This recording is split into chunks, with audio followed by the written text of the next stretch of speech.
Good evening, sir. Have you witnessed any suspicious activity or strange events recently? And what do you define as a strange event? More to the point, who are you? My name is Ichabod Throgmorton, vampire hunter extraordinaire and warden of the East End. A vampire hunter? Really? I know what you're thinking. I'm just another lunatic howling at the moon, but I'm not. The bloodsuckers exist, and they're close. Mr. Throgmorton, I'm Dr. Jonathan Reed. I'd like to hear more about these vampires you're hunting. A man of science?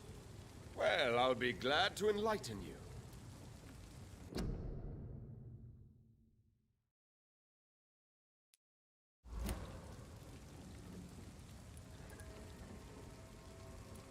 I'm looking for Sean Hampton. Can you help me, Mr. Throgmorton? The sad saint? He should be at his night asylum at this hour, but I cannot tell you how to find it, sorry. Really? Why is that? It's nothing personal, Doctor. I'm sure your intentions are good, but people who sleep there, they have plenty of reasons to hide.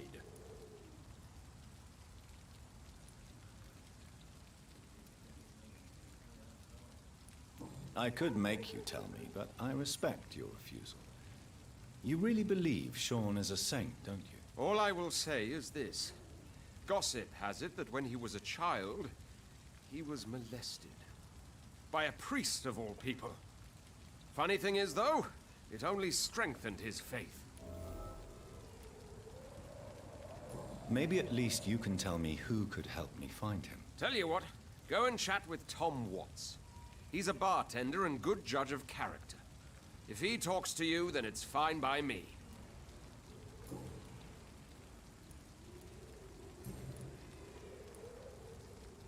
What can you tell me about this neighborhood? Did you hear about what happened to Jack Gillingham? Oh boy. It's a shame I wasn't around to protect him. It's impossible to protect everyone. The violence seems endemic in this part of town. But it's my duty. I am convinced Jack Gillingham was killed by a vampire. These evil rodents are spreading like a plague.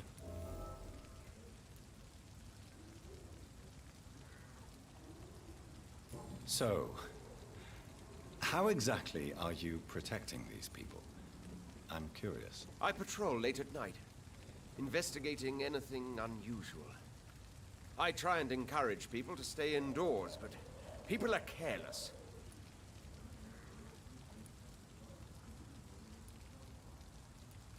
How do you identify a vampire?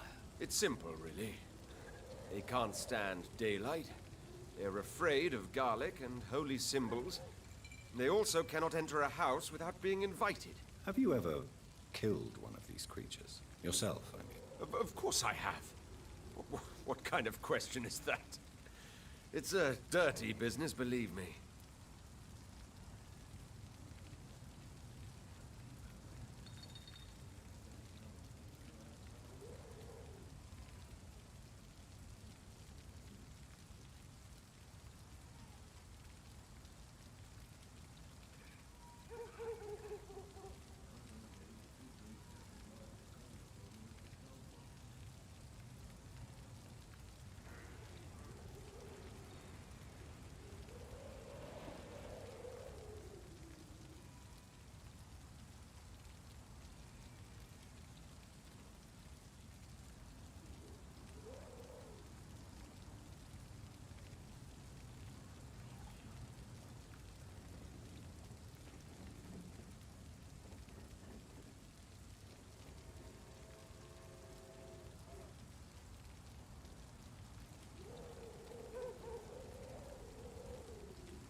Sorry about that. I had a phone call.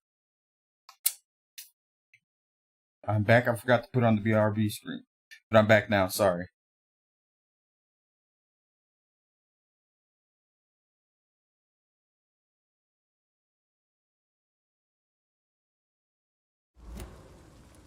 Can I help in any way?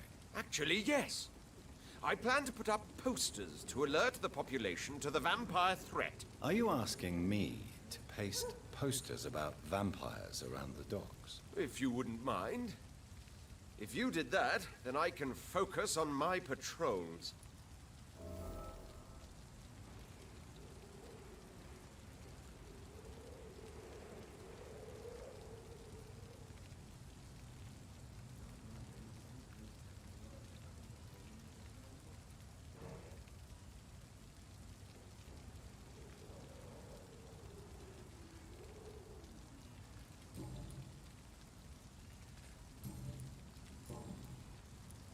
Have you heard of the Guard of Priwen? Of course. They're dedicated hunters. A little militant for my taste, but they do let anyone join.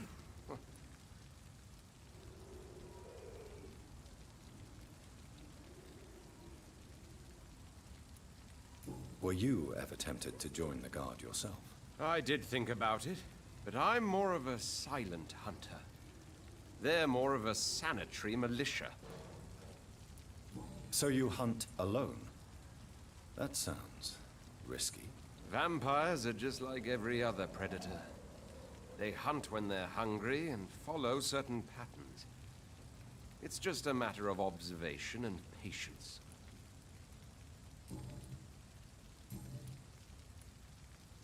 Goodbye, and good hunting, Mr. Throckmorton.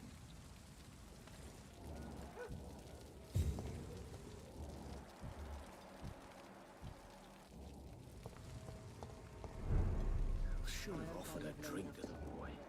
Being cursed or not, he's just another lost orphan.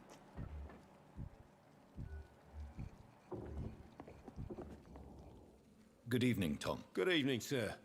How are you tonight? Back to the docks, are we? You remember me then? Of course I do. You're that man who seemed so lost when he entered my bar a few nights ago. Thank you for your hospitality. I'm Jonathan Reed, by the way. I'm still Tom Watts. Welcome back, Doctor.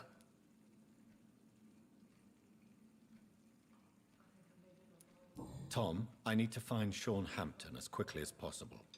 I've been told you could help me. I heard the sad saint was recovering at Pembroke Hospital. Did he leave or something?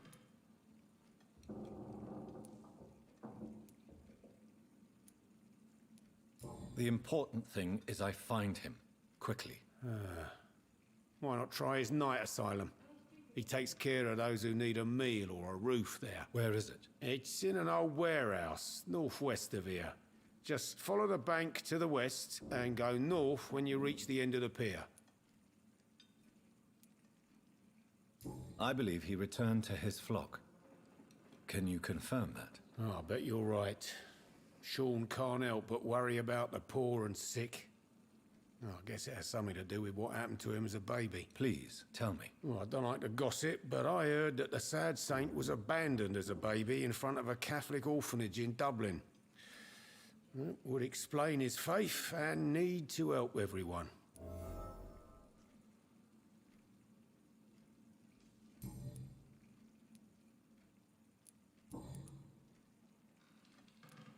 What can you tell me about this part of town? It's not that bad, thanks to people like the sad saint at the East End. Who? Sean Hampton, our own private holy figure. Few are foolish enough to make peace with the gangs. Sean is one of them. How is it you can keep this place open? This part of town doesn't seem particularly safe. Well, since everybody needs a drink, my pub is considered neutral ground by most groups.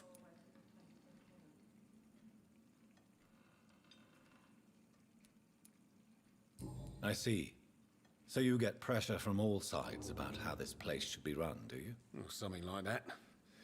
Nothing that a few wise words and a bottle of gin can't solve.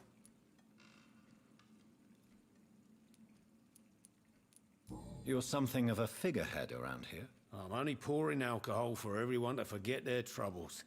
Sean Hampton is the one giving them long-term hope.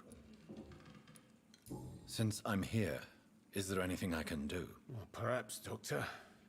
Peace partly depends on my stock of gin. With the epidemic, my supplies are running low. How could a physician help you in this matter? I have a small warehouse just past the quarantine line. Perhaps, with you being a doctor, you could go there and come back? Doctors aren't immune to disease, you know. Very well. Show me where it is. I'll see what I can do. Oh, thank you, sir. Here's the key to get in. You're about to save many dry throats.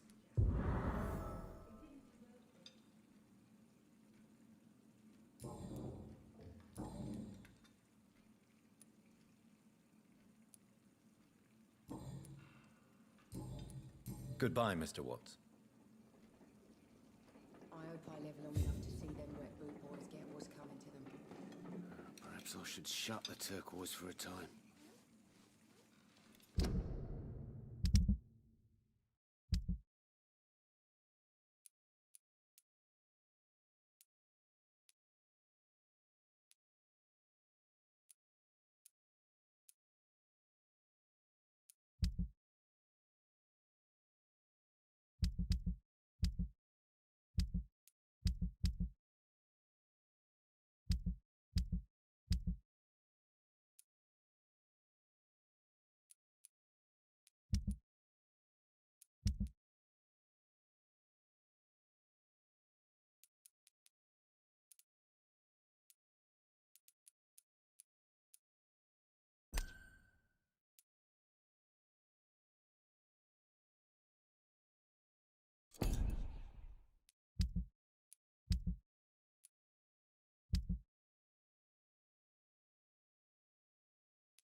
So few clients. What with the epidemic, no one dares go outside.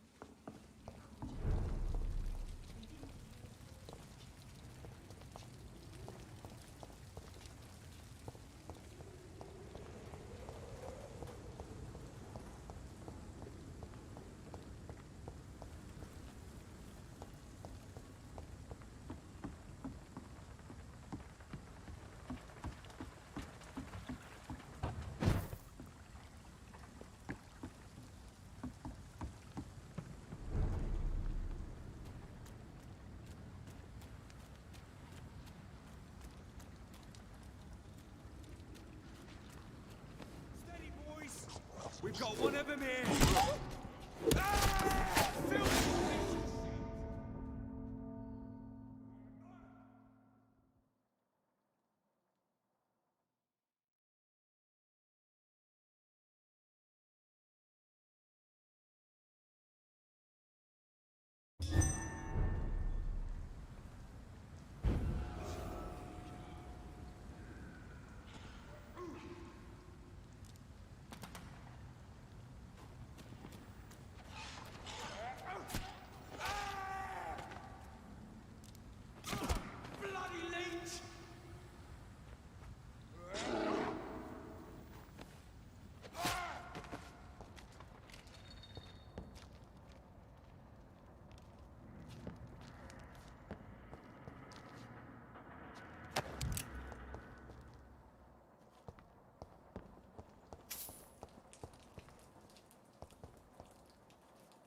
has so much alcohol, he could keep this district afloat for quite some time.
Welcome back, Doctor. What can I do for you?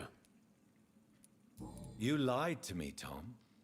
Your warehouse wasn't empty. It was inhabited with armed vigilantes. I'm sorry, Dr. Reed, but I thought those Prewen guards would be willing to let someone like you pass without trouble. That was devious of you, Tom. Next time you can bloody well go yourself. I apologize, Doctor, but it's just that I prefer to avoid the law, its enforcers, and all manner of thugs in uniform.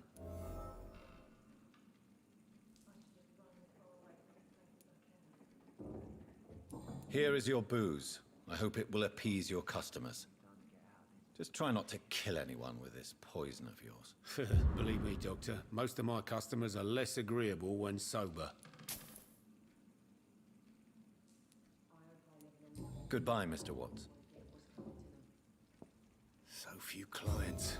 What with the epidemic, no one dares go outside. Not long ago, this sort of mess would have given me a laugh. I think I'm losing my mind. I should just run as far away from this place as I can. Evening, miss. Well, I never. That's a first. Customers who make that much mess rarely come back. Never mind in fancy togs. I'm much more myself than when we first met. By the way, I'm Jonathan, Dr. Jonathan Reed. Welcome back to the Turquoise Turtle then, Doctor. I'm Sabrina Cavendish. How can I help you? I think drink no longer stirs me. Miss Cavendish, would you be willing to help me locate Sean Hampton? You better ask Tom, sir. Why not answer me directly? We respect the privacy of our customers here, sir. Only Tom can decide who to speak to and what he'll say to them. Not long ago, this sort of mess would have given me a laugh.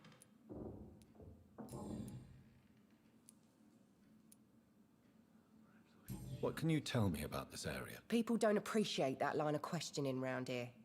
You best be more careful with what you say, sir. You look concerned, Miss Cavendish. This is a bad borough. Most people I know are afraid. Most locals will rob you blind, or worse. You best mind your step.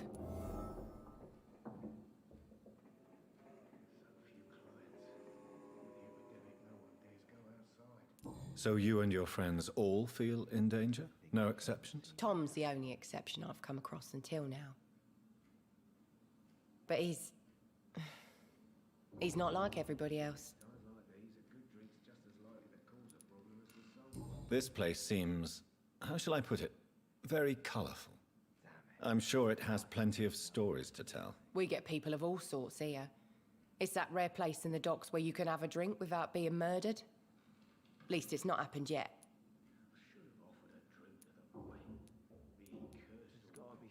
Your boss must be quite the negotiator to force such an agreement. Yeah. Tom's a great bloke. Mr. Hampton, who runs the night asylum, he's the only other man that's able to keep peace around here. So this bar is neutral territory then? Yeah. Tom's convinced this is something the locals need. No one ever draws a weapon here. That's one of the reasons I accepted the job.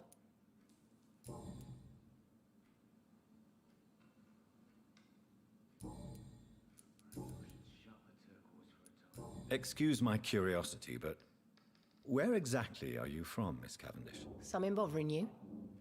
What, my name? Or my complexion? Nothing can be done to get out of this bullshit mess. No? Believe me, I never judge someone on their place of birth or the color of their skin. If that's true, you'd be one of the few not to make fun of me. Just you, Tom, Dyson, Miss Fishburne, and of course Mr. Hampton. I'm sorry if I worried you. I was just curious to find out if you know this part of town well. Nosy. My dad was a sailor from Bombay, and my mum was a maid born up in Glasgow. They got married in London. And here I am.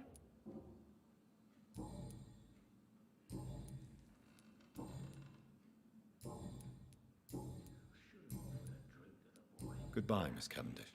I think drink no longer stirs me. Lost orphan.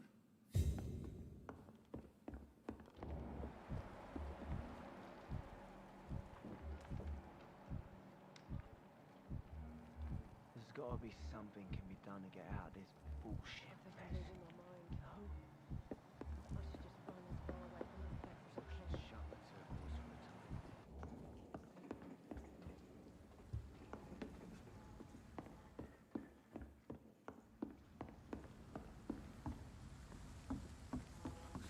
I hope I live long enough to see them wet boot boys get what's coming to them. Just another lost orphan.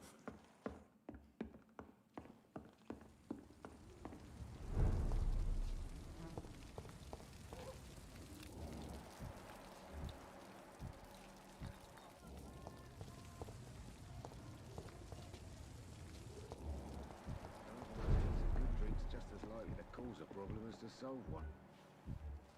Are they stupid or something? I've never even been to India.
far away from this place as I can.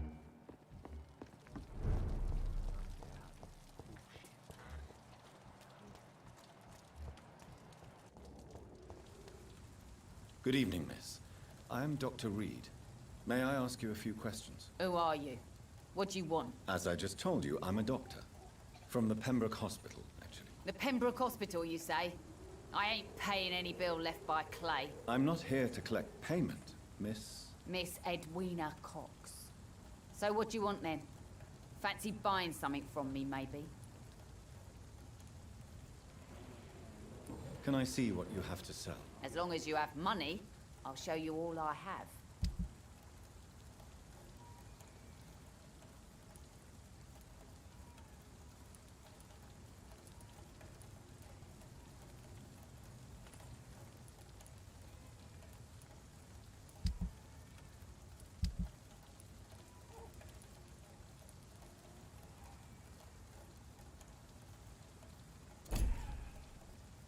Good evening, Miss Cox. Hello. I'm looking for Mr. Sean Hampton. Do you know where I could find him? The sad saint? I heard he was mugged or something. Yes, he was. But he left hospital recently. You don't say. Well, I suppose it's good news for the homeless and the useless. Ask them, they must know something.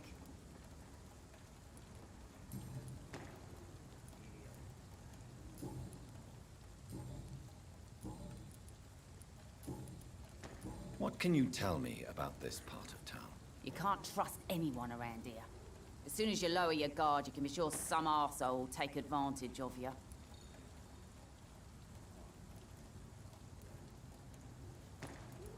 You sound like you're thinking of somebody in particular. Take the gravediggers of Southwark. They must pay me every week, but it looks like they forgot who gave them permission to steal from the dead. Looting corpses in a mass grave. That is a new low. Whatever. Hey, since you're a doctor and all, maybe you can access that forbidden area and remind those bastards what they owe.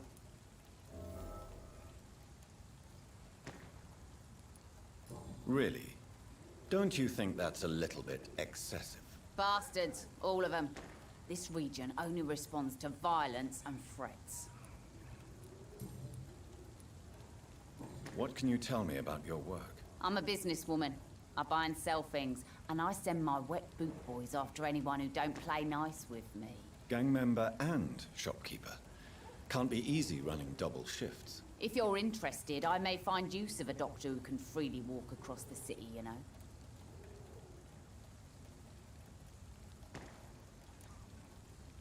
You're quite blunt, aren't you? I like people who know what they want and say what they think. This is a time of great opportunity for those ready to embrace their destiny.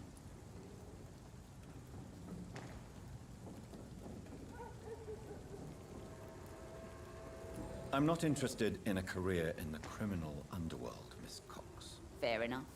Stay away from us then, if you don't want to get hurt or worse. Since my return from the war, I don't feel that concerned by threats, knives, or even bullets, if you must know.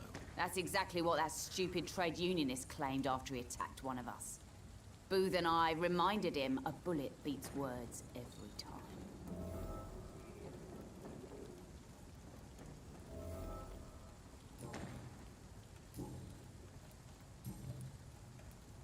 Tell me about the man you and Booth killed, Edwina. The bastard killed one of us and received retribution. There's nothing else to say.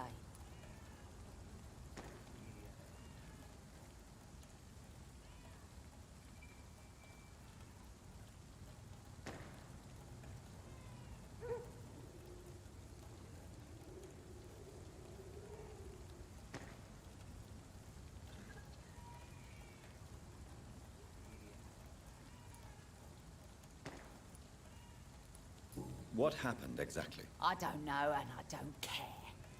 One of ours was killed by that communist bastard, but he didn't brag for long. So you have no idea what really happened, but you executed him anyway. No one messes with the wet boot boys, Doctor.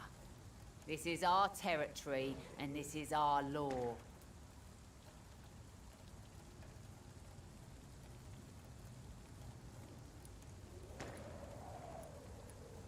And your conscience is clear. You kill without hesitation. Violence is an efficient tool, Dr. Reed, when used properly. So you decide who lives and who dies, just like that. Yes, Doctor. Just like that. I'm not saying it's fair. I'm saying it's my way of dealing with troublemakers.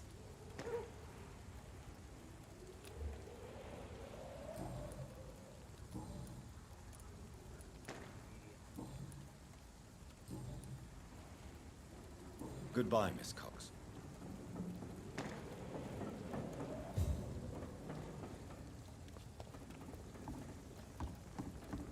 Perhaps we should have listened to what the idiot had to say. Then the gangs, the epidemic, everyone's throwing the blame. Good evening, sir. Who the fuck are you? Don't you see I'm busy here? Dr. Jonathan Reed, that's who I am. And who are you?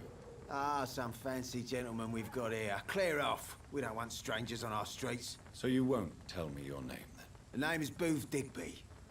Maybe I'll ask my boys to break one or two of your bones, just so you remember it. Do you know where I can find Sean Hampton? I need to talk to him. The sad saint. Why on earth do you want to talk to him? He was one of my patients at the Pembroke Hospital. Oh, yeah. I heard the poor bastard had been abducted by some cunt. You better ask Tom Watts. He knows Sean Hampton well.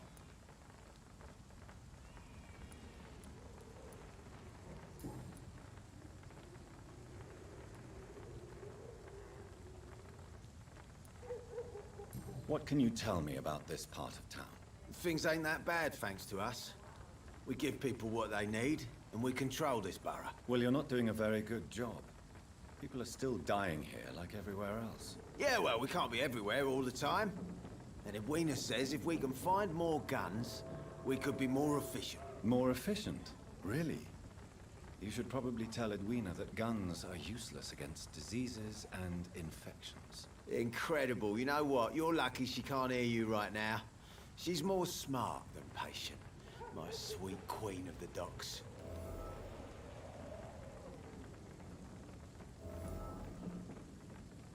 Are you some kind of vigilante patrolling these streets at night? Something like that, but the police aren't in charge here. We are, see?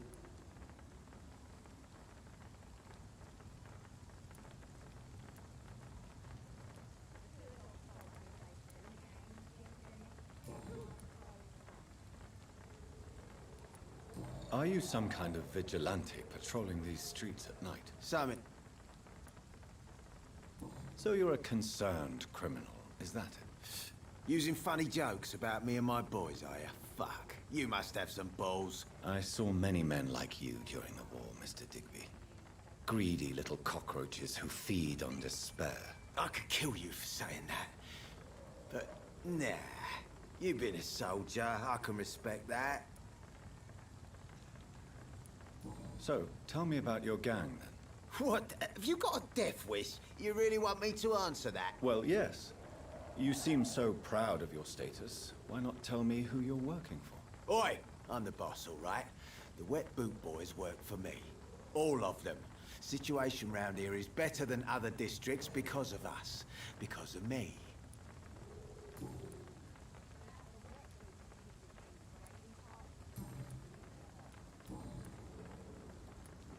Tell me about the man you killed, Booth.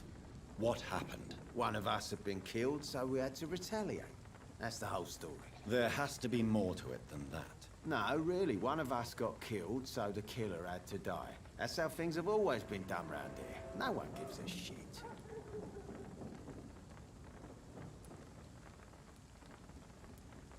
Are you so heartless that you could pull the trigger and kill someone without even blinking? Have you looked around recently? Do you really think one more body will make a difference? Goodbye, Mr. Digby.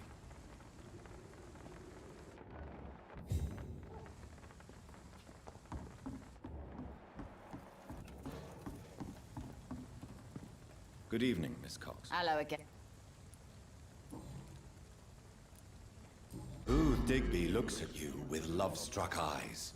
Tell me, Edwina, is the feeling mutual? You have no idea how refreshing it can be for a woman to receive all the pleasure she needs. For once. I'll take your word for it. What is it, Doctor? A woman's not supposed to talk about these things.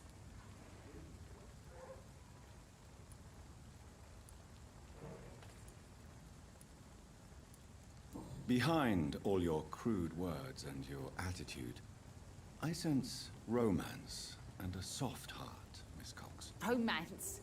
I have no time for such rubbish. I use Booth like I use everyone else.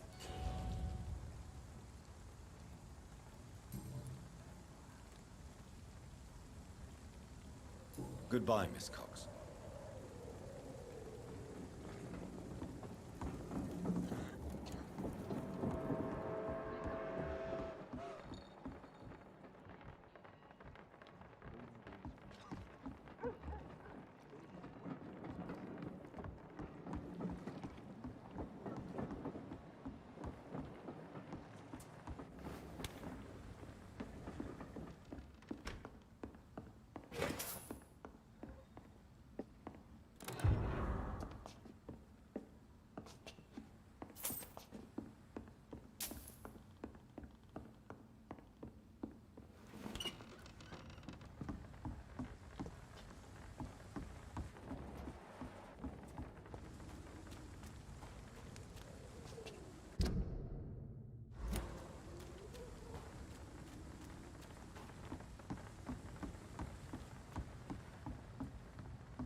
can't believe I'm doing this.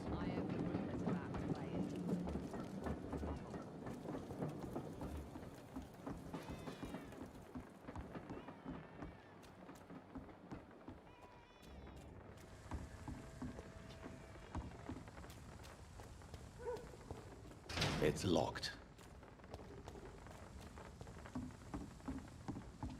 Pleasure, sir. Been a while since we've seen any new faces round here.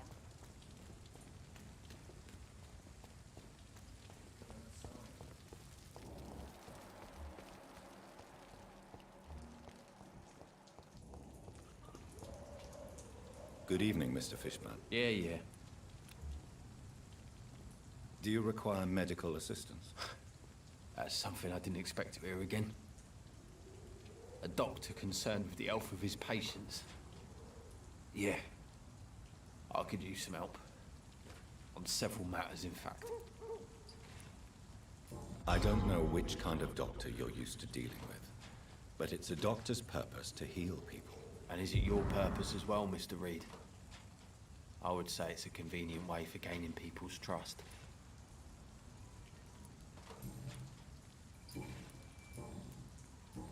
Goodbye, Mr. Fishburne. Evening, Rufus. Evening, Mr. Reed. Do you need help? A real doctor caring about me. That's a first. I feel like a real person. A real doctor treats everyone the same, Rufus. I don't know what to say. Thank you, sir. Thank you.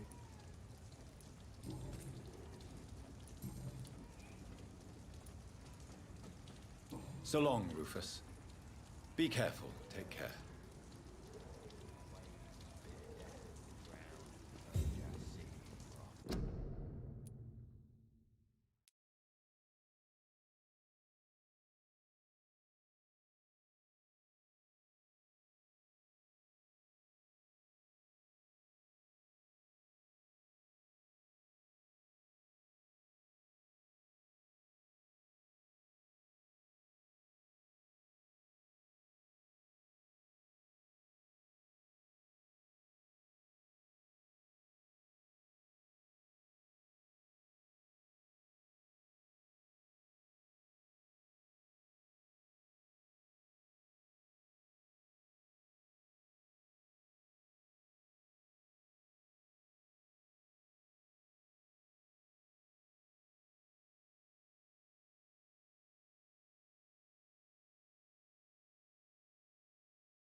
It's locked, all right.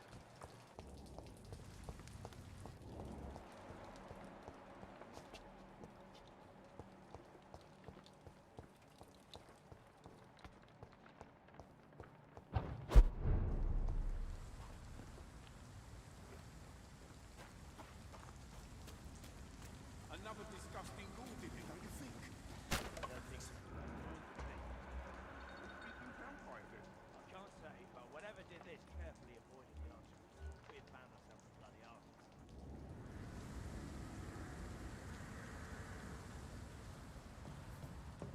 Seems like the guard of Prewen is on Sean Hampton's trail, too. Want some of this? An end to you!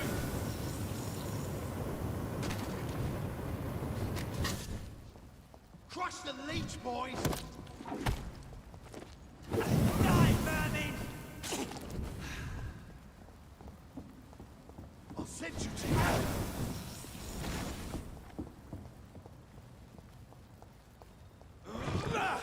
Back in the ground! I hate leeches!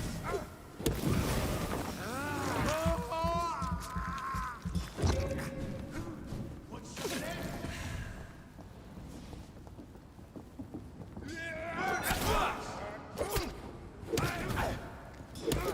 Send you to hell!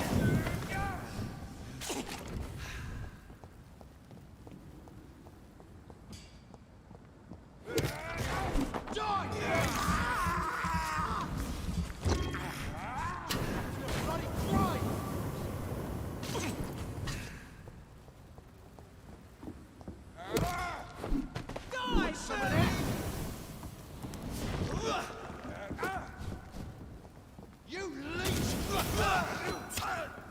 Crush the leech, boys! Hate leeches! Die, vermin! Die, leech! Kill is all you deserve! I hate leeches! Burn it, boys! Oh my, vermin!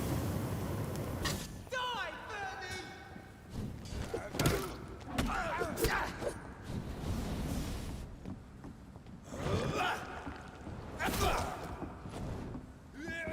Die,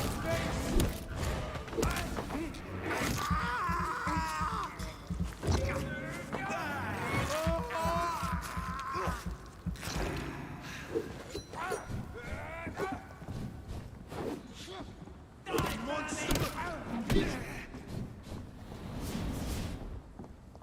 Kill is all you deserve!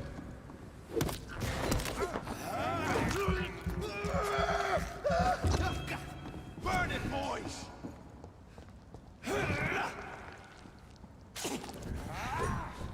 Want some of this?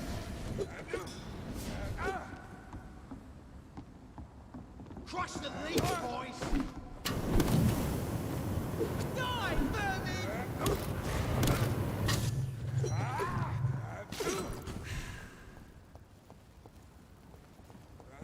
Die, beast! Burn it, boys!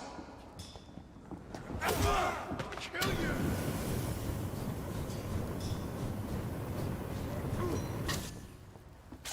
Want some of this?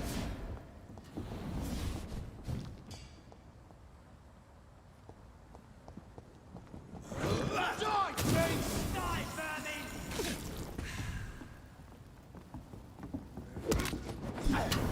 Bloody Christ! Crush the leech, boys! I hate leeches!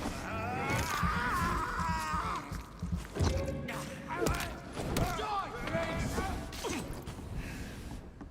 Burn it, boys!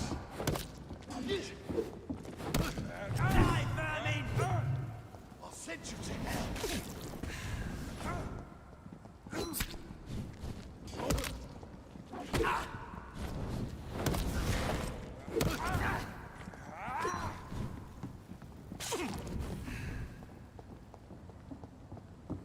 Back in the crowd!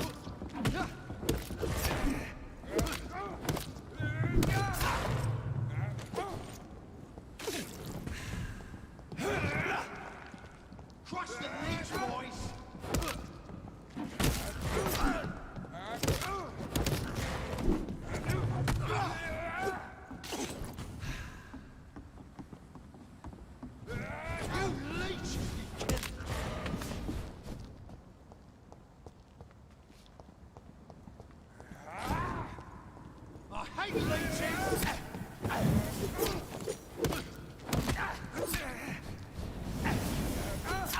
Put an end to you! Burn it, boys!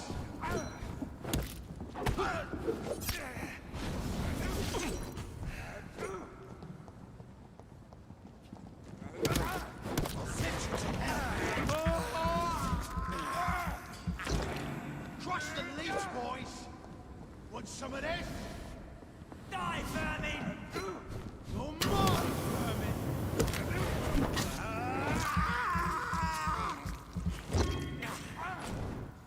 Burn it, boys!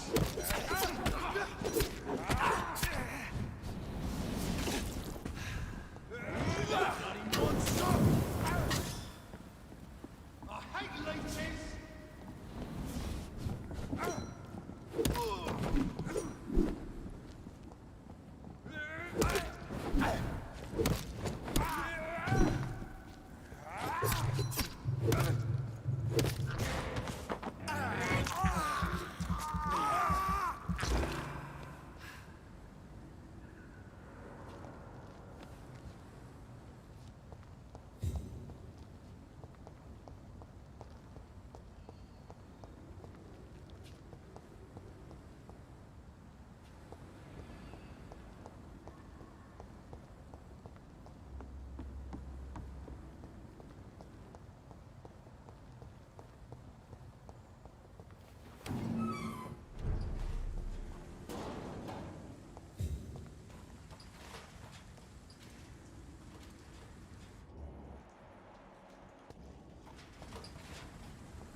Die, vermin!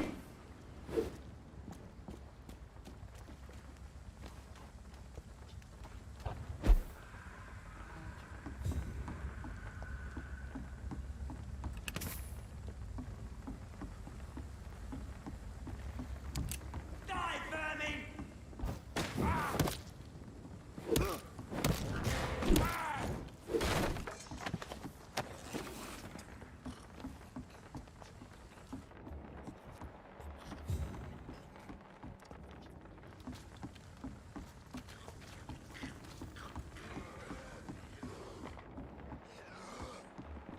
You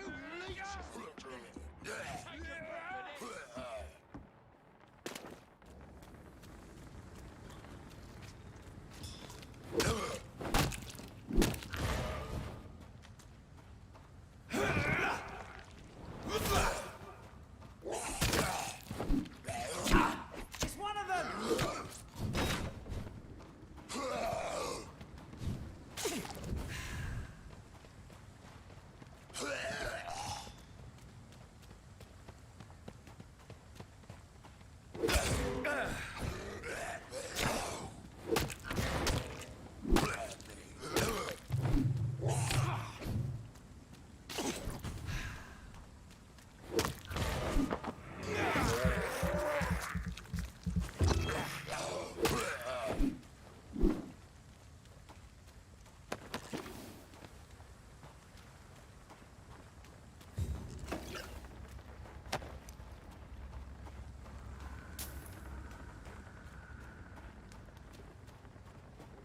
It's a leech! Leech spotted! Filthy fucking beast! Grenade! Want some of this?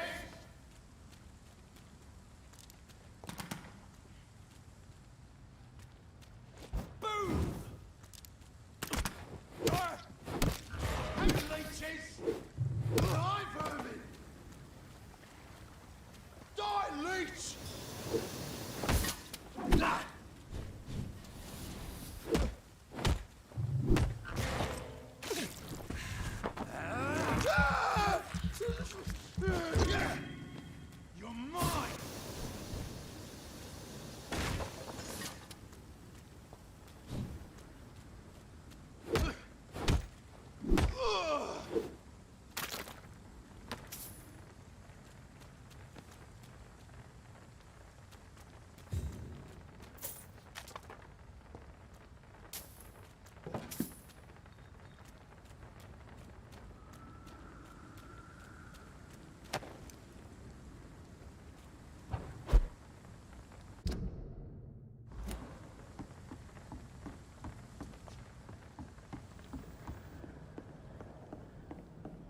best stay back, sir. Sir, over there!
I cannot enter.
Good evening, Mr. Throgmorton.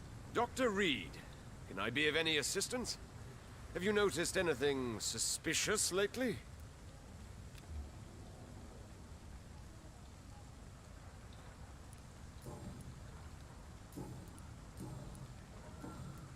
Goodbye, and good hunting, Mr. Throgmorton.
Good evening, miss. I'm Dr. Jonathan Reed. May I have your attention for a minute? Good evening, sir. My name is Giselle Paxton, but I don't have time for men like you. Have we met before? No, but I just need to look at your fancy clothes to know that you must be desperate to visit the docks at night. That's quite judgmental of you. Sir, I've led enough strikes when I had a job to identify you as an enemy of the working class.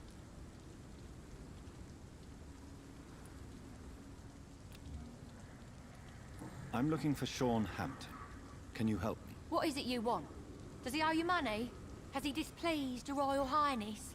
I'm no snitch, Mr. Fancy Pants.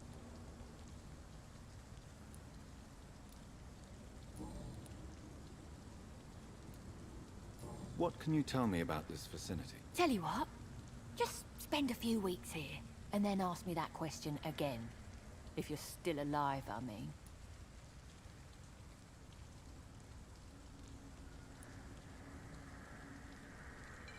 If you have something to say, say it. I'm getting tired of all this. Oh. You want information instead? Well, here's some for you. Giselle Paxton does not like you at all, Doctor. You don't know me, Miss Paxton, and yet you see me as an enemy. Your manners, your clothes, your words tell me everything about you, sir. I know your kind, and you don't belong here.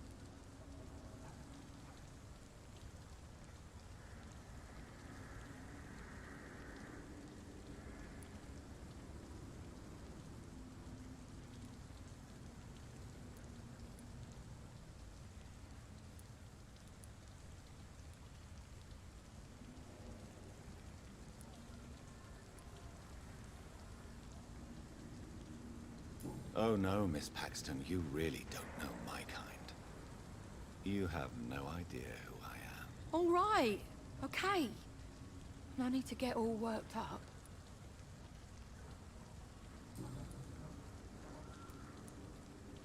May I ask what you do for a living? I'm killing myself scraping for a living.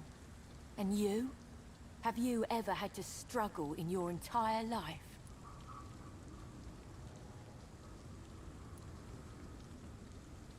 As I told you, I'm a doctor. You have to work a lot to earn that title. Oh, a doctor. Born with money in a nice house, were we? Was Daddy a banker or a doctor himself? Why such hatred? Are you judging me by my clothes and my job? Course I am. Fuck, you're so blind. You don't even see your privilege. Lazy people like you disgust me.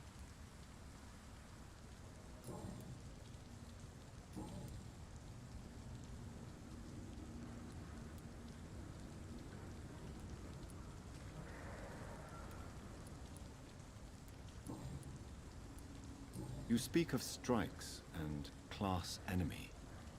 Am I right to assume you're involved in trade union activism? You bet I am. Well, I was. Nowadays, I'm just another worker blacklisted by the big companies.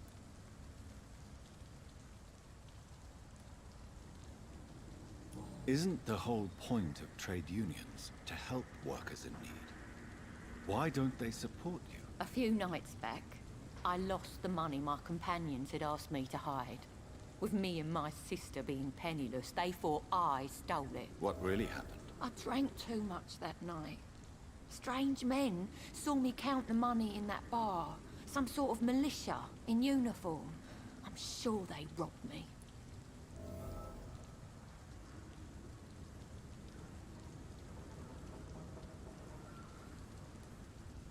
You lost your job because of your beliefs. Those bastards really hate a worker who refuses slave wages and unsafe conditions, especially when it's a woman.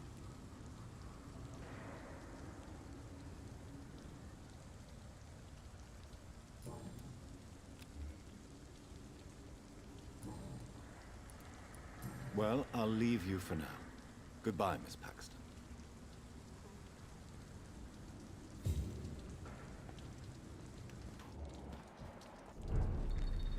Good evening, miss. I'm Dr. Jonathan Reed. Can I help you? A fancy doctor lurking at night by the docks? Not fishy at all. And what about you? Working outside at night in this dangerous part of town? You want to know my secret? I'm trying to earn money. And I'm Lottie Paxton, by the way.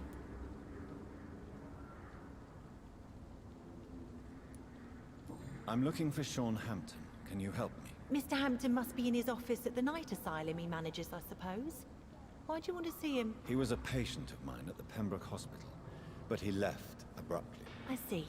Well, Mr. Hampton is a discreet and dedicated man. I'm sure you'll find him soon enough.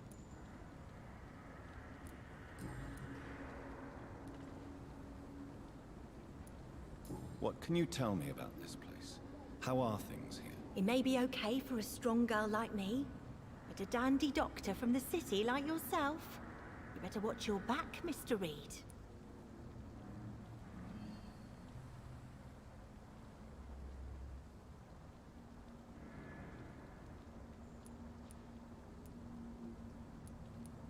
Which local dangers must I avoid? Well, the gangs, the thieves, the drunks, the jobless. A man with your fancy clothes will attract a lot of attention. Well, I am not someone so easily intimidated. Glad to hear that. And if you get into trouble, you can always seek help at Sean Hampton's shelter. No one would dare to be violent there.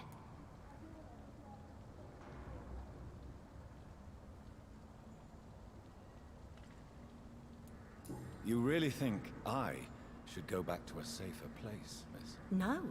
I think you had better stay and help as many people as you can. Just avoid the wet boot boys. Those bastards are worse than the epidemic.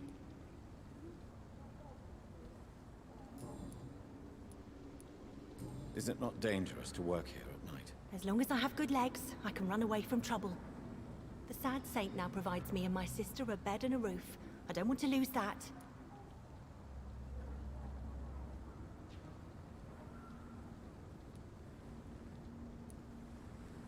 Are you homeless, Miss Paxton? Mr. Hampton's night asylum is our new home now.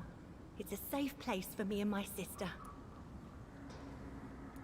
What can you tell me about the Sad Saint? It's just the nickname of Sean Hampton, the sad saint of the East End. He gave me shelter, and he's not always sad.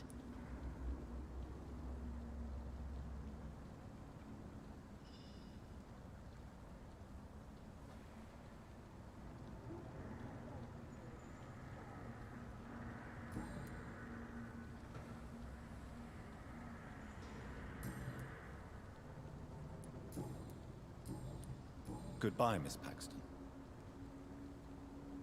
I hope Giselle will pull through.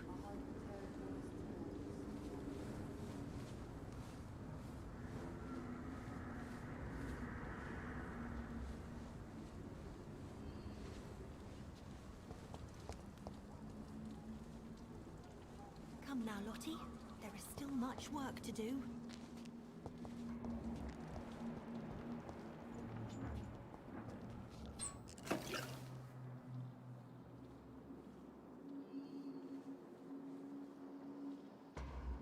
This Seymour worries me. Perhaps Sean knows something about him.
why the long face, Doctor?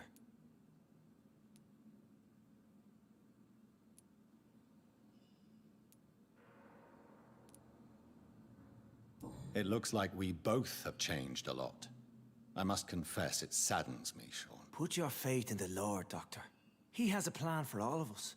We may not always see it, but he does. Since you left Pembroke, the amount of blood that has been shed, it's hard to believe you, Sean. Ask what you will.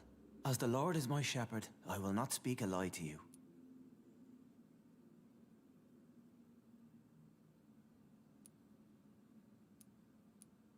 Why return here? This is my home. These people are my flock. You will always find me where I am needed.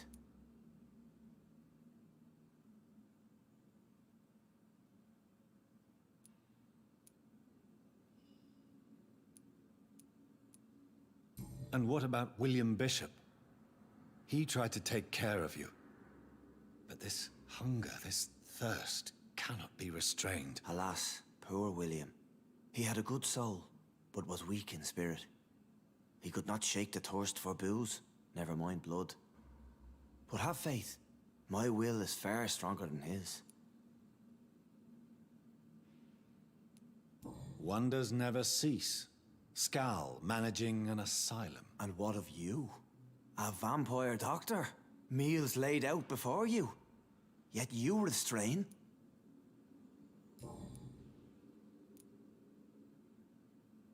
Aren't you afraid of what you've become? We are blessed, Doctor. Can't you see it? The Lord has made us able to walk amongst the plague and aid those that need it.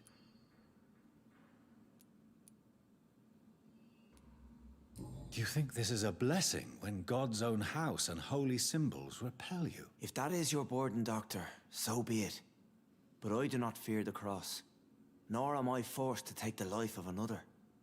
My kind doesn't share your imperfections. But you must drink blood now to survive. No, not your scripture. Whoso eateth my flesh and drinketh my blood hath eternal life, and I will raise him up at the last day. So saith the Lord.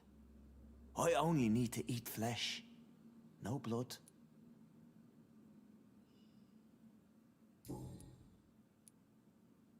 Why did you kill Miss Jones at the Pembroke Hospital? Killed old Harriet? You must be mad, Doctor. Why would I do such a thing?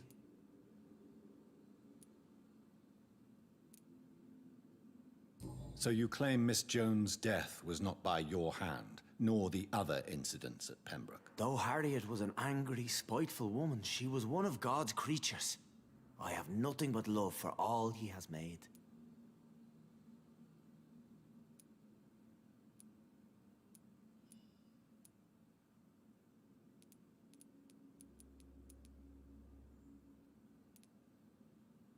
People have been murdered. I've seen the blood. I don't believe you can be trusted. Have a little faith, Doctor.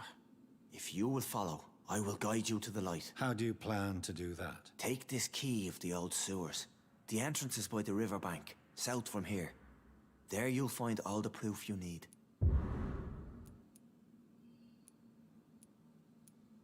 Very well. You have definitely intrigued me. I hope you're right, Sean. I'll be here when you return. If you still think I'm a threat then, well, I surrender myself to your judgment.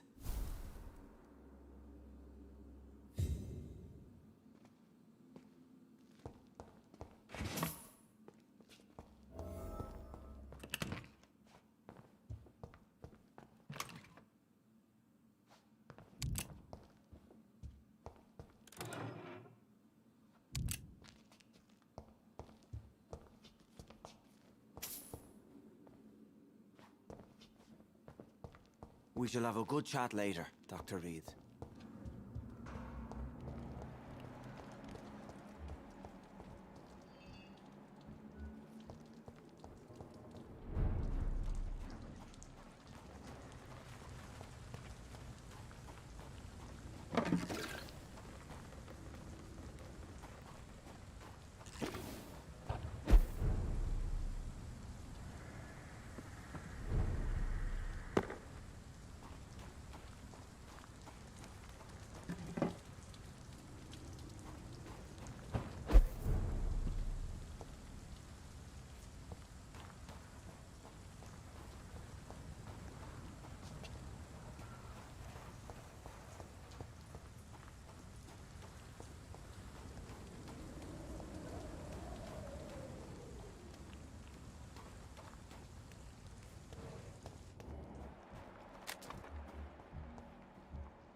This could be the public house Giselle Paxton mentioned.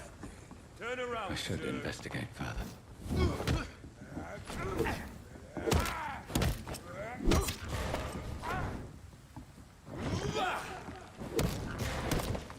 I'll put an end to you!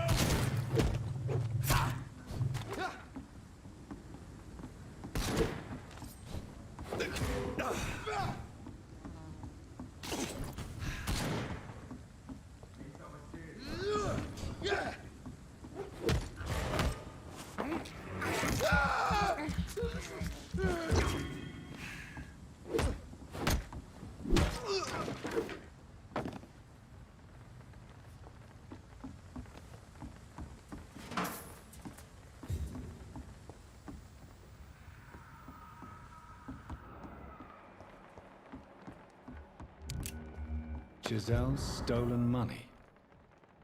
Prewen has some unethical ways of financing their war.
Let's pivot!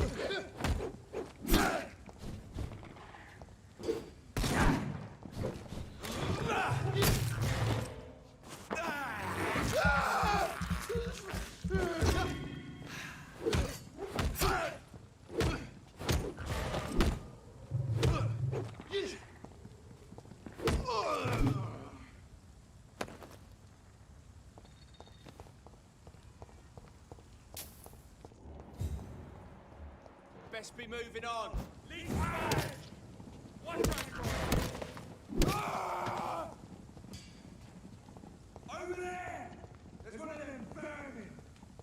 The beast must die! I order you to step back.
Over there! There's one of them vermin! Solid. People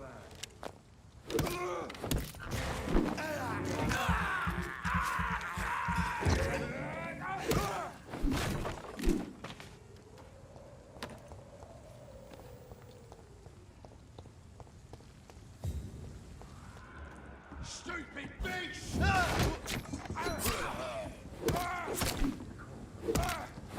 It's on him! It's on him! I'll kill it!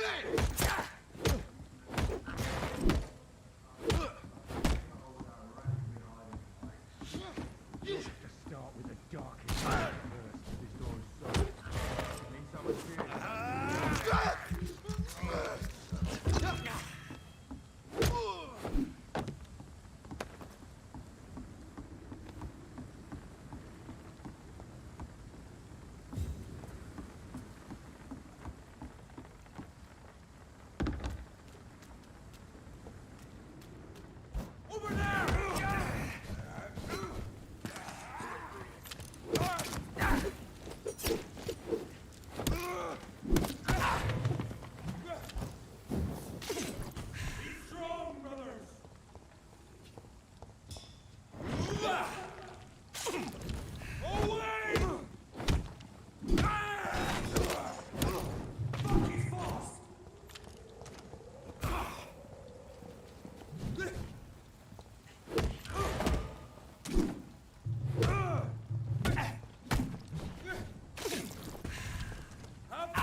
It's locked, all right.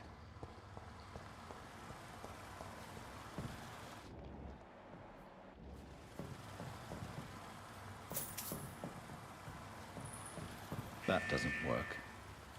That doesn't work.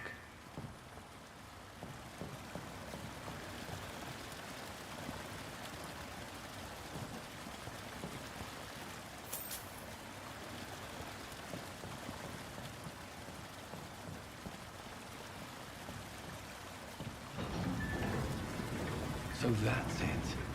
These wheels control the water level.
This is despicable.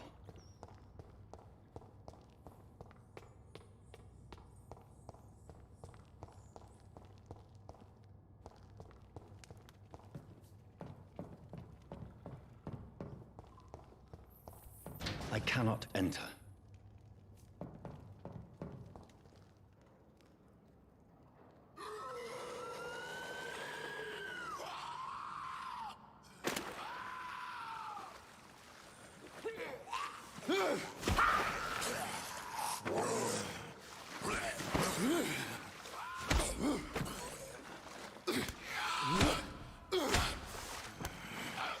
These maggots have escaped the wrath of Ascalon for too long. It is time to purge the sewers of their filth. You again! The one they call the sewer dog. Hold your tongue, newborn, or I'll crush you like a maggot. You've let the beast consume you. Finally! A touch of lucidity. So learn to respect the laws of Ascalon! Like a branch in the hand that crushes all!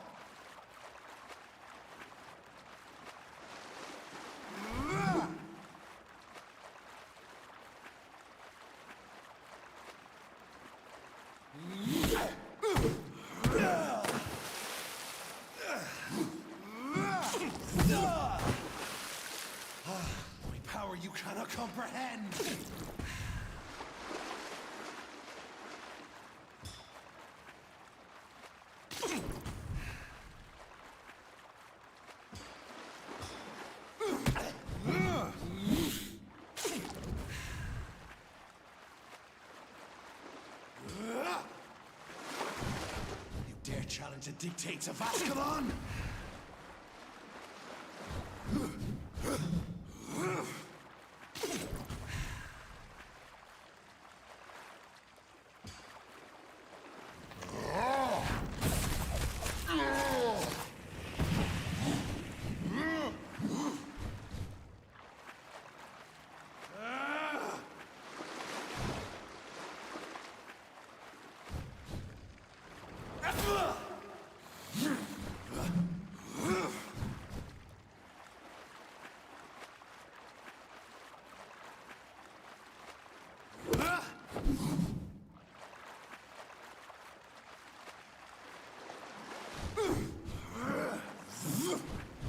Thy neck shall snap like a hare's brittle bones, newborn.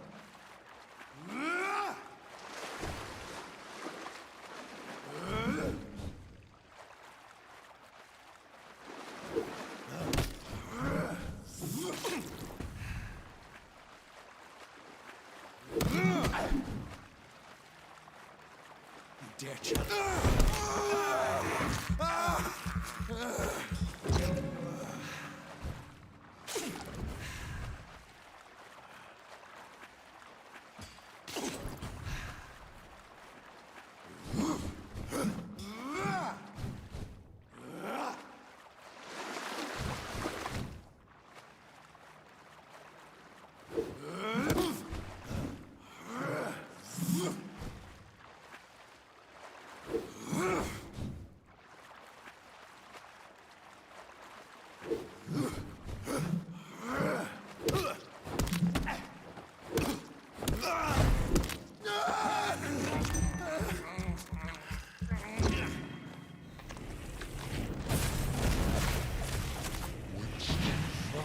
I'll slaughter these skulls while singing your name.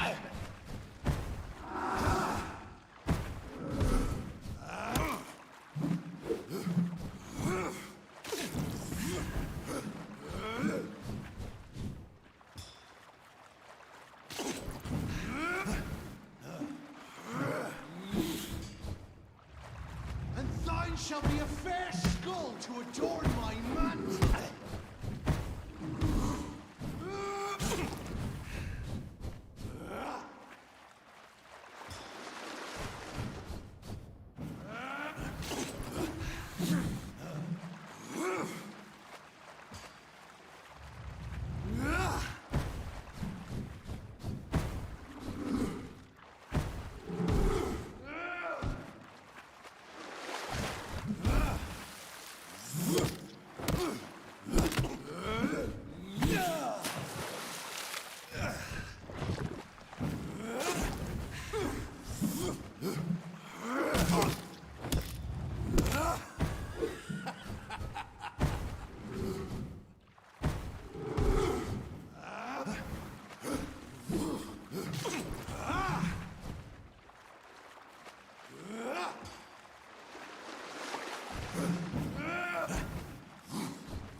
Foolish Ekon!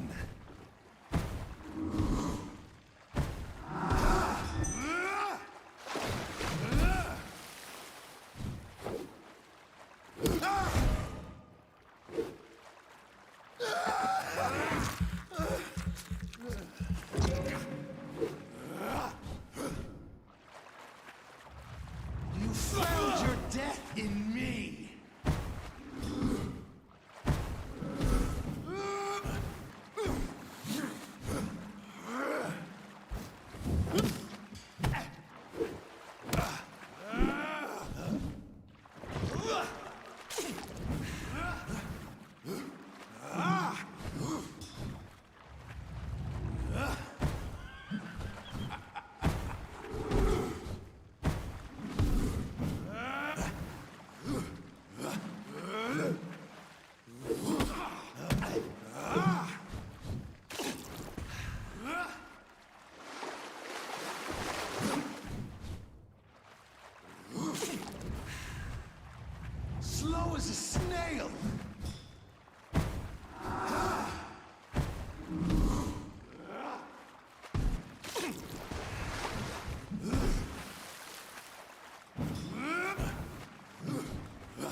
be a fair skull to adorn my mantle.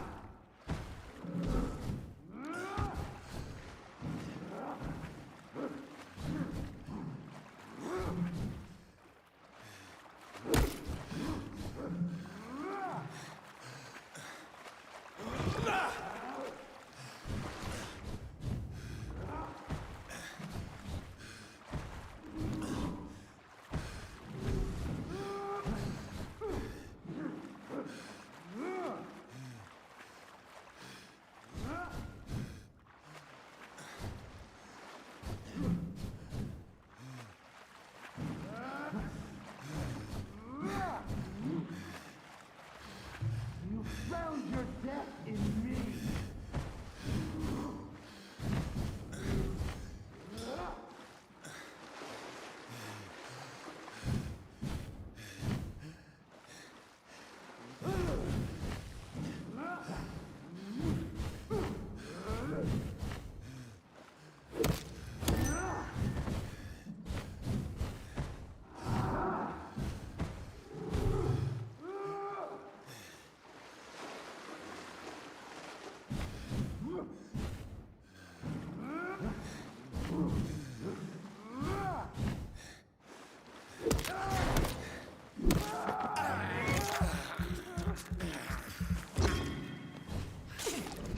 Heart, I spill my blood to the pit. Foolish Ekon!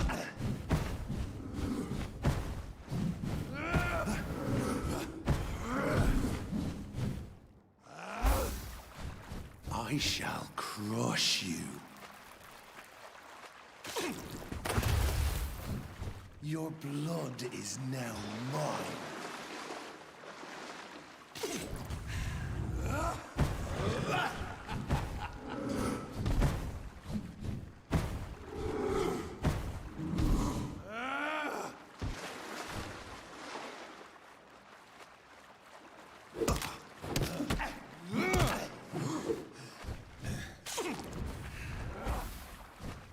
Return to your apothecary and needles.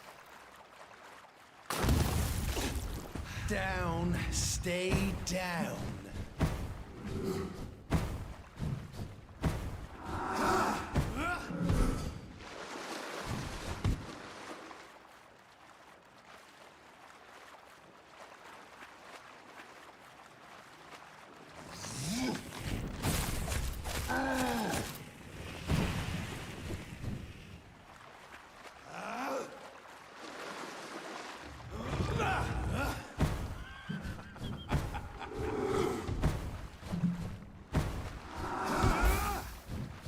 Return to your apothecary and needles. Your blood is now mine.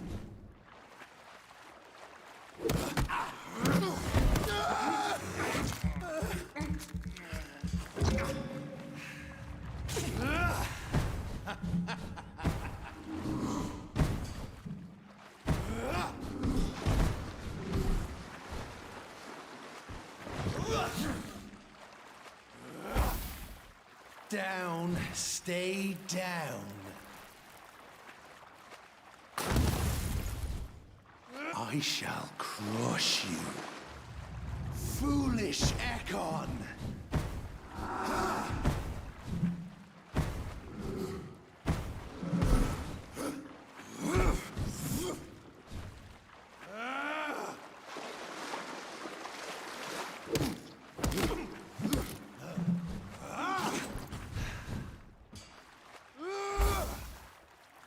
Your blood is now mine. Down, stay down. You found your death in me.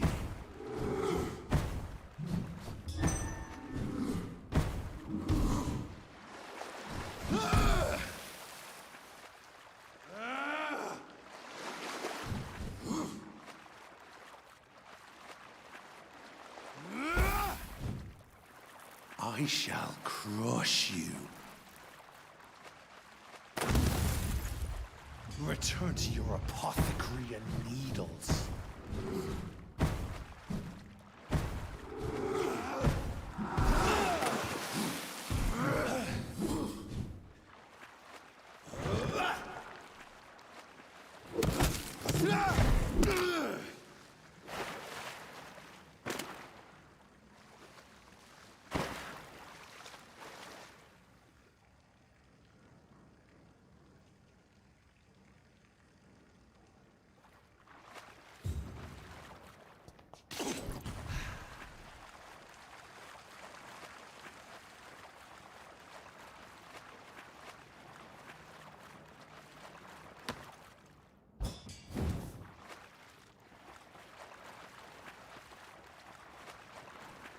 It's locked.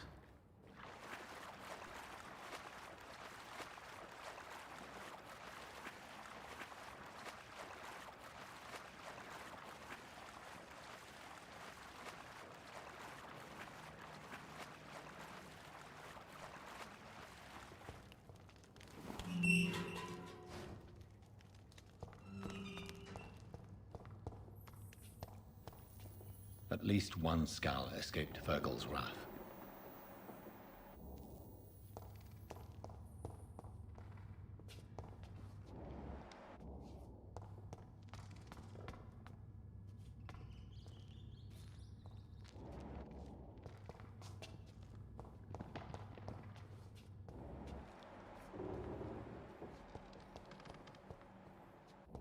The poor creature is bleeding to death. He cannot be far.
How could he have made it this far?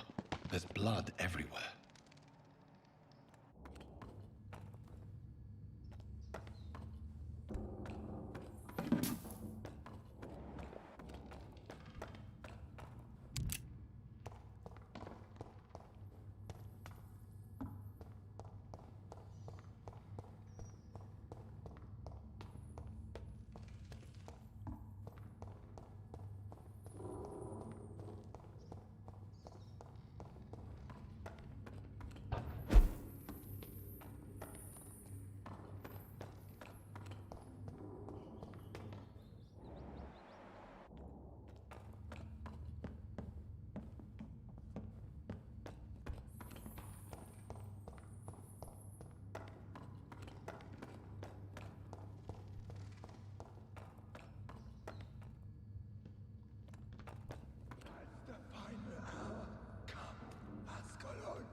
Safe we are, still. Drink now. Bless you, Bridget. This isn't the blood of a vampire, but it will quench your thirst.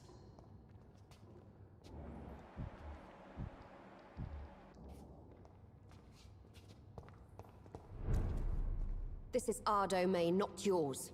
You've been warned. Wait, I saved you from this creature. That must count for something. Thank you. Now go. Go back to the streets and houses. There is no love lost between us, Vampire. But thank you.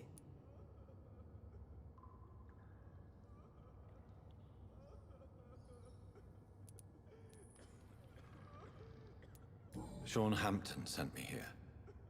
I believe he wanted me to find you. Who are you? If you must know, they call me Old Bridget. And this shelter is where we live. I'm Jonathan Reed. I'm a newborn Ekon. I'm afraid I'm not sure what's going on. I shall not bend a knee, young Ekon. But I sense your pain. Ask, and I will afford you my attention.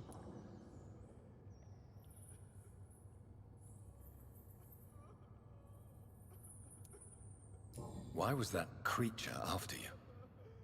Fergal is the blunt instrument of the Ascalon Club. His masters would see us dead or turned into slaves if they had their way.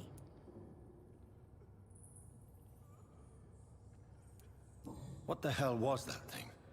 He wasn't an Ekon or a Scowl. They are known as Volkod, an ancient offshoot of immortals. Blood drives them, enrages them. What of this Ascalon Club? Vampire Society's elite in the Empire. They make the rules and enforce their judgment upon us whom they see as lessers. So is it you that Sean Hampton sent me to find? Perhaps. The sad saint was always kind to us. He must trust you if he revealed our location.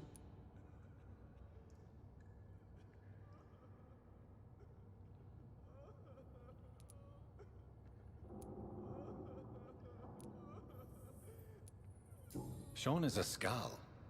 All those I've encountered have been violent, crazed creatures. How can he be any different? Maybe because he is the sad saint. Or perhaps because I am old Bridget of the Sewer Skulls. Sean killed a patient of mine. And that's just one of the murders he's being hunted for. If you refer to Harriet, she is now among us and under our protection. Harriet Jones is alive. That's it.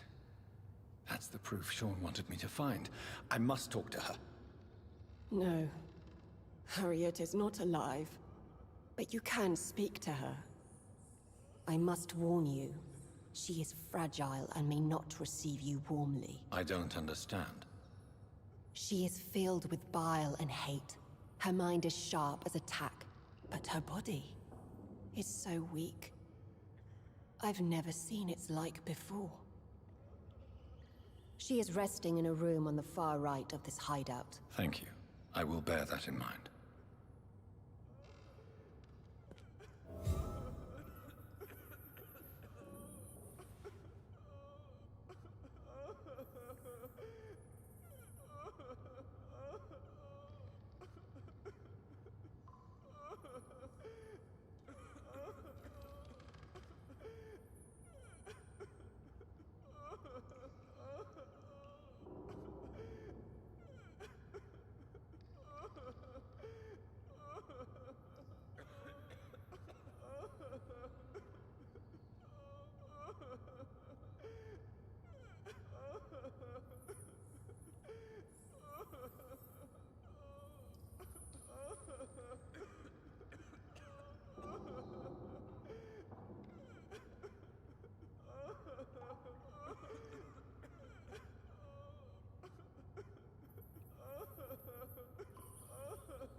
Eternal gratitude for your protection, Master. Eternal gratitude for your protection, Master. Eternal gratitude for your protection, Master.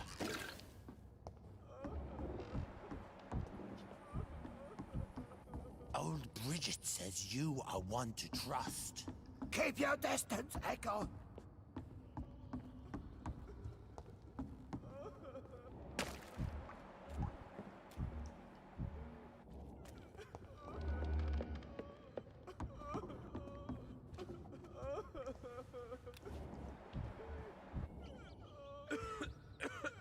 We're at your mercy. Will you end us? We're at your mercy. Will you end us? Oh, Bridget allowed me to wander above some years back. It was unpleasant. We're at your mercy. Will you end Your us? place is not here.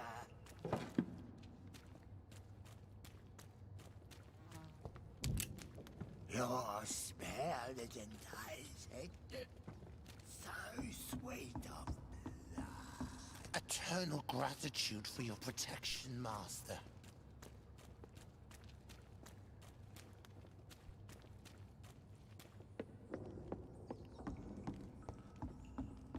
Old Bridget says you are one to trust.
Hello, Harriet.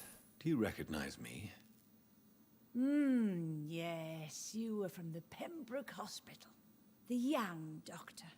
So full of secrets. I've so many questions I need to ask you, Harriet. If you would. I love questions. As for the answers, you may not like them.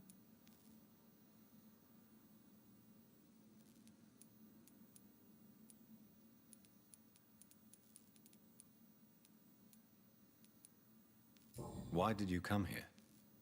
And why not? This is where I live now. Oh, you'd leave me be.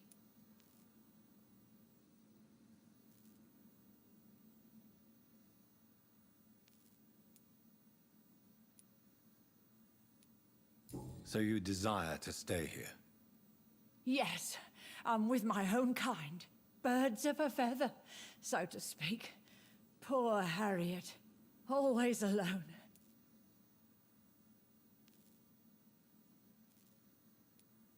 Will you respect old Bridget's wishes? Will you obey her? Bridget is kind. She only needs to keep me fed and I'll be good. Your room, the blood. What brought you to fake your death in such a gruesome fashion? To see if I would be mourned.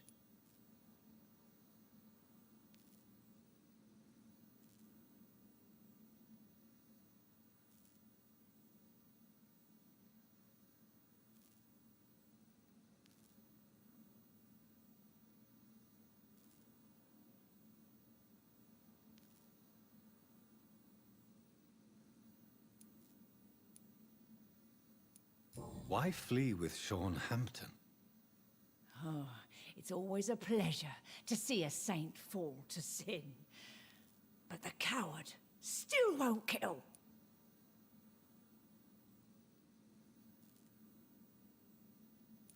Do you take pleasure in causing so much pain and sorrow? Nobody gave a damn about me. Not a tear shed. Poor Harriet. Always the discarded.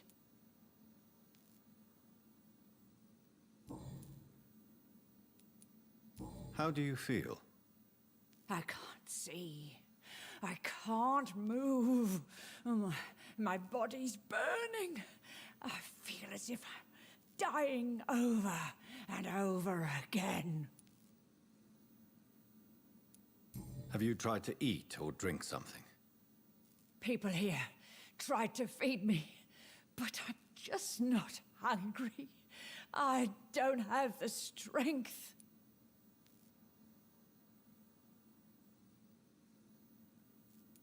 Does the pain ever stop? It is not pain I feel. It's like I can't stop feeling every inch of my body. But at the same time, each muscle and bone is the wrong place.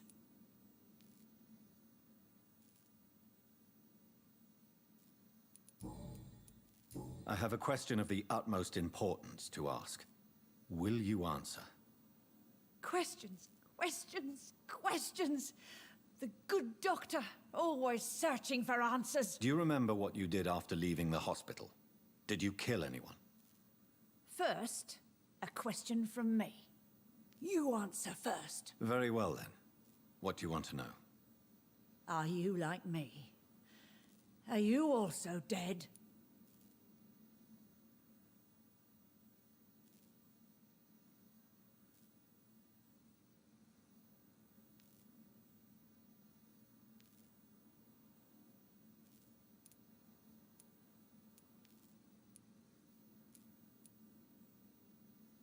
We are not dead, Harriet.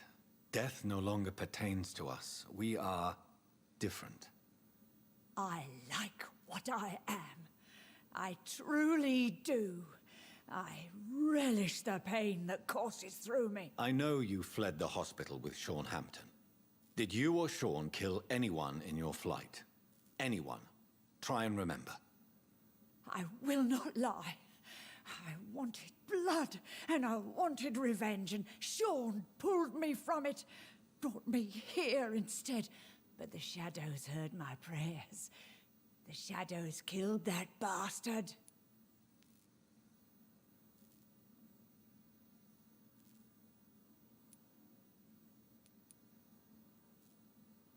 Shadows?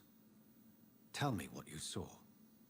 The shadows, they heard me and answered. Something in the deep darkness, quick, deadly. It asked me if I wanted revenge. I answered, yes. And these shadows, this presence, do you still hear it? Was it a vampire? Did Sean see it? It spoke only to me, and now it is silent, but it is born of hatred. And it will kill again. And it hates you, Doctor. Oh, it hates you. What makes you say that? It whispered your name, Dr. Reed. It wanted to know who you were and where you went. Questions about me? What did you say? Nothing, Doctor. I said nothing. There was nothing it didn't already know. Oh, I'm tired now. Let me rest.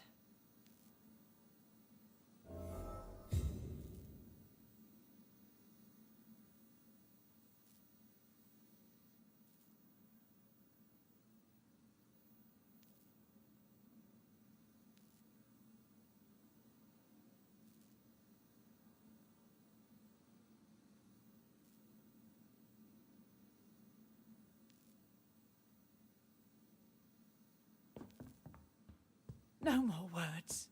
Please.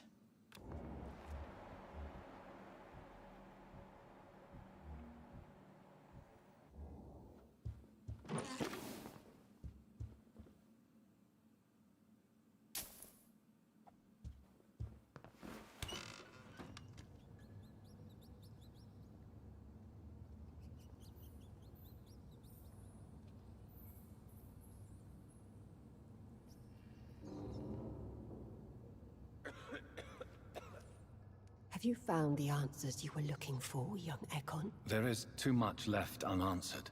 So many questions. Get to know us. Spend time with us. And I may be willing to answer more questions.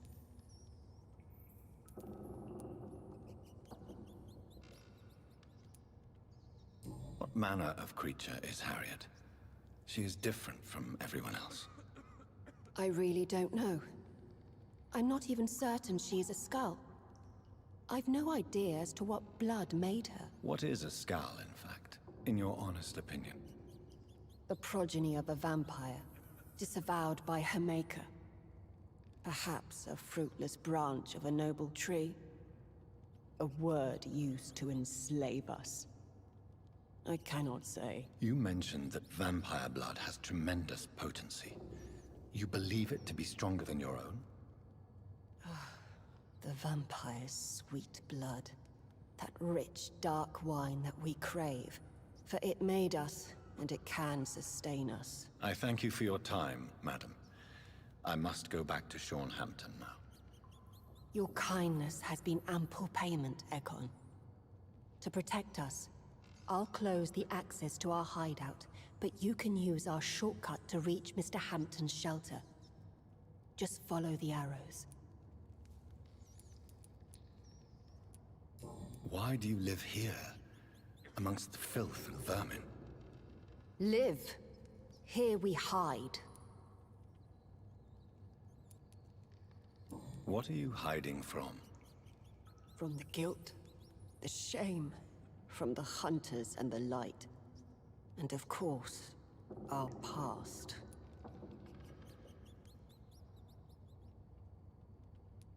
Why don't you leave the city? Hide somewhere far from the Guard of Priwen, the Ascalon Club. We are the Sewer Skulls. This is our domain. We have run as far as we can, and now we hide.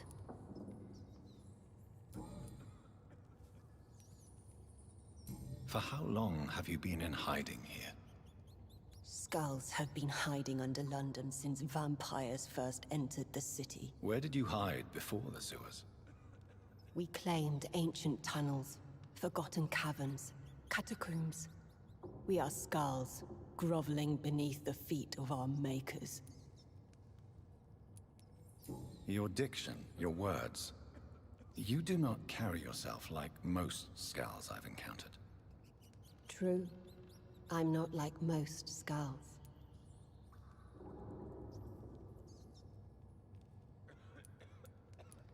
You were once someone else. What happened to you? It is as sad as it is long, young Ekon, but it will remain mine. Can I be of service to you? We ask but one thing. Reveal to no one our secrets. Do not betray us.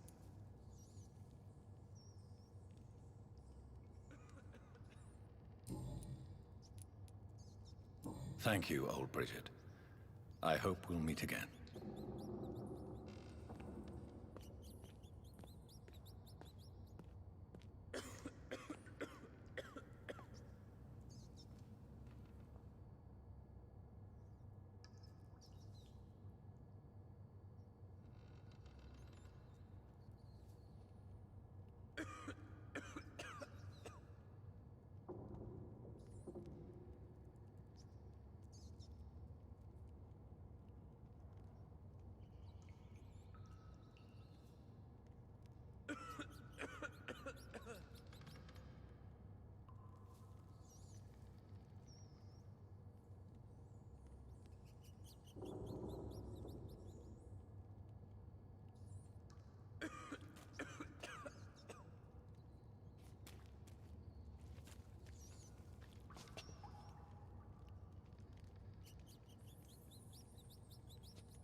Your place is not here.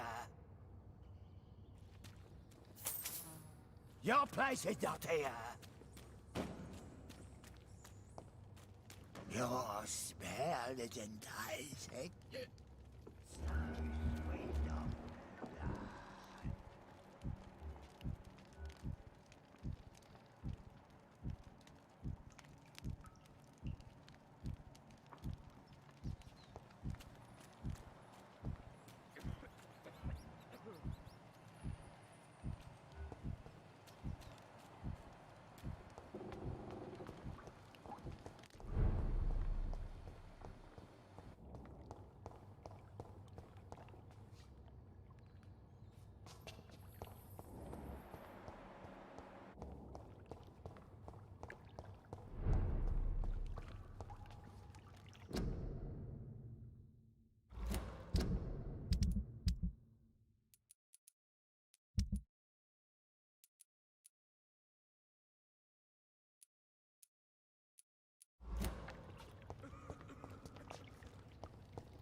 Keep your distance, Echo.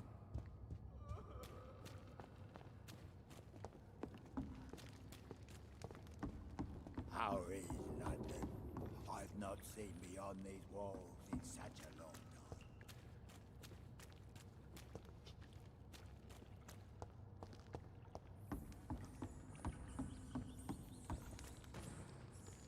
Your smell is enticing. So sweet of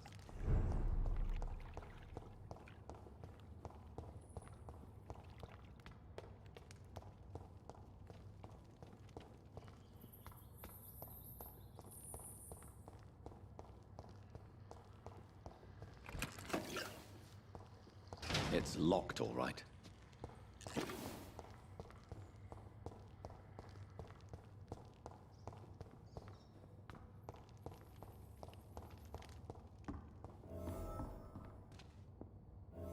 Are you all right, sir? What are you doing here? I could ask you the same question. Don't you know this is a quarantine zone? I'm Dr. Jonathan Reed. I'm investigating the epidemic. You had better get to a safe place while you still can. Oh, really? Well, go investigate somewhere else and leave me be. I beg your pardon? I said go. Leave me alone, sir. Sir, you have no idea what could happen to you if you stay here. Why don't you go home? For fuck's sake. Do I have to punch you in the face to make you disappear? Leave me be! It's my duty to insist. Death lurks everywhere. I must ask you to go back home. I'm safe here, don't you get it? I'm better off risking the flu than catching a bullet. Am I clear enough? I see. Well, since you are obviously hiding from a threat, don't you have a safer place to go? Do you think I'm stupid? The Night Asylum, the Turquoise Turtle, even Miss Gillingham's attic. I tried them all. No, this is my only chance.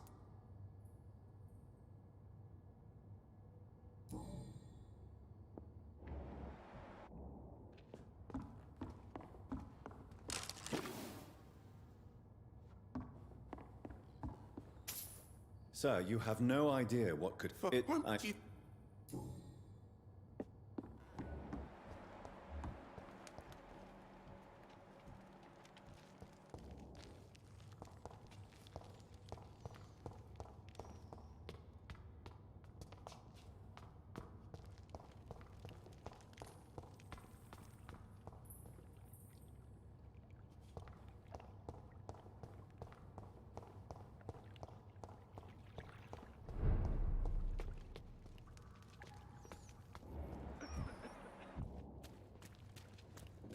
How is London? I've not Ascalon has stalked us for ages upon ages.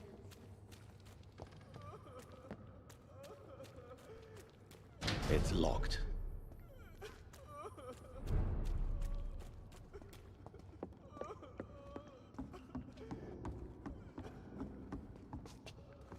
Old Bridget says you are one to trust. Ascalon has stalked us for ages upon ages.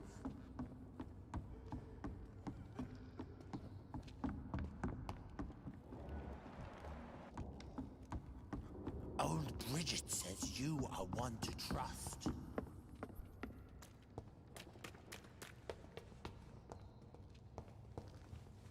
We're at your mercy. The vampire hunters will never find us here.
It's locked.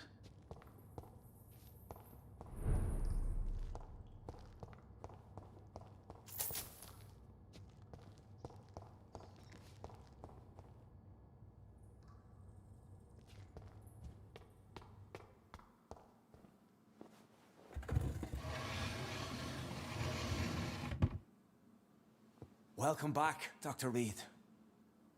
Would you like to take communion with me now? Sean, are you eating raw flesh?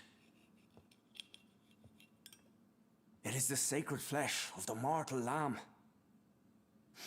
Our Lord's bountiful transmutation for the sustenance of his believers.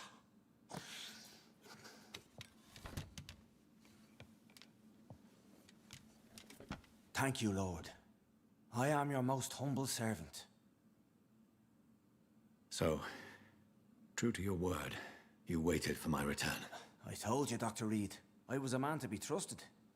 Did you have words with the poor Harriet?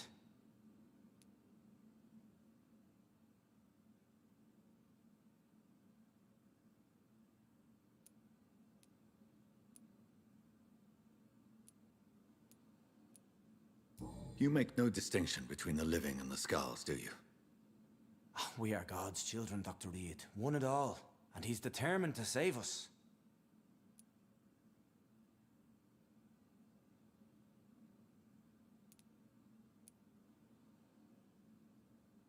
What will be the result if you continue to assist both Skulls and the living?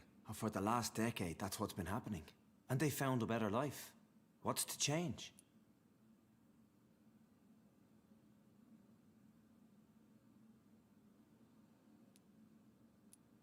You're forgetting the epidemic. Things can go south very quickly. I've seen it. Oh, these are terrible times. Only those pure of heart shall prevail.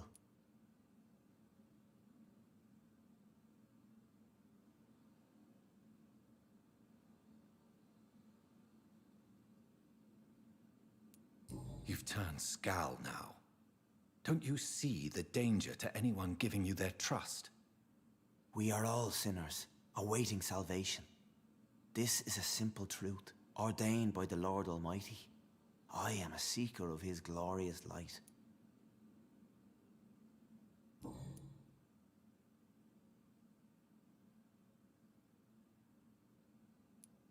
Does this place belong to you? How can you be so certain you can keep it open? This warehouse was once property of the Dawson family, but has been bequeathed me through donation.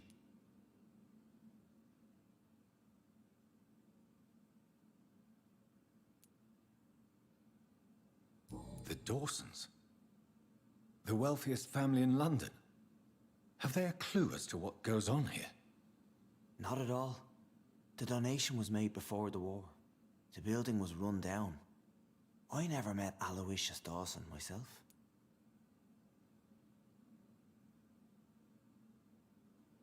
So you have the run of the place and no one's taken notice? As long as we keep to ourselves, we interest no one. This is a haven, and I pray it remains so for eons to come.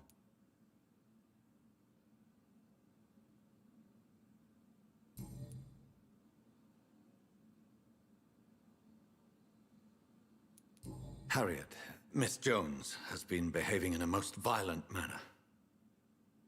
She's going to need special attention. That's precisely the reason I brought her here. To meet old Bridget. She's the guide Harriet requires.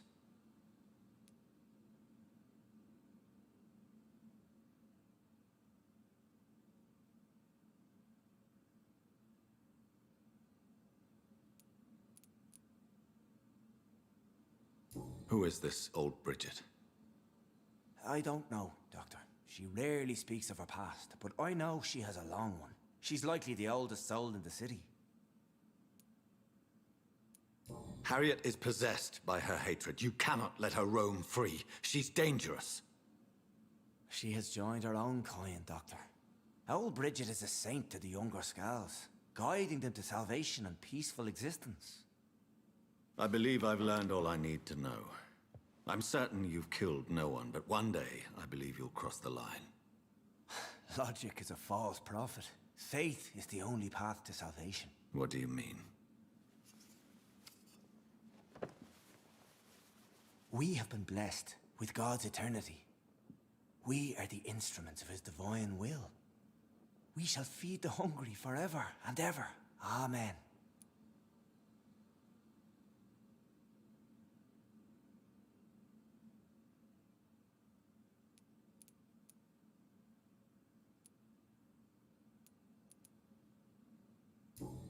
strive to emulate your merciful nature, Sean, but it's a difficult pledge to make.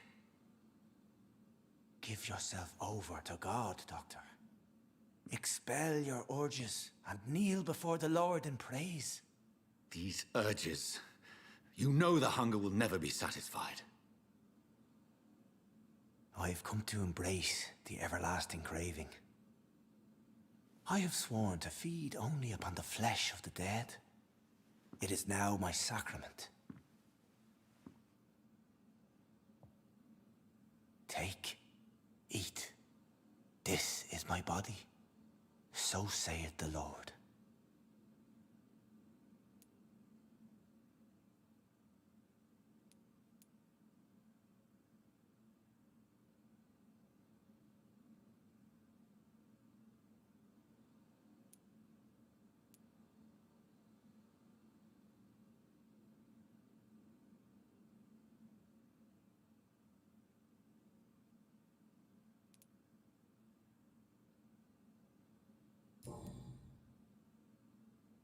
I believe you, Sean.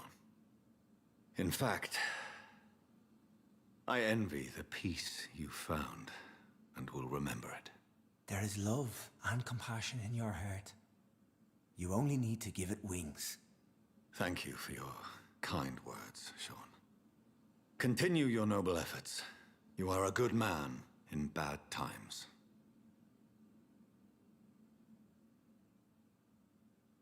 Keep to the light, my friend. Like all my flock, you have a home here. Anytime you're in the neighborhood.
It's locked.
Old Bridget says you are one to trust.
Another corpse thrown in the streets.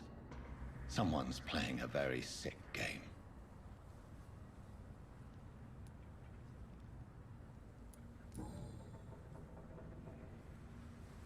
I know this brooch. This is my mother's. A birthday gift from father.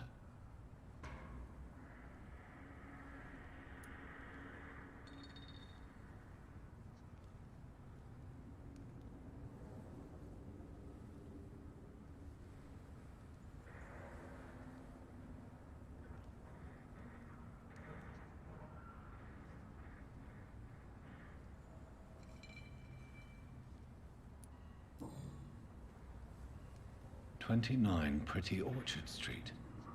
That's near Poplar's district. Why would this man carry off my mother's brooch? I must go there.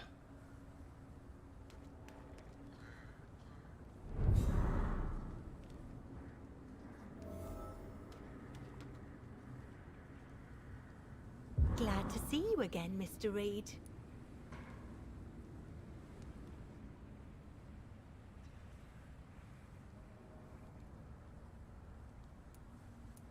Did you see what happened? No. I was coming back to the shelter from work when I heard an awful scream, and there was this man, dead, just in front of the building. You saw nothing at all? No, I told you, just that awful woman's scream. A woman's scream? Are you sure? Of course. It was terrifying. I thought it was my sister, so I ran. But it was a man I've never seen round here before.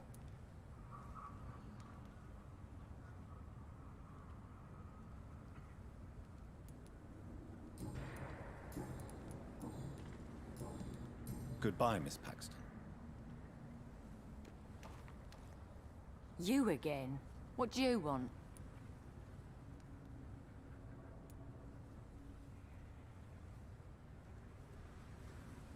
I've identified the men who stole from you. You were right. They were members of some self-proclaimed militia. I knew it! Did you find the money, too? Yes, here it is. They thought they could finance their activities with it. I never thought a man like you would be kind enough to... I misjudged you. Badly. Well... Thank you, sir. Will you give the money back to your comrades, then? Fuck those bastards who fired me. I'll give the money to Miss Gillingham. Her son Jack was a friend of mine. He was killed recently.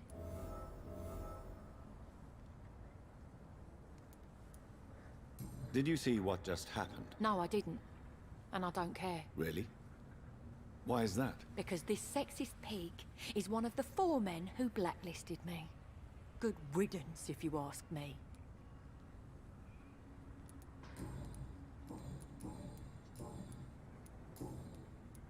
I know you were friends with Miss Gillingham's son, Jack. Tell me about his death. Jack's murder has been a shock to the neighborhood.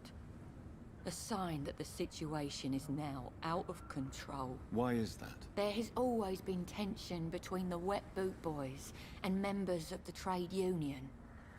But a murder? That's a first.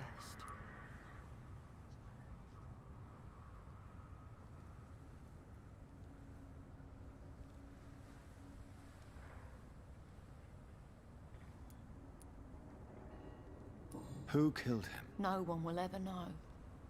One thing is certain. While Jack was alive, I had one less reason to drink.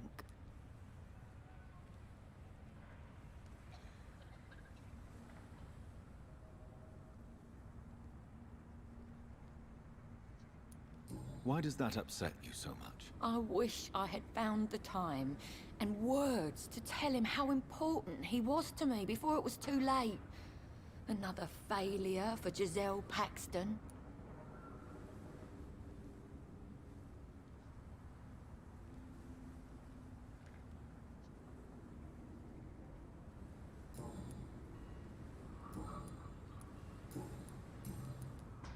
Well, I'll leave you for now. Goodbye, Miss Paxton.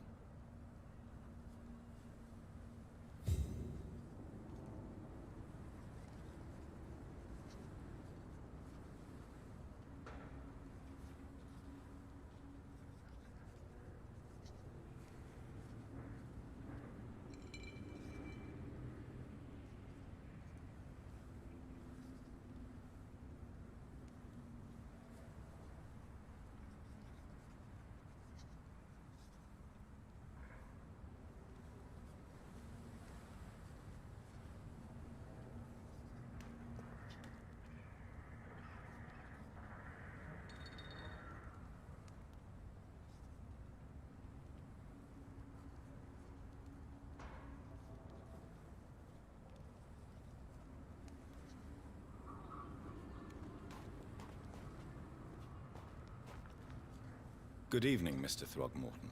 Dr. Reed, can I be of any assistance? Have you noticed anything suspicious lately?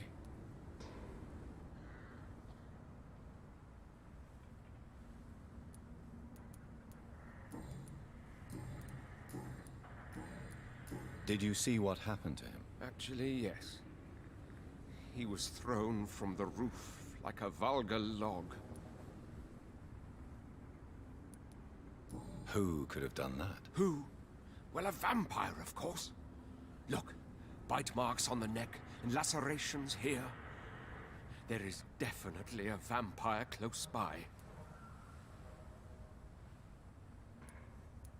Why is it that you sound so afraid? You didn't see it. He was dead before he hit the ground. The strength required to do such a thing, well, it beggars belief.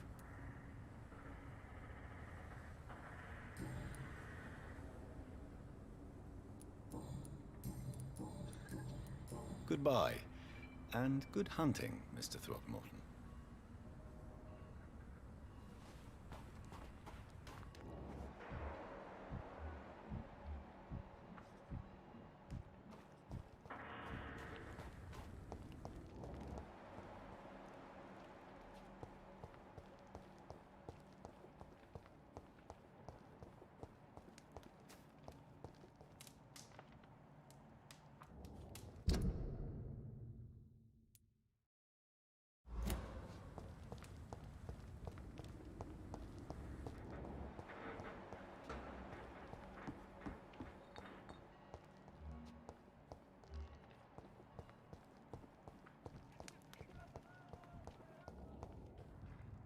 Good evening. I'm Dr. Reed. Do you need any help? Rest assured, I will help you, sir. Martin Nightingale, at your service. Please, take a look at my wares. Your merchandise. I don't really see anything worth having. No offense. None taken, sir. But please, I need to eat. Perhaps if you keep looking, you'd see something that takes your fancy.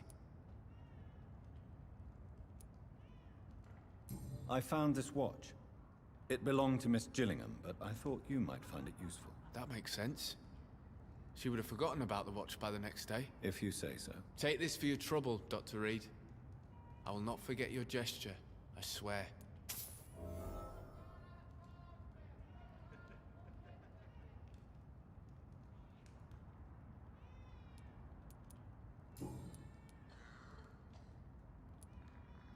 What can you tell me about the neighborhood? Have you got any friends around these parts? Not really.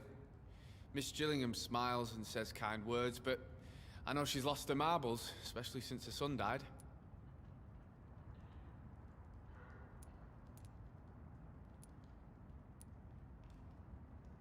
How interesting. I don't suppose you know what happened to her son. Jack! Rumour has it he tried to tackle some gang lads. I didn't know him well, but I heard he was a nice enough chap. His old ma still thinks he's around.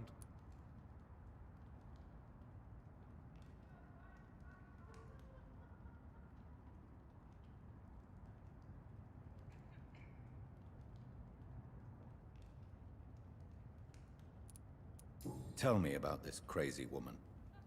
Madness is often mistaken for other conditions. The poor woman's mad, all right.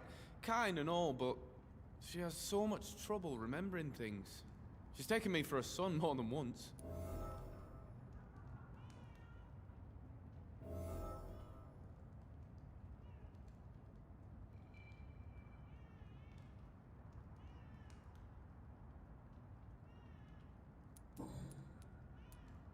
Let me be frank. You're as much of a businessman as I am a werewolf, right? Who the hell are you to question me? It's hard enough to stay clean when you don't have a place to sleep. I'm doing my best here. I meant no offense, Mr. Nightingale. I was merely pointing out the fact that you're unlikely to survive long if you continue wandering this path. And what should I do then, sir? Should I join the Wet Boot Boys like so many others? No thanks. I'd rather be a bad seller than a dead gang member.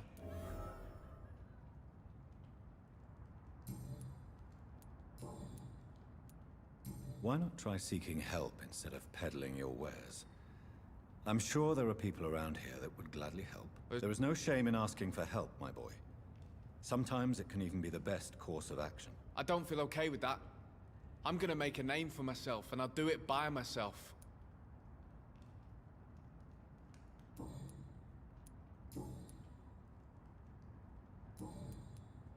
Show me what you have to offer then, Mr. Nightingale.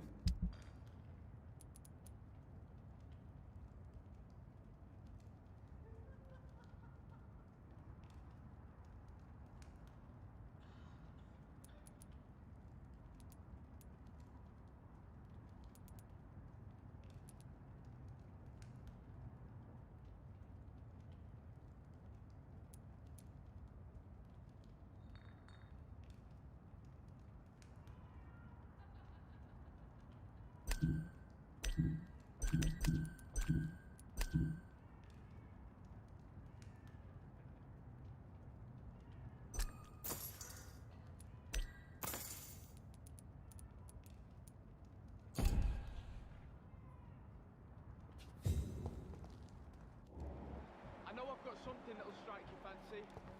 If not, I'll find you something.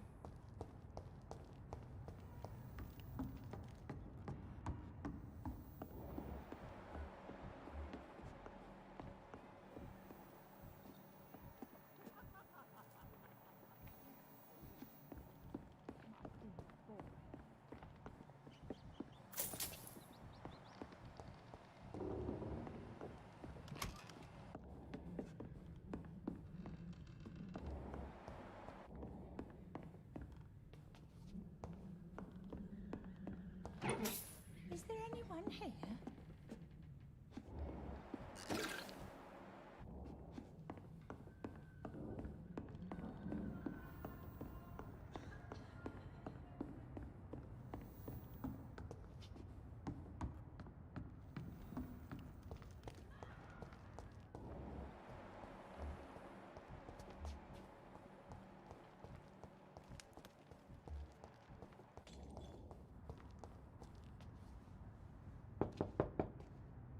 Good evening, miss.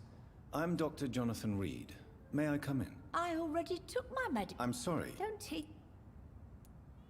I think I should come in. An epidemic.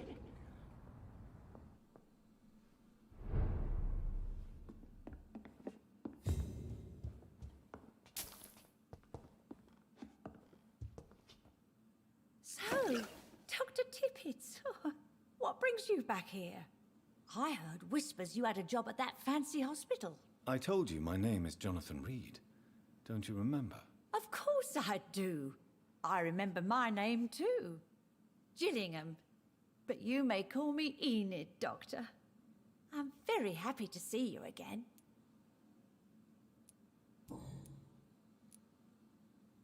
What can you tell me about this part of town? Oh no, I don't gossip. That would be most unbecoming of a lady such as myself.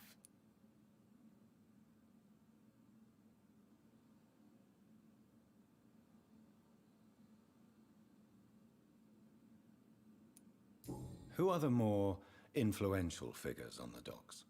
Well, I heard about some terrible illness going around. I would say in that case that it's you, Dr. Tippett. What can you tell me about... Oh, Is anyone taking care of you, Miss Gillingham? my son is always here to take care of me. He's a good boy like that, but I do worry that he needs to start living his own life. I would never say that to him, of course.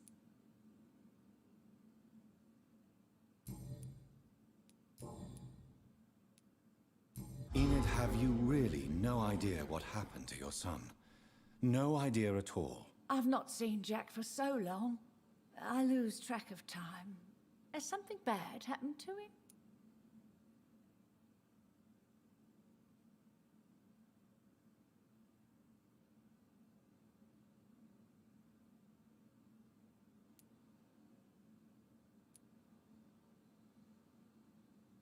Jack takes good care of you, Miss Gillingham. He does indeed. My Jack is the best son a mother could ask for.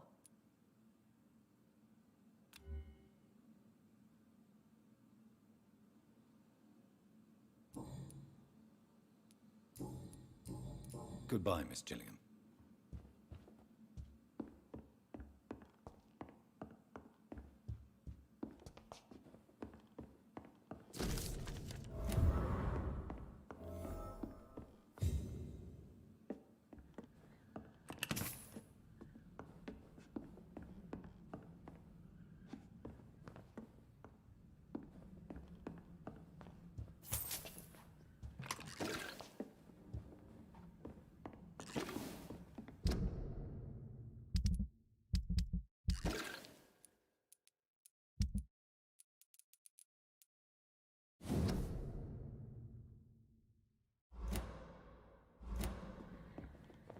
It's locked.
Good evening, Miss Gillingham.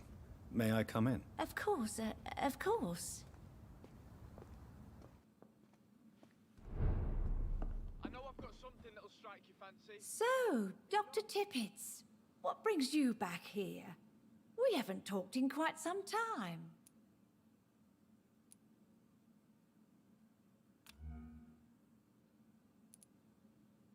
Have you heard anything recently concerning Sean Hampton's shelter? I've never heard that name before, I'm afraid.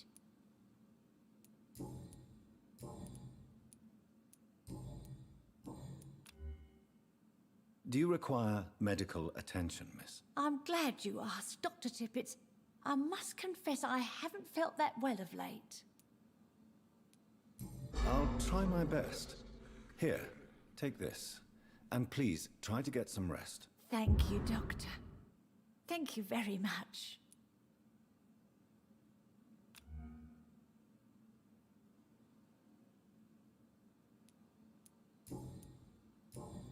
Goodbye, Miss Gillingham.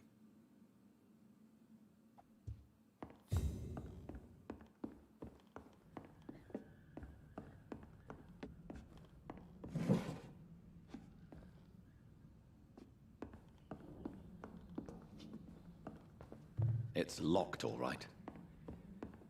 I'll find you something.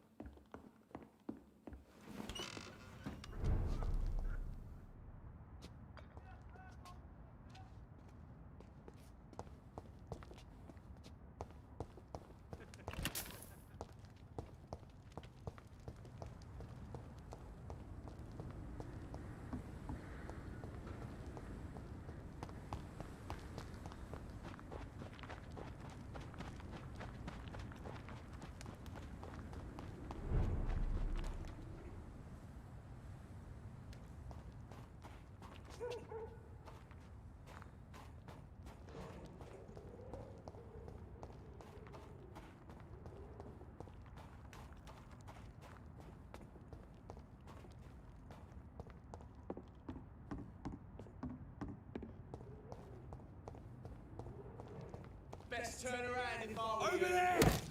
One of them vermin!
much noise. Vampire kills in utter silence.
Die, beast! What's this? I hear it leads here.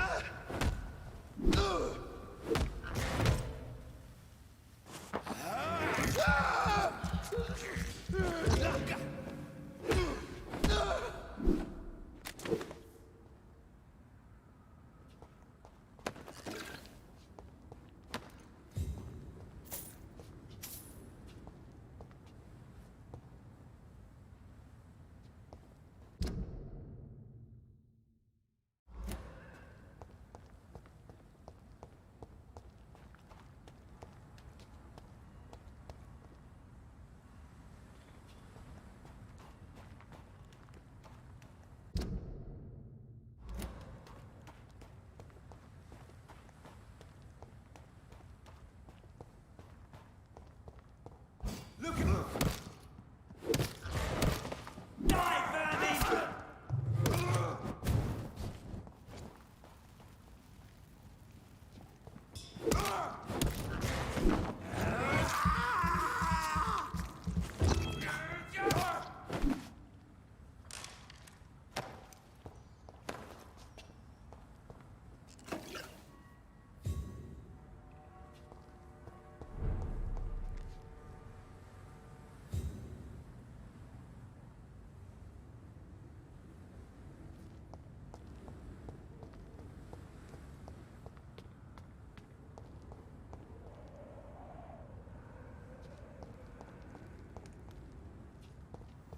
29 Pretty Orchard Street. This is it.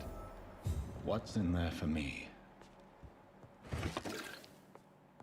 There's been a fight here.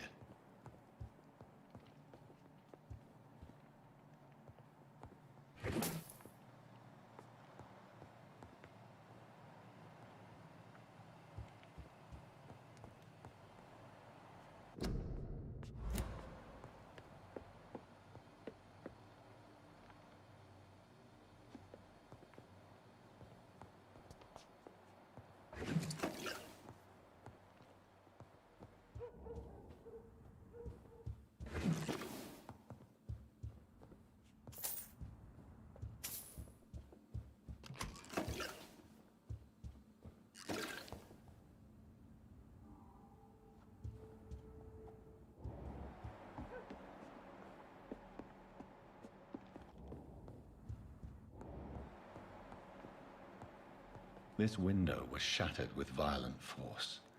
Someone's been pulled through it and dragged through the street. Who could have done that?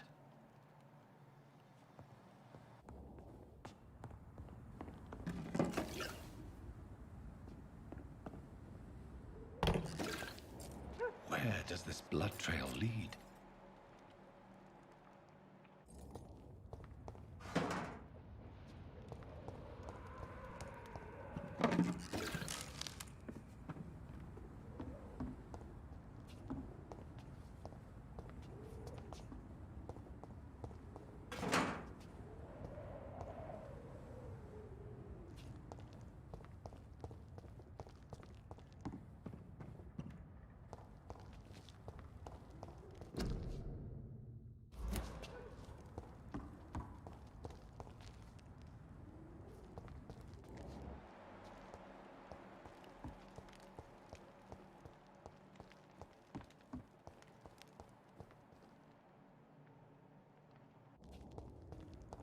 It's locked, all right.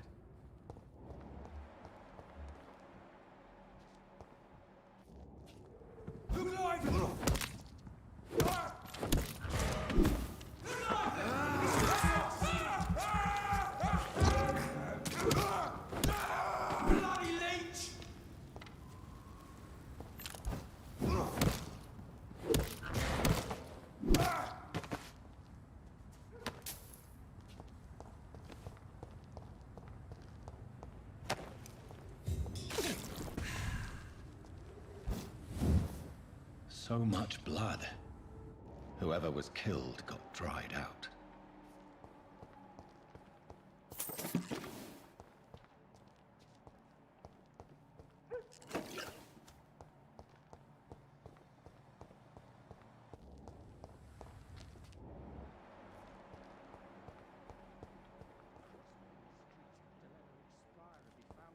You're surprising.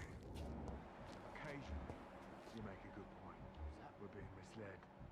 Or worse, we're being baited by leeches playing a nasty game.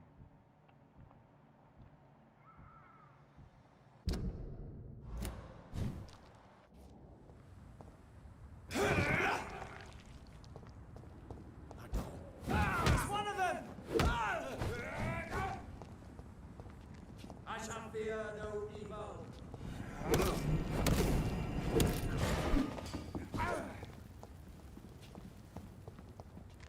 No rest for the wicked.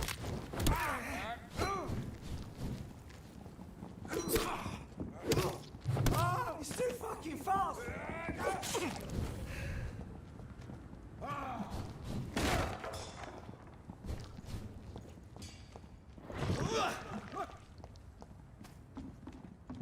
The power of the Lord commands you. Have faith, brothers. Stay back.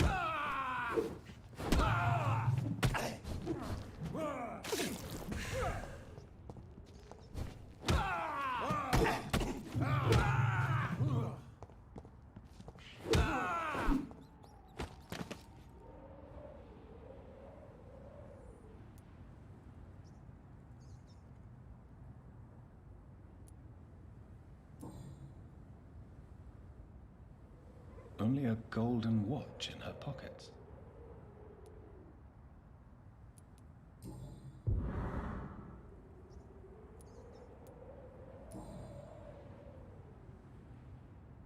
The marks on this woman's neck were made by the fangs of a vampire.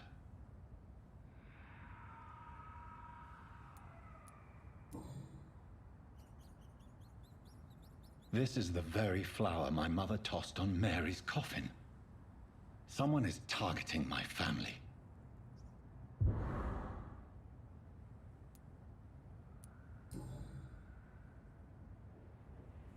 Her shoes and clothes are quite worn out.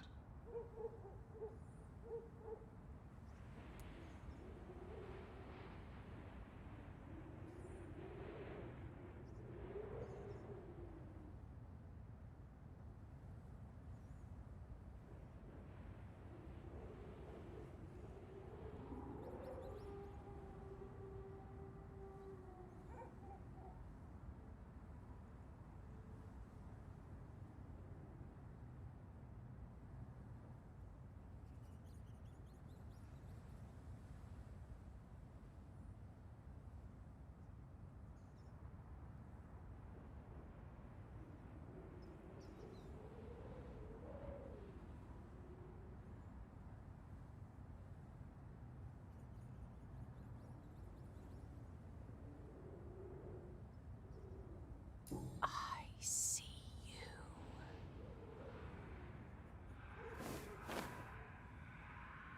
Right then. It's a sick game. But given no choice in the matter, I might as well win it.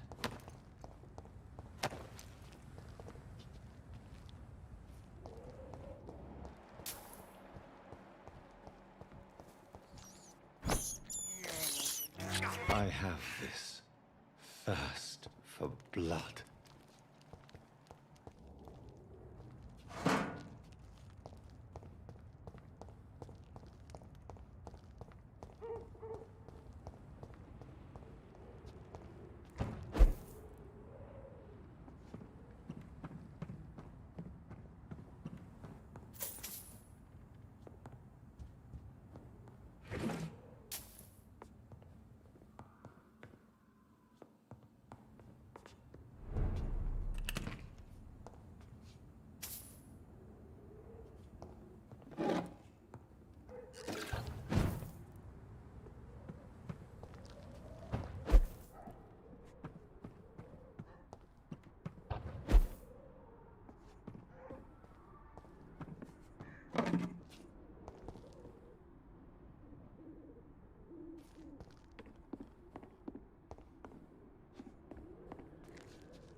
Jonathan. What was that?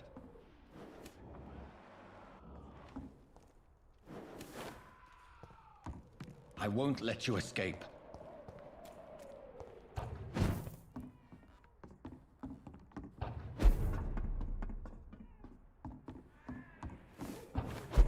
You're very fast, but I'll catch you.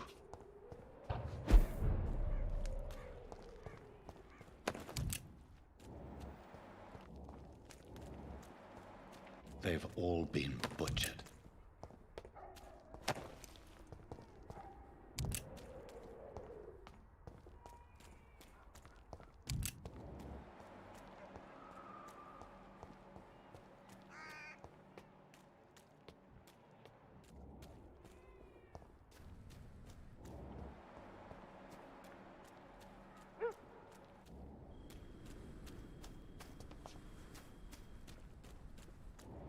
I can still sense a presence.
have you done? Vicar Larrabee, what happened? Demon! Hell Scourge! Son of perdition! Vicar! Jonathan's no demon. He's just a soul. Returned from the dead. Like your Christ, Vicar. Mary, is it really you? Oh, it's me, all right. Precious brother. What is Mother doing here? I'm gathering the family for a final reunion. All smiling, all dead. Thanks to the good Dr. Reed. Mary. Mother, say hello to your son. Hello, Jonathan. Mother, What do we have here, Mother? The prodigal son has lost his tongue. Our Jonathan always had the first and last word at dinner. The entertainer, the star of our show. I'm sorry. Let me explain. Shut up. It's my turn to do the talking. I have this nasty hole in my chest, Johnny. It needs to breathe. Of course. You can speak.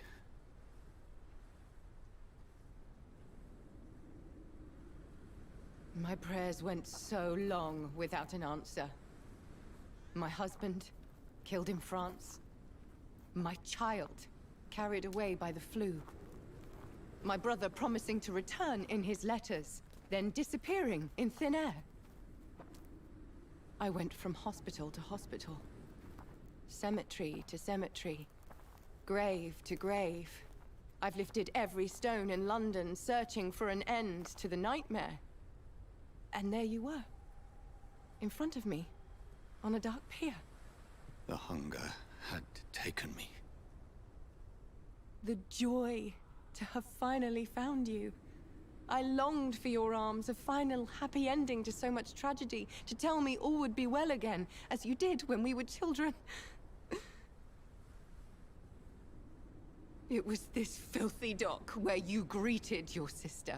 I dug a tunnel from my grave with my fingers and teeth.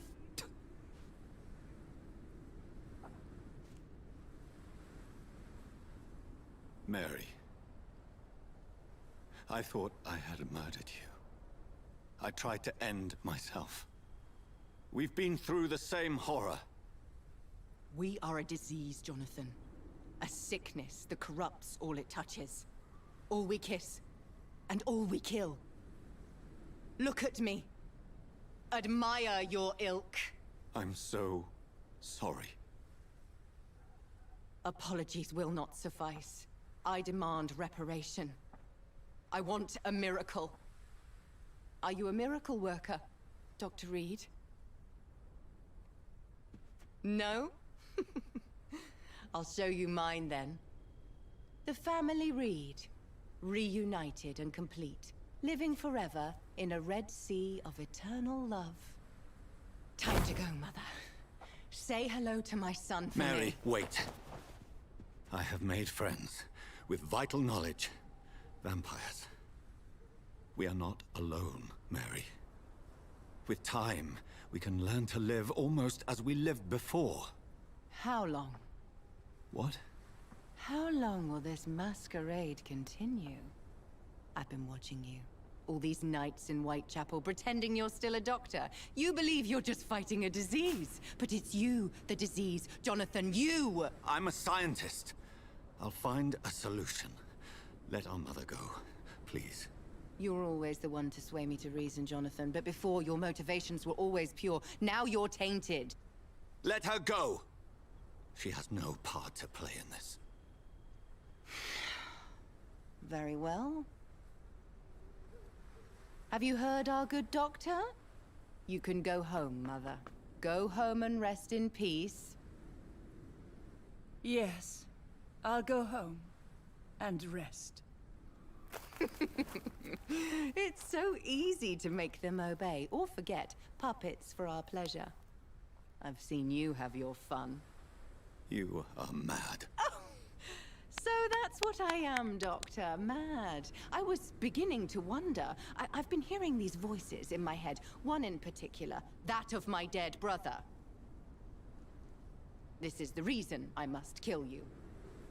Not for your betrayal, not for our poisonous kiss, not even for the lies you tell yourself. No, it's so that smooth and wicked voice will stop ringing in my ear. Mary. No, don't! Time to die, brother. And this time for good. Abomination!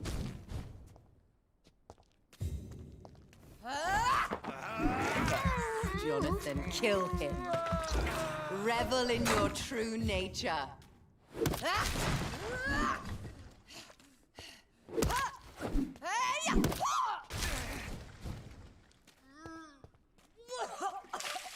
Rest in peace, monster.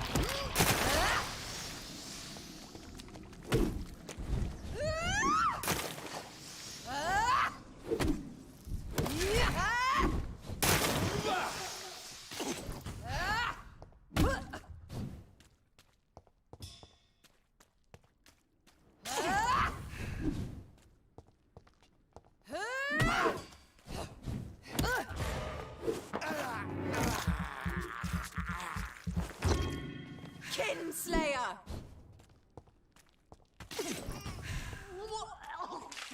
Come to me, Jonathan.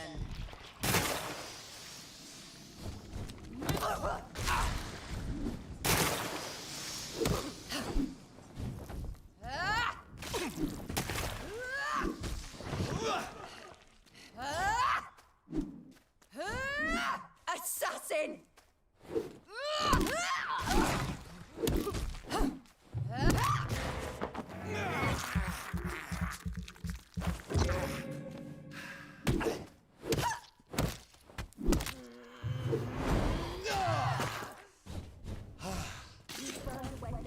Mind.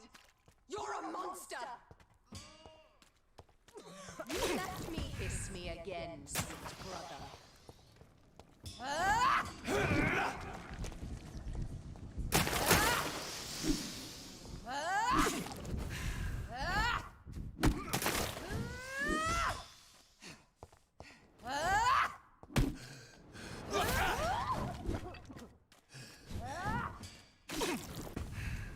You've killed me, brother!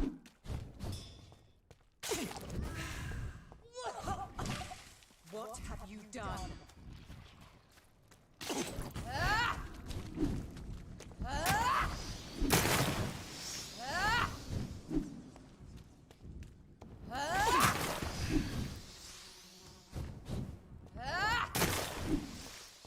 Abomination!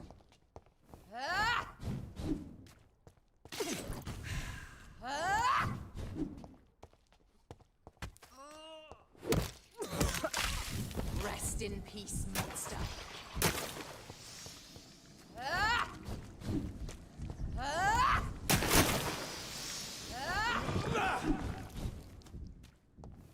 You left me to rot.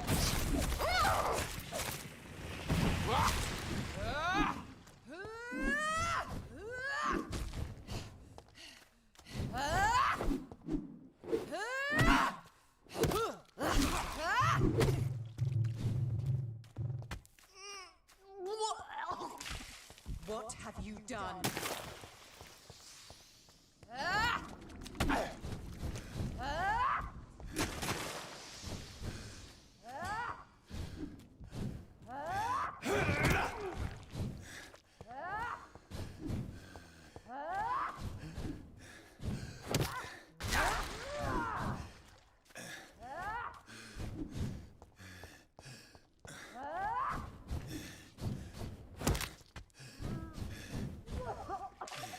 Come to me, Jonathan.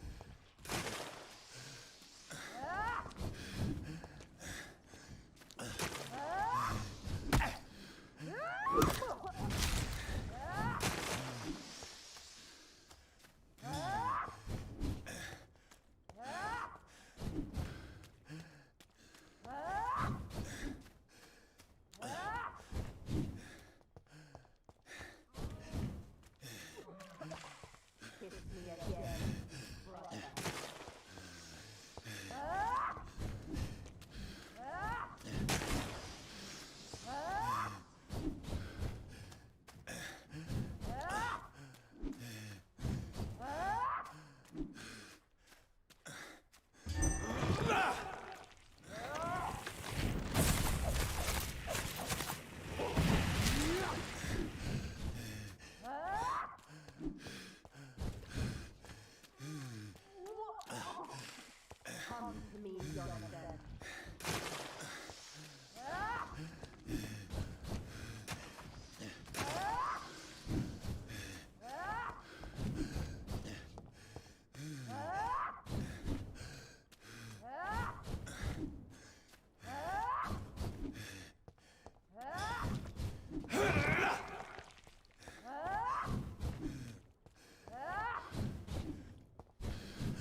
keep myself.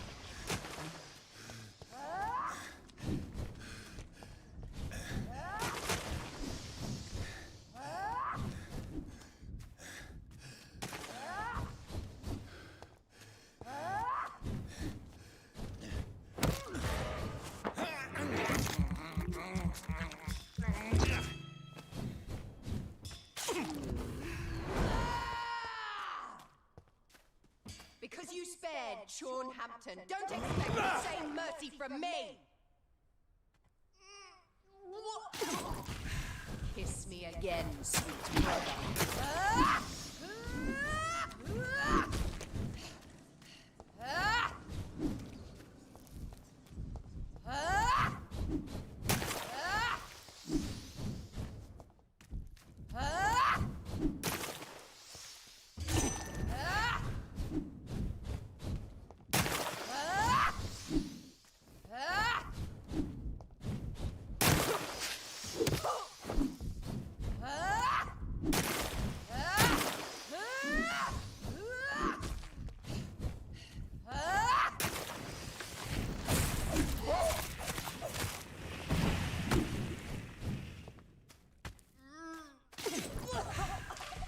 What have you done?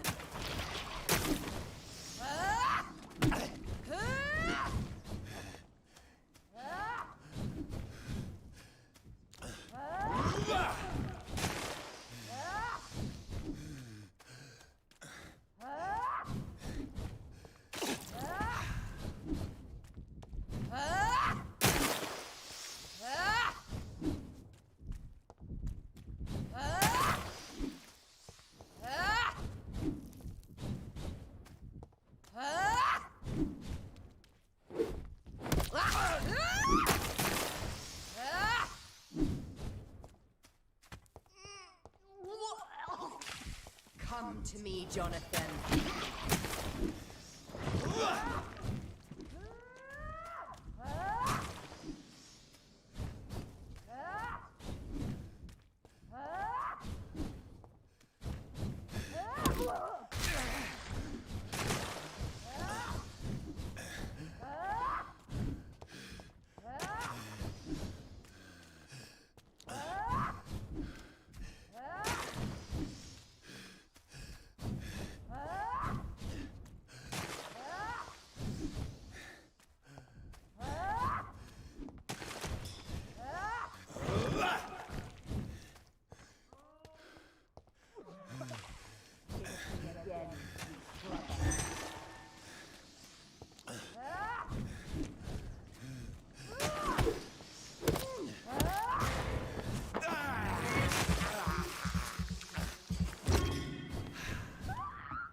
Well, brother, it's time to bring this conversation to an end. Forever. You know I will not play this game. Come now, Doctor. Like a rabid dog. Or think you're performing an autopsy. Don't be ridiculous. I'll kill them all. The kind Dr. Swansea. The sweet little lass with hair of red. I am the Harbinger, bringing your punishment. Mary. Don't you see? This is not me. Flesh that never ages. All nightmare, no dream. Bring it to a close. Let me sleep.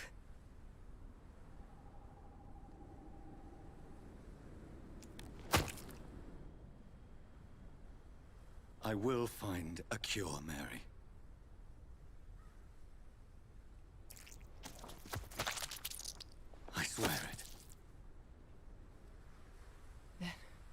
At last, I can forgive you.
Blood. As I shed one last red tear for my fallen sister, I realize the entire world now revolves around this singular word. The epidemic that has stricken London is not the Spanish flu. It is transmitted through the blood, via violent biting, turning survivors into frenzied immortals. I am Dr. Jonathan Reed. I am a vampire, born anew into an age of death and pestilence. While plotting factions close in around me, I am sworn to find the source of this epidemic. I am convinced greater perils are still to come. I know the answers I seek are hiding in our blood.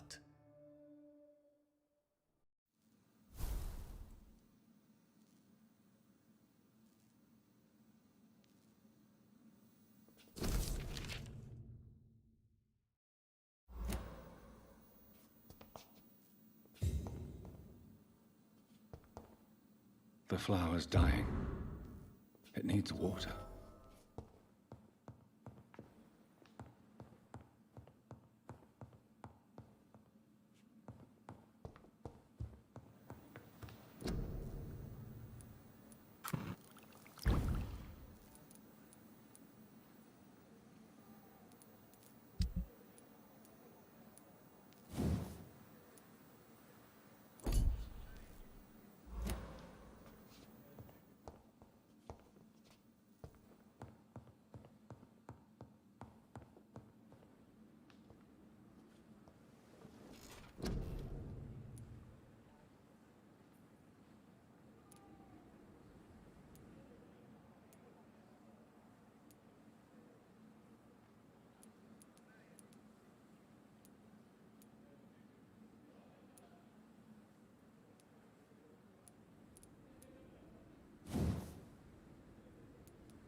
Good evening, Miss Howcroft.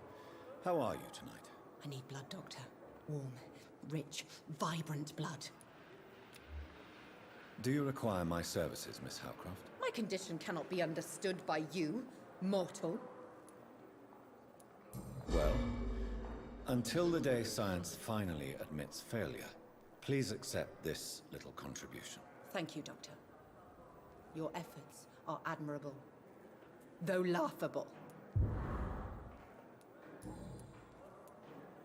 Tell me, Thelma, why do you feel so attached to Mr. Elwood? Why him? I'm not sure, Doctor. I think we have a bond of some sort. We've both suffered so much.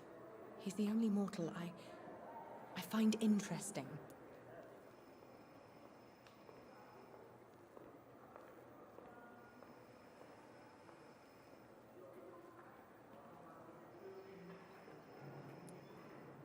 Do you plan to make him a vampire too? Of course not.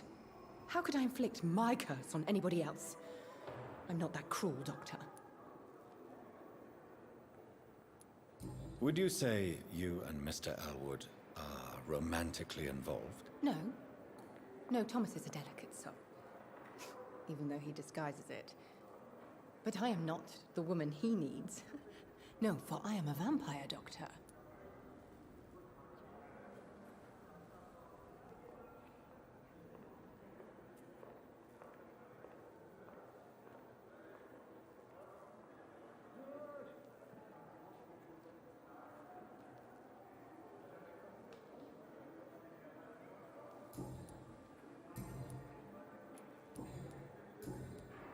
I'll leave you, Mistress of the Dark, to your nocturnal activities.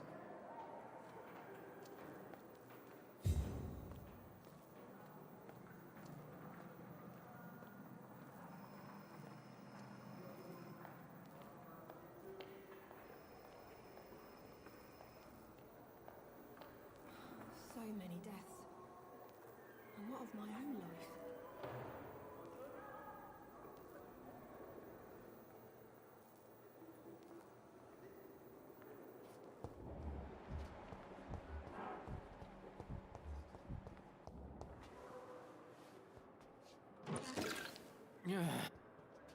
Good evening, Mr. Elwood. Evening, Doc. Soldier, do you need assistance? Not really. As long as you remain here, I will make sure you don't have to worry about your health. Don't think you can do much about it. Damage is done.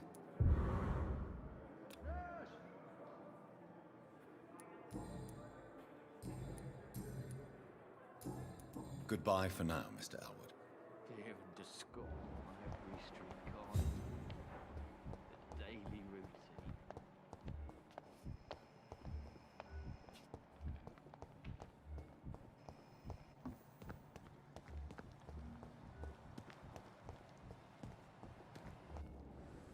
Good evening, Dr. Tippett. Doctor... Do you need any medical assistance? Yes. I have no doubt about it, but you are still ill all the same. Please, take this medicine. I appreciate your concern.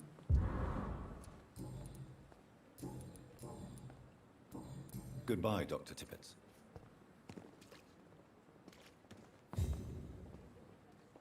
Good evening, Milton. Good evening. Do you need any medical help? I'm afraid I... Our job brings us into contact with all kinds of infections, Milton. There's no shame in being ill while you're in a hospital. That's it. I'd like to see your goods. Wise choice.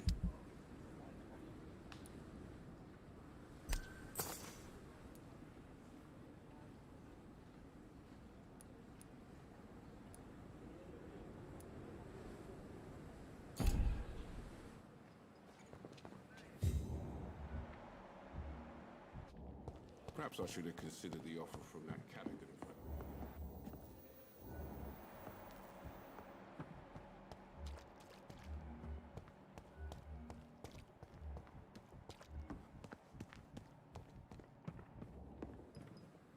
Good evening, Nurse Brannigan. Do you require medical... I will be... Nurse, you won't... I'll try. I'm not familiar with all... Brilliant. Most... It would... I'm not familiar... It...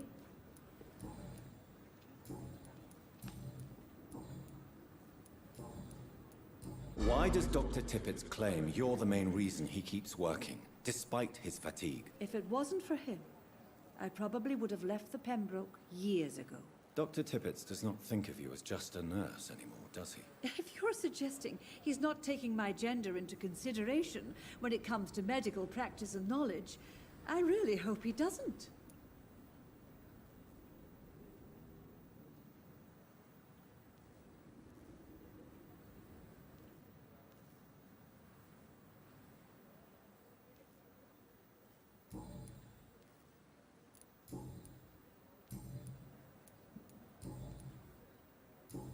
Goodbye, nurse. Call me if you need assistance. When I thought last time this epidemic was difficult.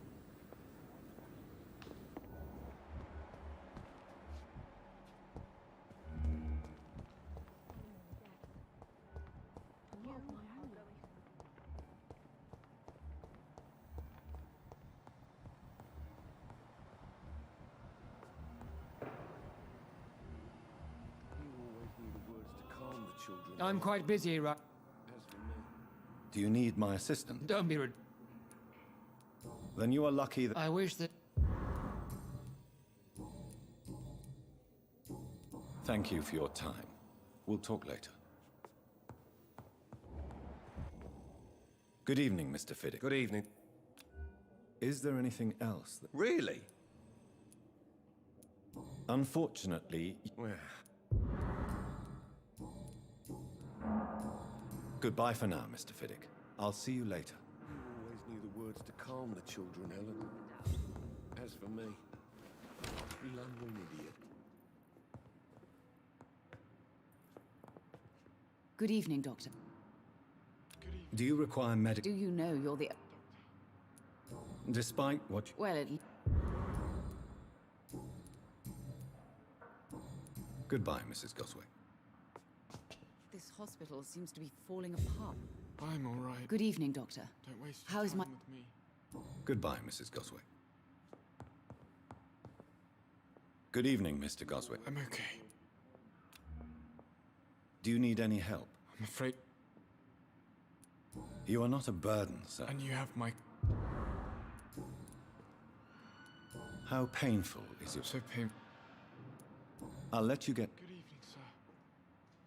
Doctor.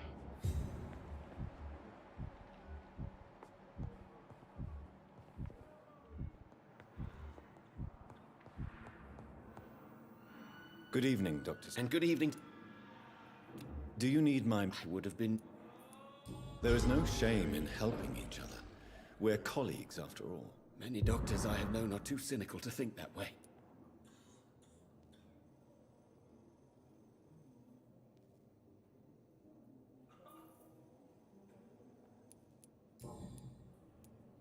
Tell me more about your willingness to experiment with new medical techniques. Harvey Fiddick is a patient suffering from a severe injury that could cripple him if not treated correctly. I'm convinced your blood transfusion technique could help him. What is it you really want? To save him? Or to prove your point? Fair question. I want nothing but to save my patient, Dr. Reed. Especially since I know Mr. Fiddick's story.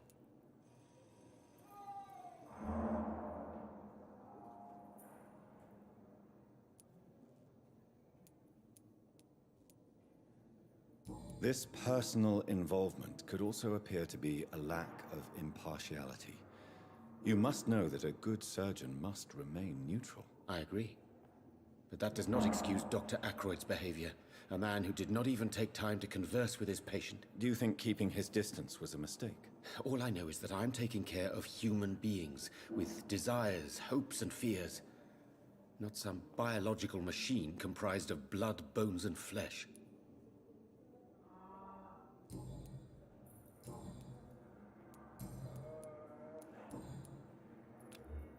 Goodbye, Dr. Strickland. You always knew the words to calm the children, Helen.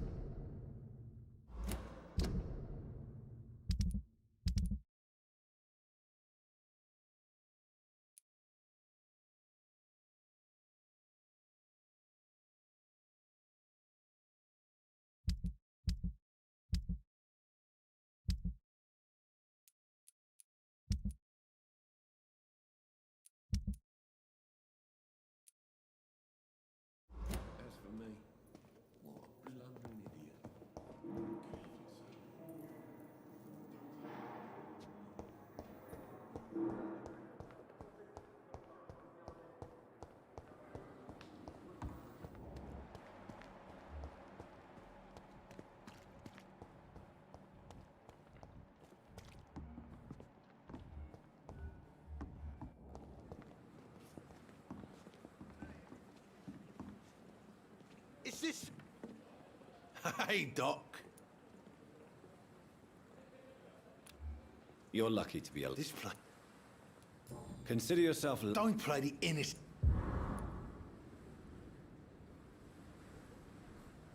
I have found the gift from your wife. In that case, you'll be properly rewarded, Doc. Clay Cox is a man of his word. I hope that won't make me an accomplice to your future crimes. Who knows what I might do now I feel invincible again?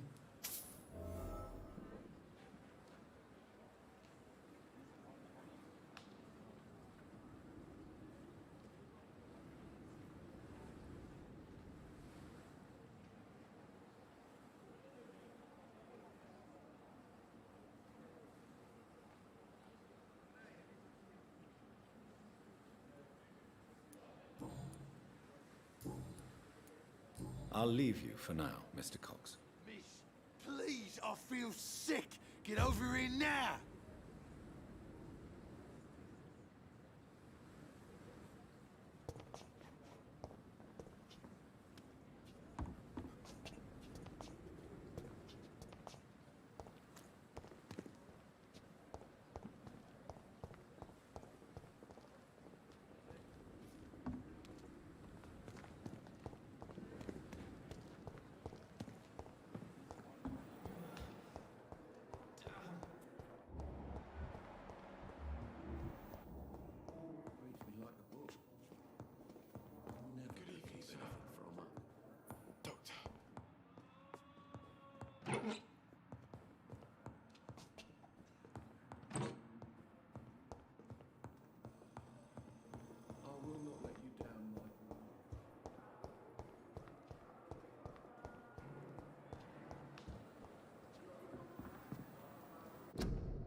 At least that mistress of the dark has stopped following me.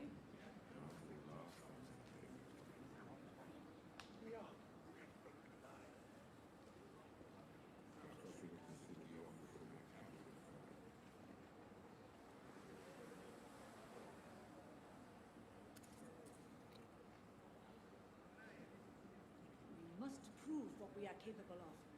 It is now or never.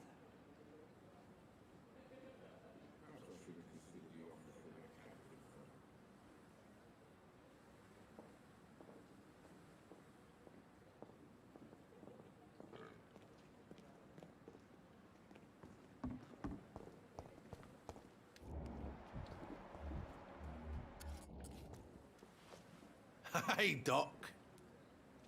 I'll leave you for now, Mr. Cox.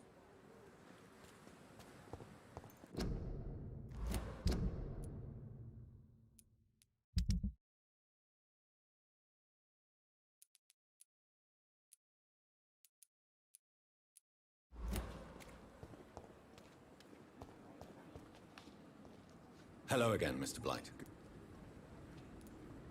Are you concerned about... Of course I am.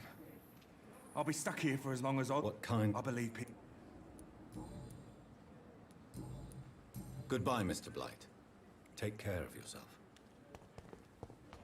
We fought for England, but England won't fight for us.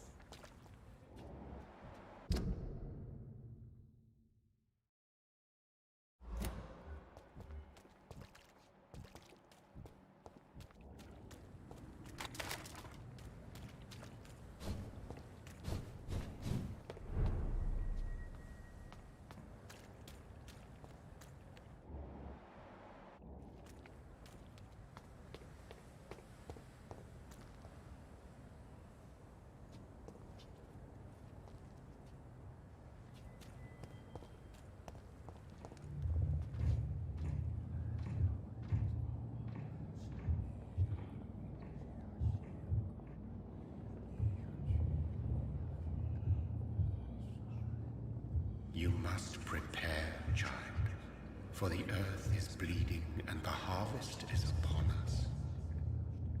Stay away, whoever you are. This is no time for petty quarrels, my champion. Can you not hear? The famished queen has awoken.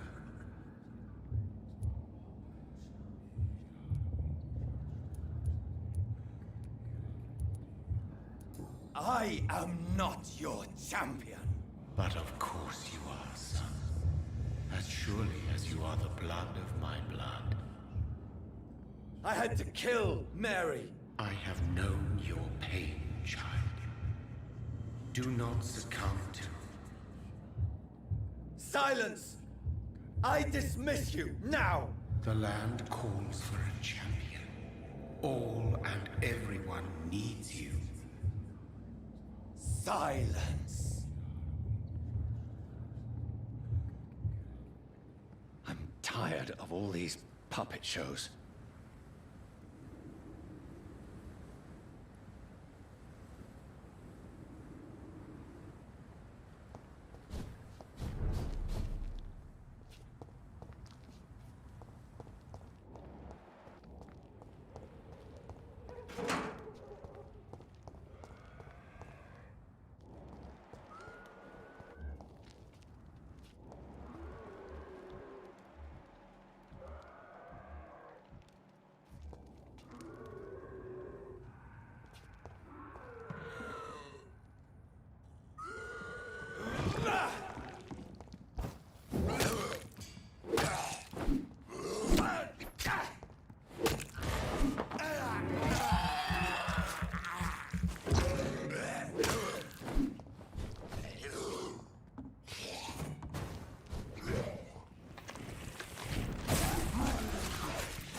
war. I'll show them war. Whatever this poor woman did, nobody deserves this kind of punishment.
I cannot enter.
It's locked, all right.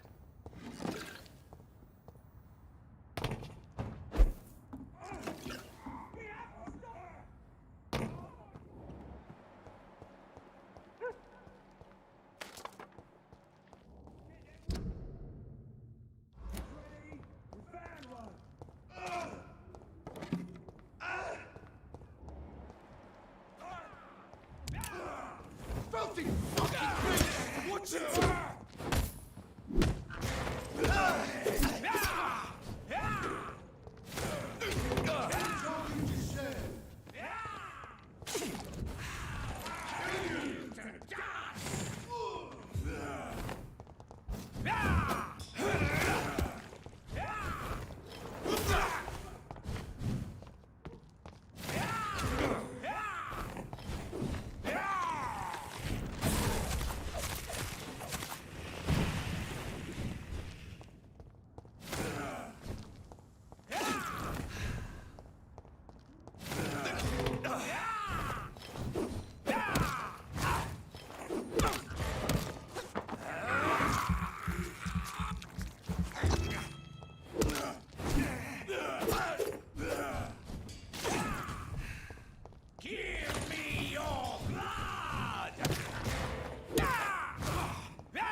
I cannot enter.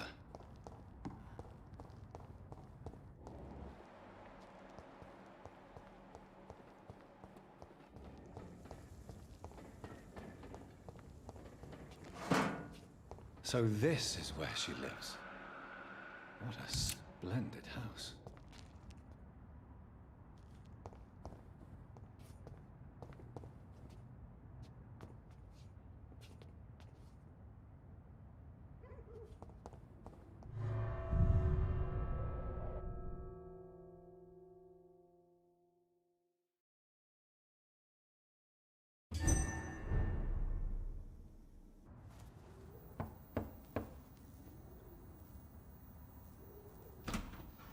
Dr. Reed, welcome. How are you? As good as one can be, considering the circumstances. Yes. Death and affliction seem prevailing themes of late. Please, come in. We have much to discuss. I hope I haven't disturbed you. Not at all. Actually, I was counting on you visiting me tonight. How strange, this painting. Beautiful, melancholic, yet with a haunting dignity. Indeed. A long time ago, a friend asked me to paint this for him. But I kept it in the end. I did not know you were a painter, my lady. There are many things you do not know about me, young Ekon.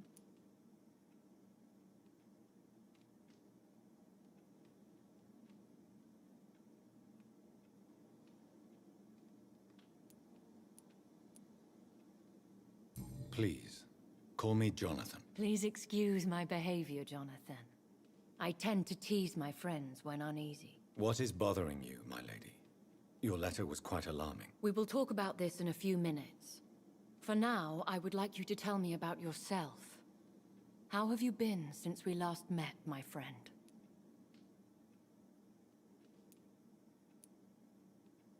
My sister Mary. She was made a vampire in the same way I was. She was the one killing all those people everywhere I went. Vengeance is a powerful force for those betrayed. Made vampire through careless error. Victims by surprise.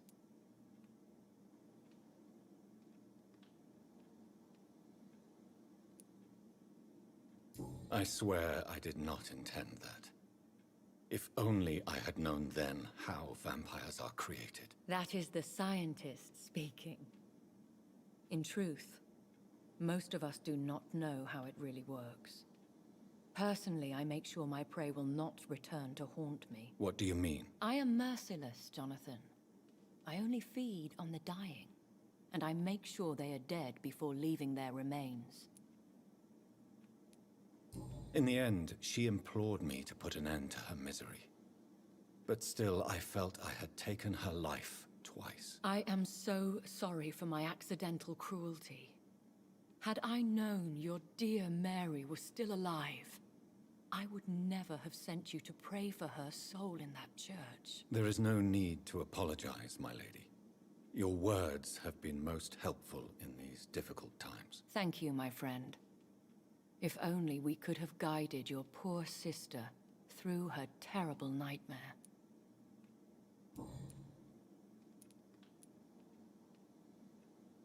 I came to the conclusion that my maker, whoever he might be, must be a powerful vampire. Certainly extremely old. How have you reached this conclusion?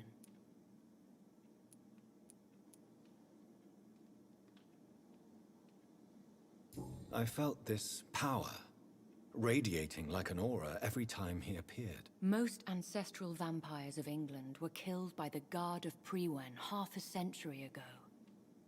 I wonder who your maker could be. You have no idea who he could be? Some of the ancient ones fled England. Some may still be in hiding. All I know is you, my friend, are a pawn in some secret and obscure game of chess. He is the only immortal I've seen appear in an ethereal form. His voice, his words seemed ancient. It was disturbing. I am afraid you are right. The simple fact that your blood made Mary such a strong Ekon proves that you must be of ancient lineage.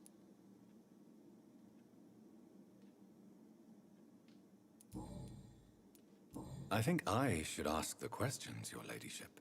After all, it was you who invited me to settle this most urgent of matters. Fair enough, Jonathan.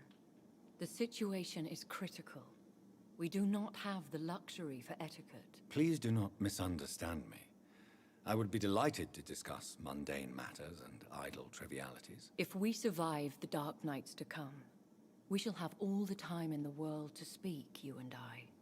For now, please follow me, Jonathan. I must say, your house is exquisite. One of the advantages of living forever is having the time to be selective with one's furnishings. I took the liberty of having tea served. You can still drink tea. Can't keep it down, but I do so enjoy the aroma. Let us toast to make-believe. And of course, to your health, Jonathan. And to yours, my lady.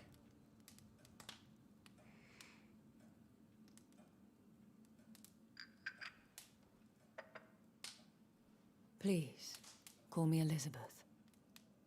So, my lady, why truly did you invite me here? I've been asked to deliver an official invitation to meet the Ascalon Club.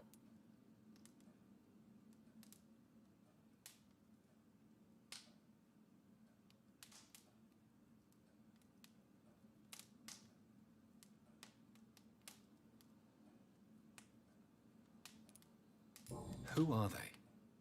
Really? They are the embodiment of vampire law in Britain. Some say they influence the destiny of the Empire.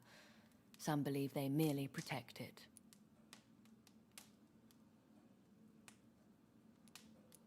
How many are they? Only a small number of powerful and deceitful immortals.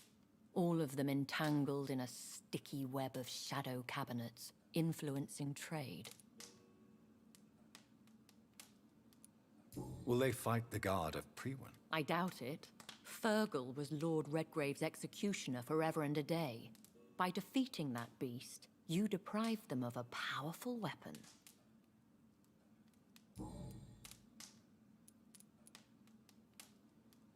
Should I trust them? Of course not. Do not misunderstand me. They can be very useful, but I believe their long-term goals differ from yours.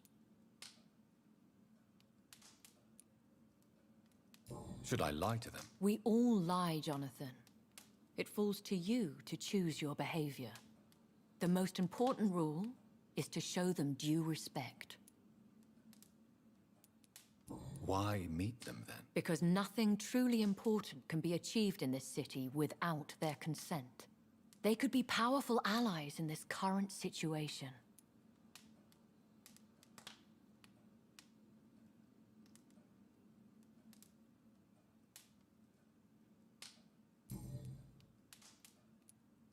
Why use you to contact me? Because they know we are close. The Ascalon Club has many spies. Their main occupation is gathering information and then deciding how to use it.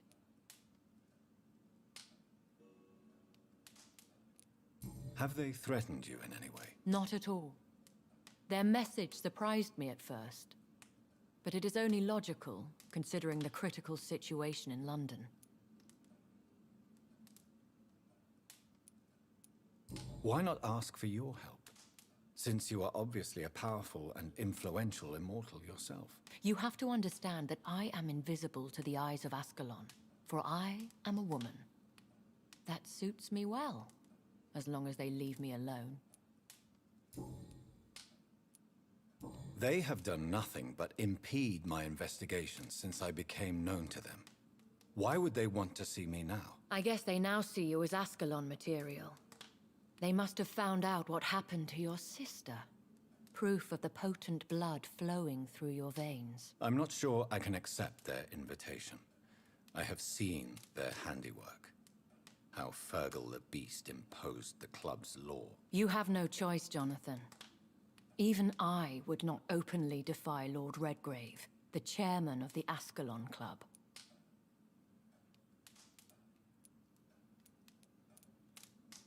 What can you tell me about Lord Redgrave? Who is he? Lord Redgrave is the founder and chairman of the Ascalon Club. Most mortals know him as the Earl of Bristol.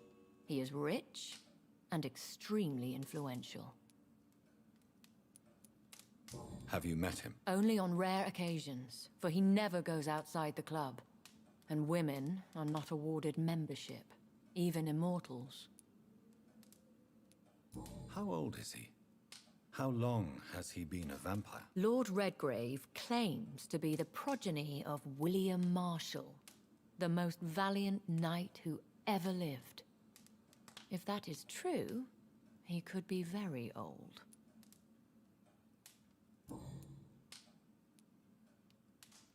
How powerful is his reach? The Ascalon Club may be the most influential secret society in England. Not all its members are immortals, but they are all very powerful. They are not all immortals. How is that? The club is mainly comprised of political figures who seek the safety and expansion of the Empire. The most loyal are awarded immortality. Any familiar or famous names? As the richest, most relentless British tycoon, Aloysius Dawson is considered ideal Ascalon material and has been watched for years. If you are convinced I must meet him, I will heed your advice. Thank you, Jonathan. I understand your reluctance to brush shoulders with London's vampire elite. But we have no choice. Is the situation that critical? Yes. The Guard of Prewen has called for a second great hunt of our kind. And they will stop at nothing to eliminate us. Will the Guard of Prewen and the Ascalon Club fight each other? I doubt it. If Prewen really launched a great hunt, I think most of the Ekons I know would flee the country to escape the bloodbath. I think I saw them kill an Ekon on the way to your house. They seem to have a list with names. To launch another great hunt, they must have collected intelligence on vampire identities and whereabouts. They are a resourceful lot. Should we fight back? I will not be hunted down like an animal again. I admire your courage, Jonathan. But the best way to fight them is to put an end to the epidemic. This is the only way to clear the air.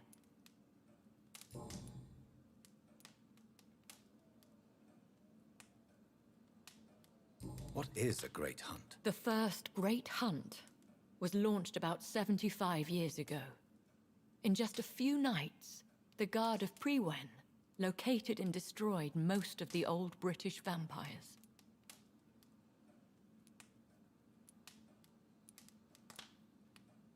Why start a second one? Prewen has always seen us immortals as a threat to mankind. My guess is they suspect one or more of us as the cause of the epidemic. How did you survive the first hunt? I fled, Jonathan. Like most vampires who survived that slaughter. And I secretly came back when I was sure they had lost my trail.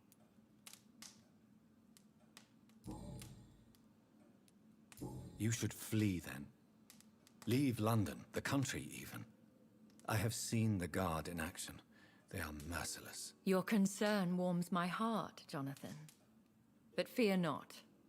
If the situation gets too dangerous, I shall retreat to my secret Scottish manor. I could hide you in my luggage, if you wish. Thank you for the offer. I shall keep it in mind, but I have much to do here. There is a question I must ask you. Could Lord Redgrave be my maker? I doubt it. If Lord Redgrave had made you his progeny, he would not have seemed so surprised when you demonstrated the strength of your lineage.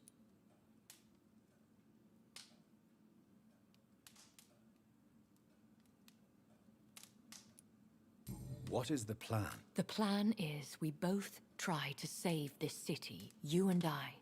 Go to Ascalon, accept their proposition, and use their influence to promote your agenda. How can I save London? The epidemic is the priority. You must find its origin and put an end to it. This is the best way to solve the crisis. What will you do? I still have contacts and old friends in this town. I shall make some inquiries and attempt to learn more of the situation. We need clarity.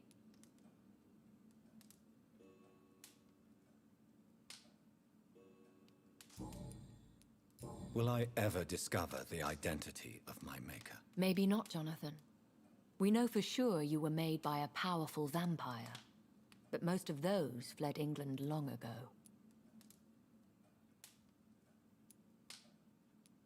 Please forgive my bluntness, but I have to ask.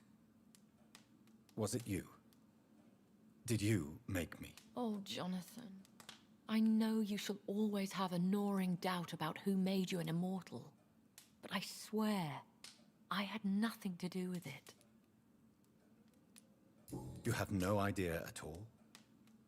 You seem to know so many things about the secrets of the vampire underworld. Even if I had my suspicions, I would not dare give you a name so soon. All I can say is this. I will make inquiries and keep you informed. One day soon, I will have to find the answer to this mystery. And I shall help you in your research, I promise. For now, you must go to the Ascalon Club and play their game. Will I see you again at the Pembroke Hospital? No, you will find me here if you need me. I shall conduct inquiries alone, and we can then share our discoveries.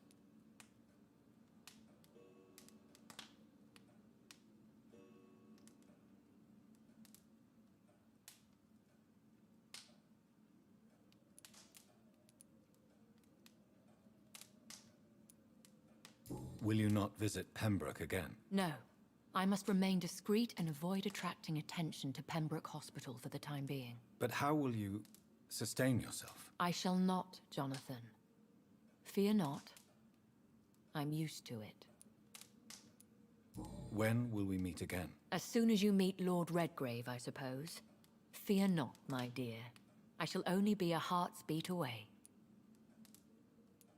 I want to thank you for all your support and your help, my lady. Could you do me a last great favor and call me Elizabeth? I should be honored, my lady. Then it is settled. Finally, some good news in these dark hours. Thank you. I appreciate the advice. I had best prepare myself to meet this Lord Redgrave now. How thrilling to meet the Earl of Bristol in the flesh, so to speak. Something tells me you're not very keen on the man. Don't get me wrong. The gentlemen of the Ascalon Club are honorable, but their attitude and opinions are somewhat antiquated. I see.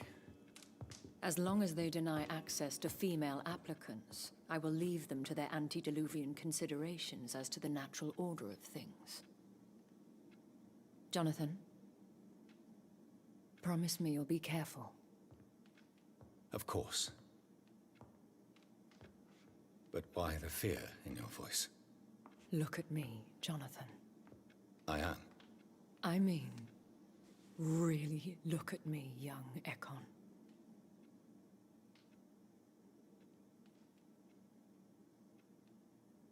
We may be deceptive by nature, but this heart of mine has always told the truth. Oh. Elizabeth. Go, my friend. But come back to me soon.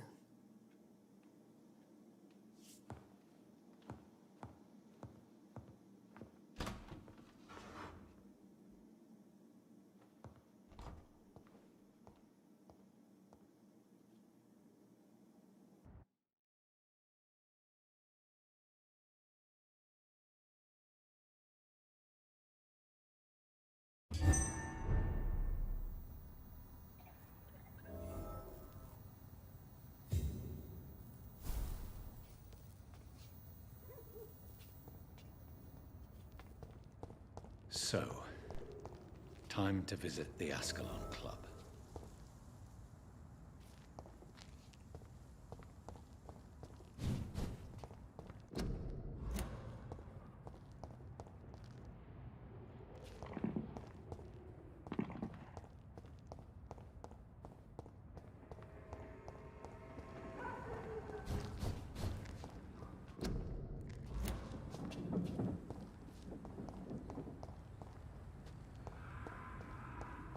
It's locked.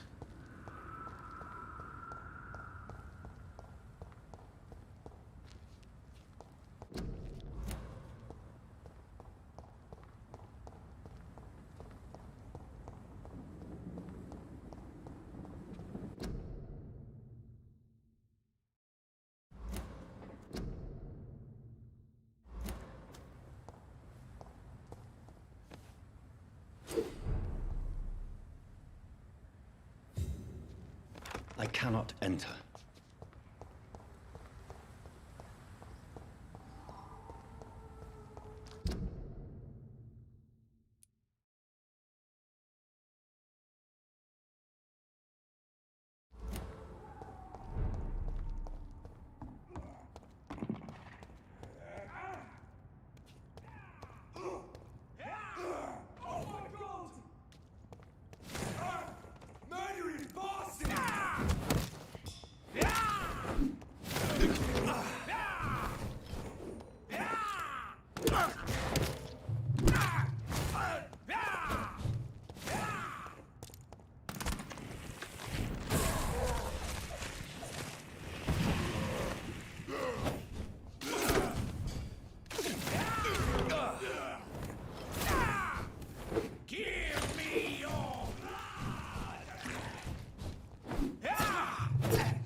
Recognize him?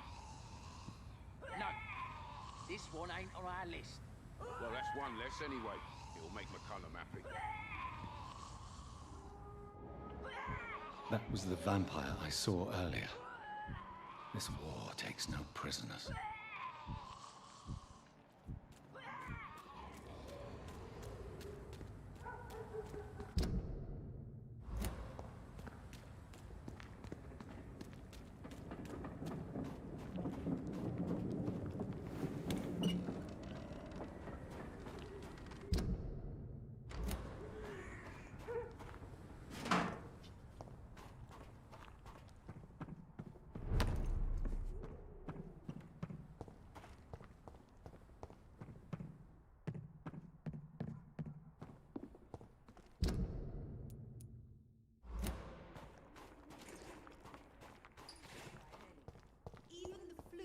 No match for the Swanborough cordial.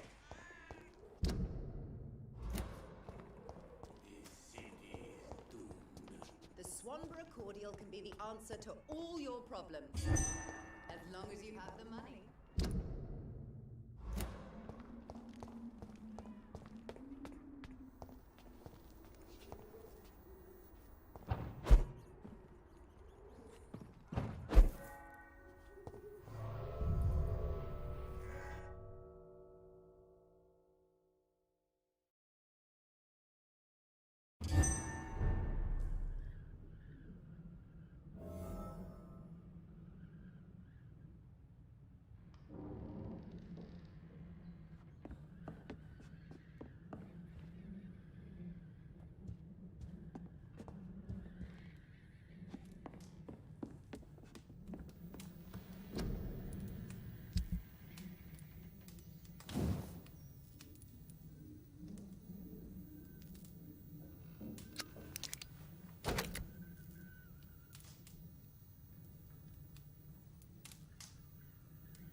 You...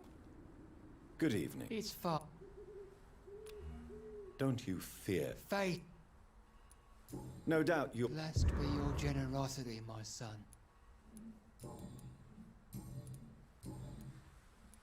Your disciple, Samuel... No! Samuel was the best of us. So devoted, so zealous. He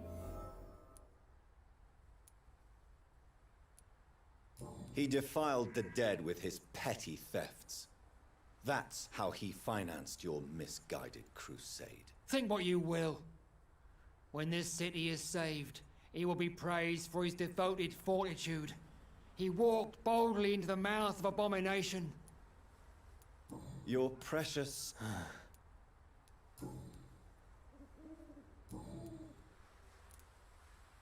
How is the sanitary situation evolving in Whitechapel these days? Don't you hear the trumpets? The apocalypse is upon us, Dr. Reed. The final battle. I have heard enough for tonight. Goodbye.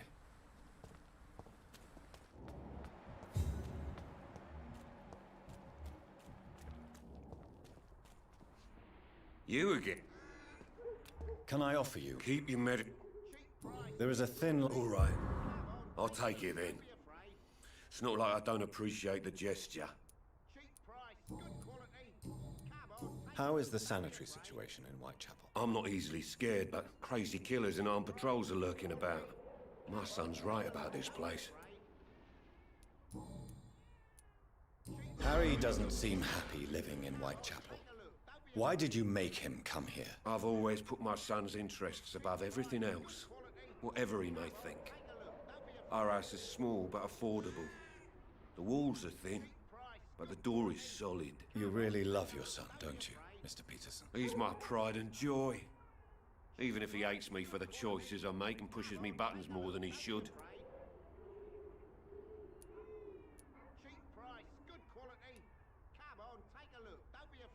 Do you have any regrets? Only one. Not to have my beloved wife by my side. She died when Harry was little. My sweet Jane.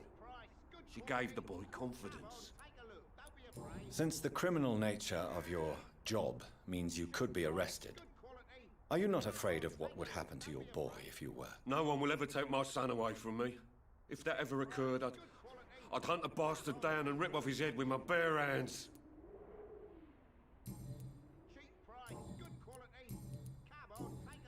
Goodbye, Mr. Peterson. Fancy buying something, sir? You never lose... Do you need help, sir? To be honest, I'd prefer you take a look at my stuff. I don't quite agree, but I won't argue with you. Really? Free? Right then. Show me what you have.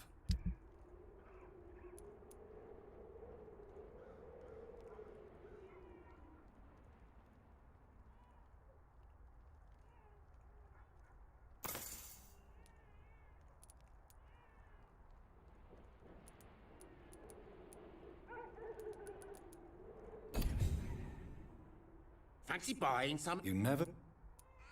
How are the current conditions in Whitechapel? When there's more people outside at night than during the day, then you've got to start to worry.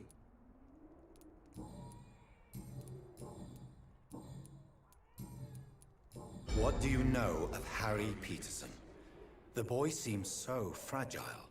Not like his father at all. Harry's a good boy, but he spends most of his time complaining. He's had it tough, all right, but he needs to grow a pair. What troubles him exactly? Well, despite being his father's son, almost everything, I think. He never wanted to come to Whitechapel in the first place. Hates this place more than most of us. Goodbye for now, Mr. Lewis.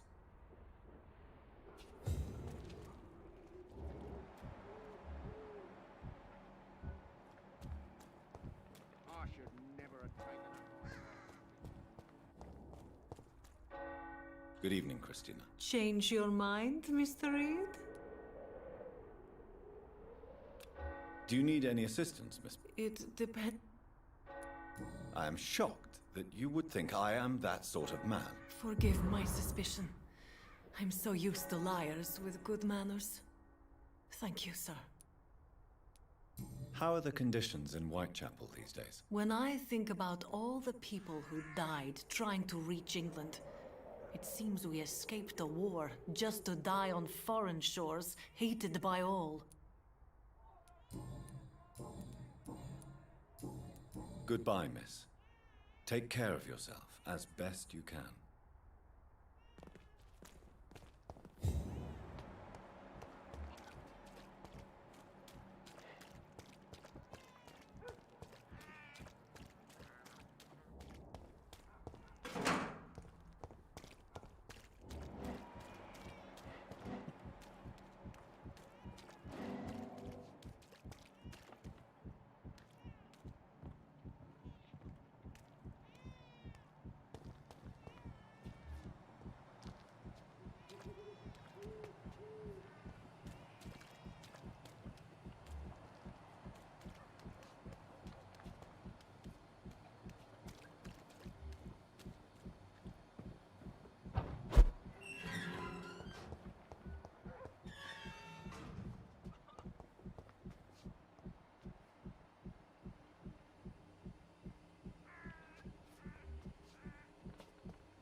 You still want more from Christina? When we spent the night together, my wallet went missing. Are you calling me a thief? I don't have your stupid wallet. I know you. You're a nice girl. Can't we solve this amicably? No, I don't think so. And if you think you know me just because we shared the bed together, you're just a lousy and arrogant journalist.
Most of them don't speak English. How am I supposed to interview them?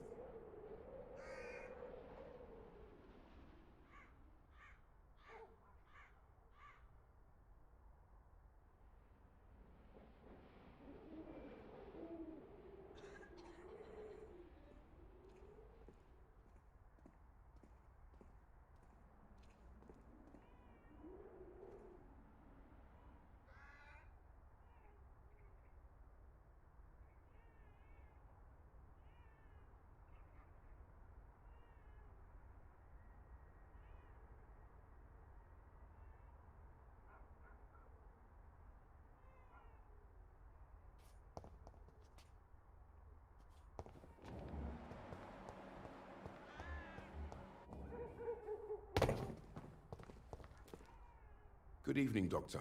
Can I help you? Do you need assistance? That would be nice of you, Doctor. Who knows what I may have caught during my investigation.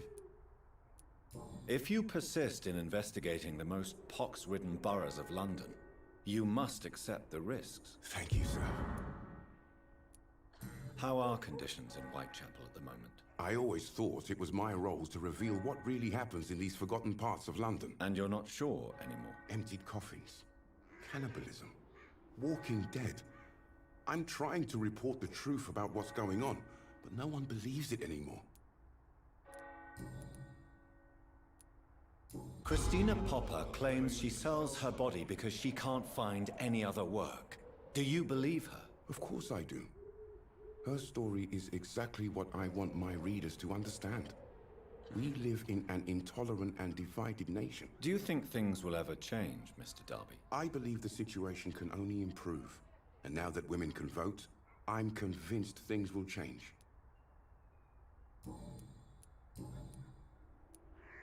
Tell me, Clayton, do you really think this young woman stole your wallet? Christina? Yes. I recently met her. A nice girl, despite her questionable conduct. How exactly did you meet Christina? During my investigation, I offered my hotel room to her to rest and get away from the street. And what happened? The next morning, my wallet and my watch had disappeared. I suppose that's what you get for being a good Samaritan. If you are going to sleep with a lady of the night, Clayton, I would advise you to be cautious. I can't really be mad at her, though. She's just trying to survive. She doesn't have many options.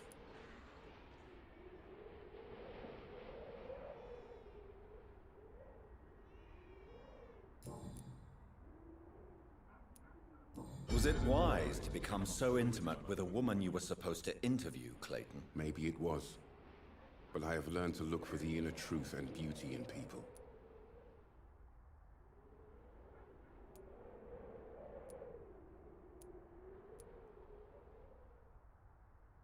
You're right. I know little of your situation. What can you tell me about Christina? She is very sensitive. So nostalgic about her country. I saw her cry once because she'd lost a precious souvenir from her homeland. What was it? A scarf her brother gave her before she came to England. Why are you so concerned? You seem to have something on your mind, Mr. Darby. That we could make peace if I could find it and give it back to her. But I'm afraid she lost the scarf somewhere during her night shift.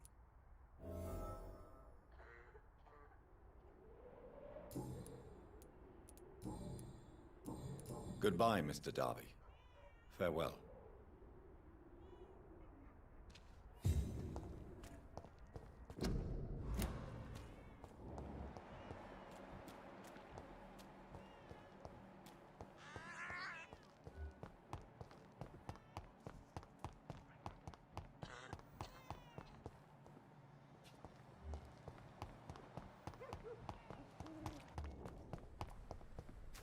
Some of us come to this world already.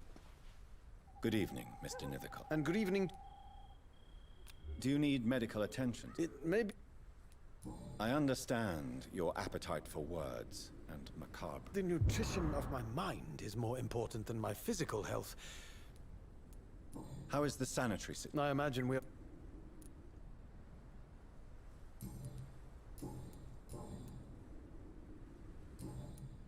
I'll leave you alone, sir.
You are blocked by your whole...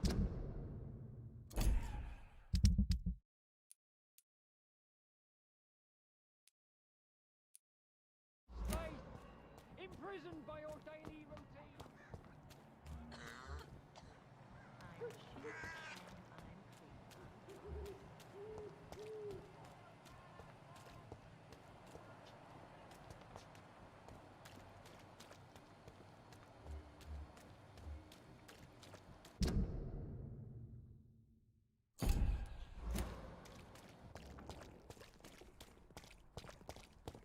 There is something going on in this district. Soon the time will come when you will all be judged for your sins. Even now, he judges your words and actions.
Sort it out, right? It's not my call, Baron. Good evening, Harry.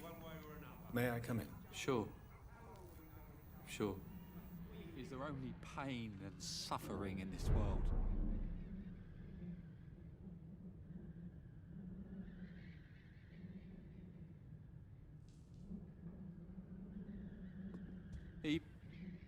So, may I ask you a few questions? I'm not bothered. What could be worse? Do you need any medical help, young man? Yes, I do.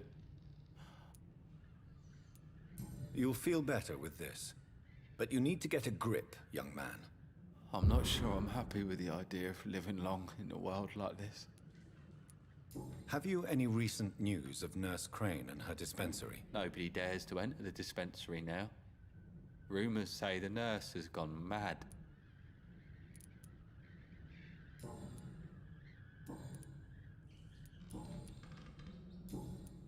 Goodbye, young man. Take care of yourself. Is there only pain and suffering in this world?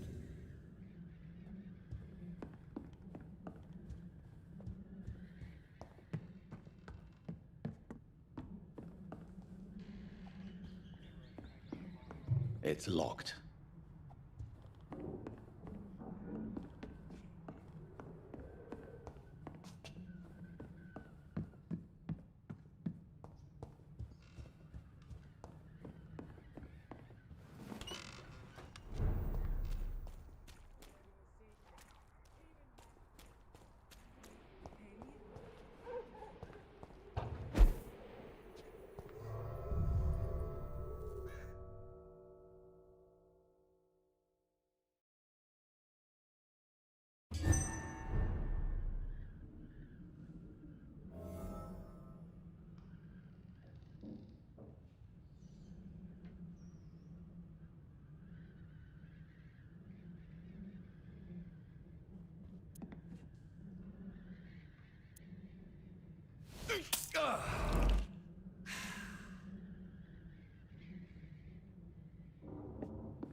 No, please, I don't have your money. Come on, Barrett, you know the game. You pay for peace of mind.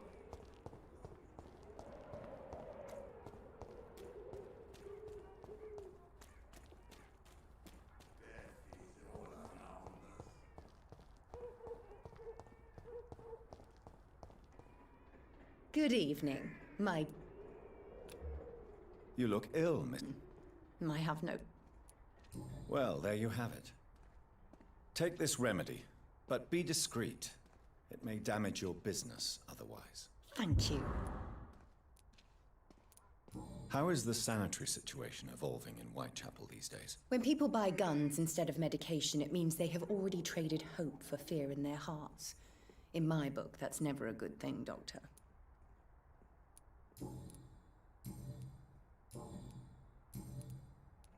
I'd like to see what kind of medicine you're selling.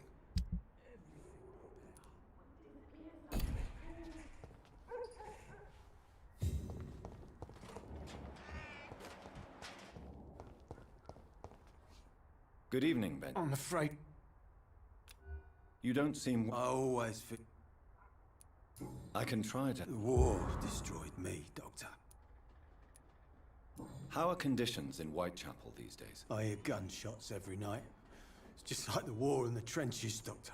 I can't stand it.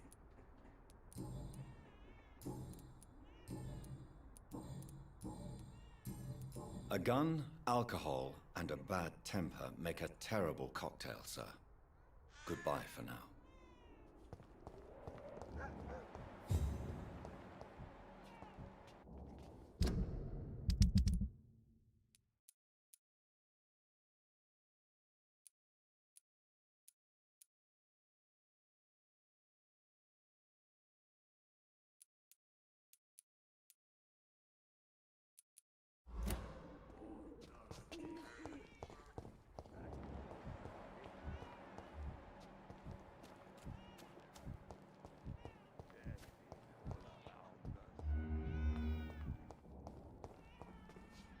Good evening. Sure. How do you feel? I would not. Yes, you do. I said I don't. How is the sanitary situation in Whitechapel? Terrible, to say the least. Maybe now you understand the importance of Dorothea's work here. But you never cared, did you?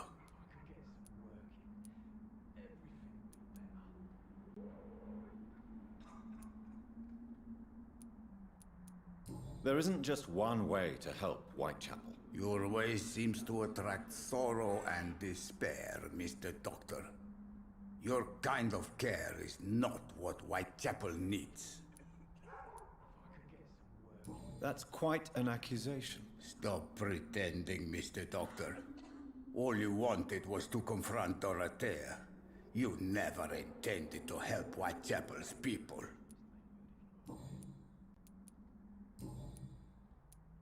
I heard what happened to Nurse Crane.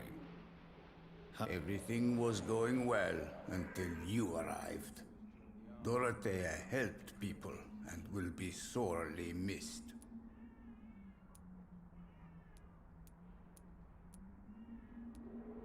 I regret it too. I wish she'd continued working at the Pembroke Hospital. She was a good nurse. So you put an end to the operation. Did you put an end to Dorothea as well? You seem to have a lot on your chest, sir. What's wrong? I heard you are a famous surgeon. Tell me, what did you do to Dorothea? She was so bright, so clever. Then you made her an empty shell. I didn't use drugs or medical trickery, Mr. Petrescu. All I did was talk to Nurse Crane. I promise you. But what happened to her then? After you left, she did not even recognize me. And then she got careless and sick, and I had to flee.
Tell me everything you know about Camellia, the mute florist. I do not believe in the afterlife, Doctor, but I'm almost convinced Camellia is an angel. She volunteered to give out our medical leaflets.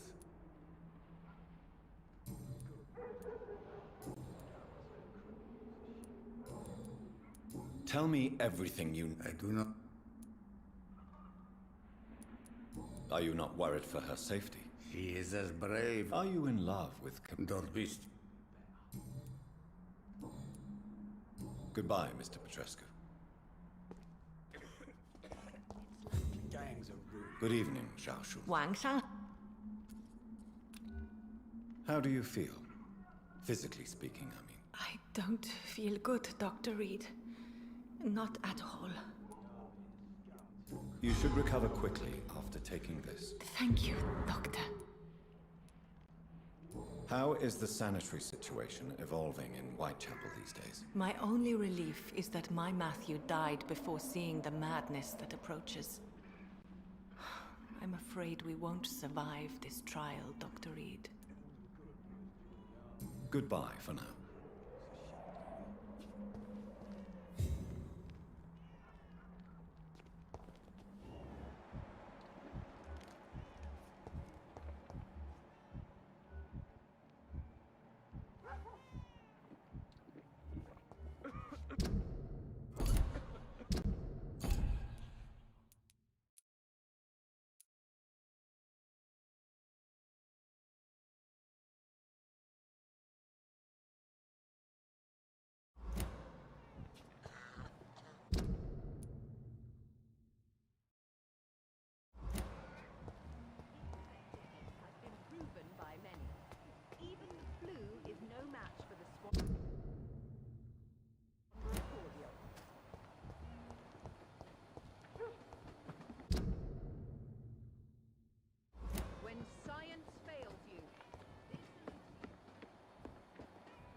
I'll not die in some piss-stinking alley.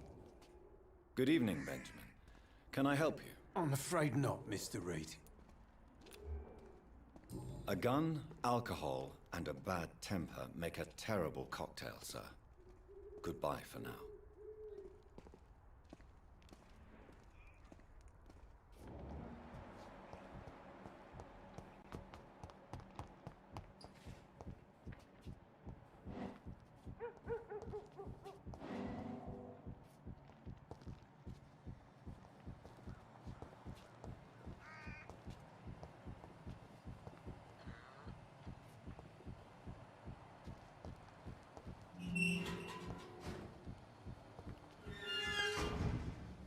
I cannot enter.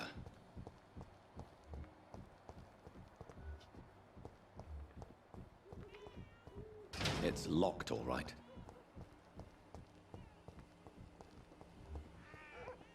I'm sure I threw it in one of these barrels. Did someone find my stash?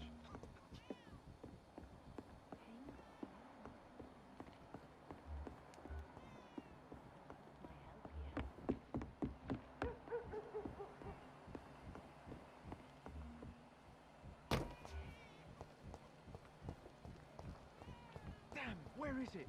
I'm sure I cannot enter. find my stash.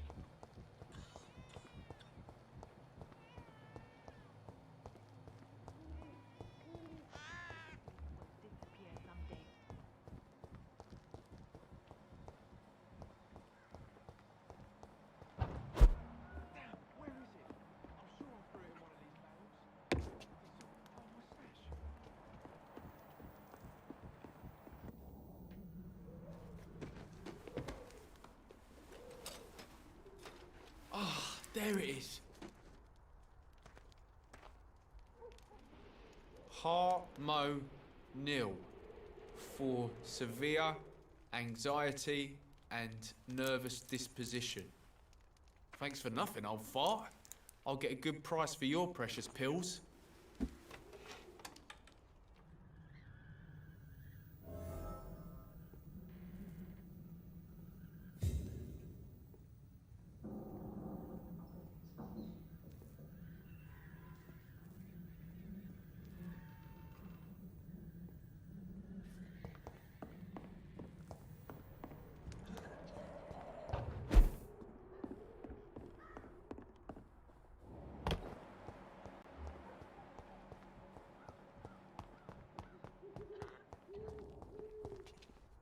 How are you, boy? I'm not your boy, all right? Now piss off.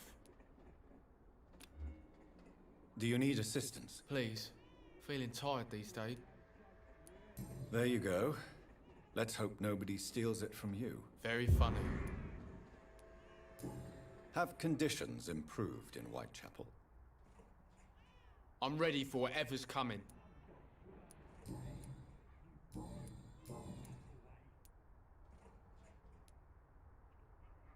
Why did you try to steal your father's medication? Why shouldn't I?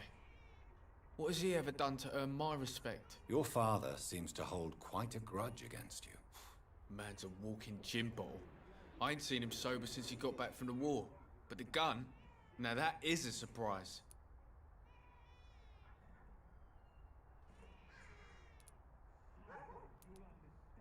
It is clear that you have a somewhat contentious relationship with your father. Oh, really? Nothing clever to say? He's an alcoholic. That must make life difficult. Oh, no, it's perfectly fine. No money, no home, no friends to lend a hand. My father should have died in France.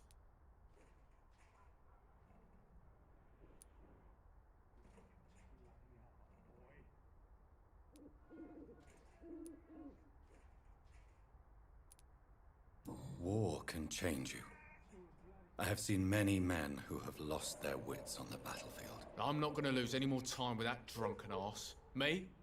I prefer to take my chances with the wet boot boys.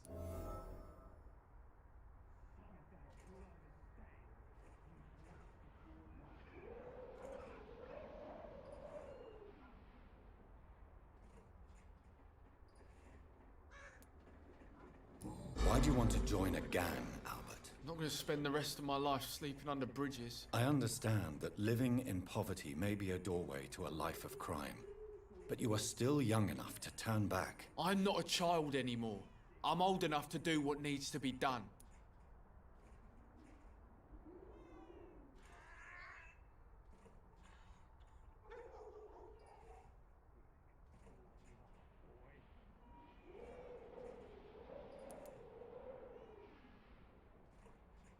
Surely there is more to you than this.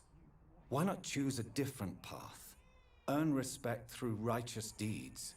You will feel better for it. Don't make me laugh. You don't know shit about me. You never lived in the streets, so keep your fucking advice to yourself.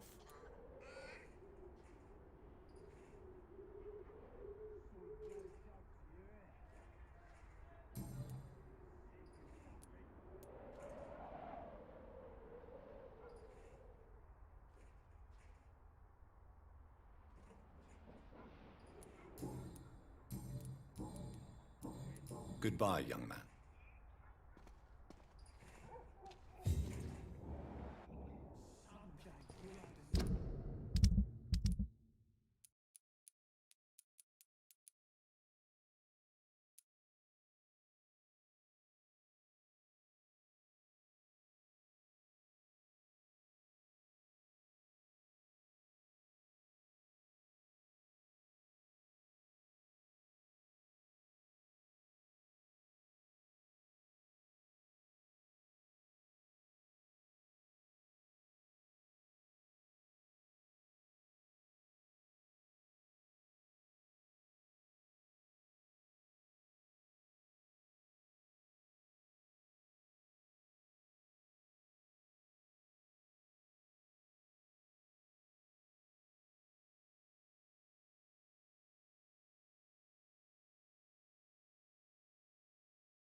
I won't end up another drunk arsehole.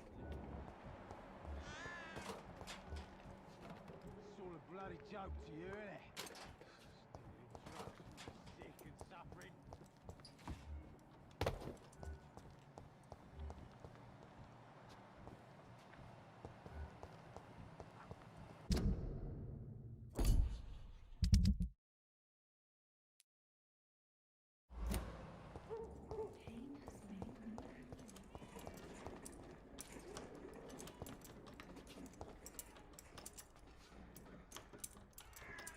How are you, boy? I'm not your boy, all right? Now piss off.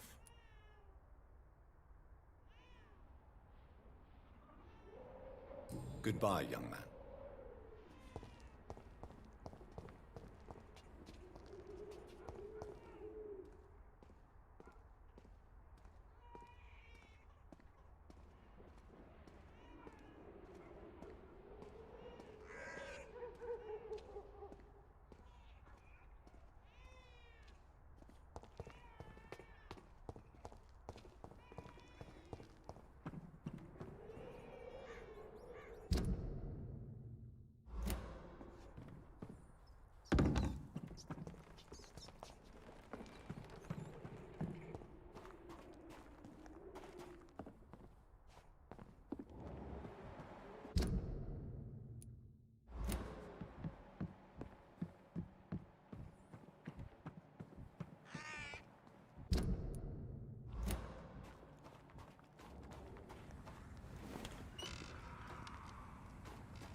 The West End. Never have I felt so sad to be back home.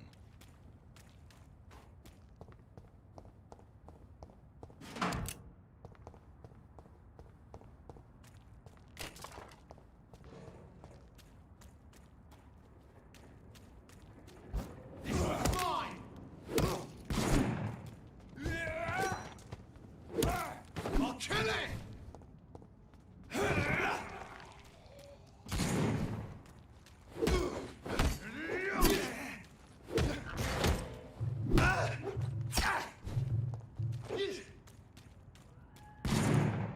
Let's pin it down!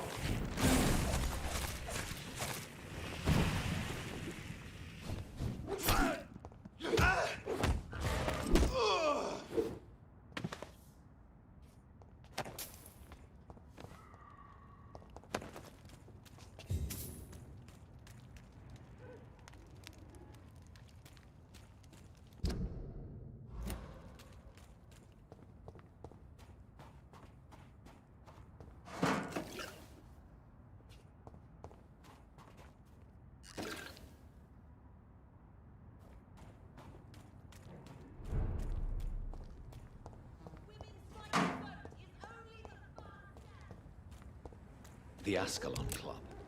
The heart of British vampire society. Not quite as subtle as I expected.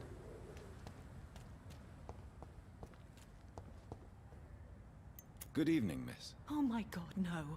Please, Mr. Vampire, don't kill me. Please, no. I'm too young to die.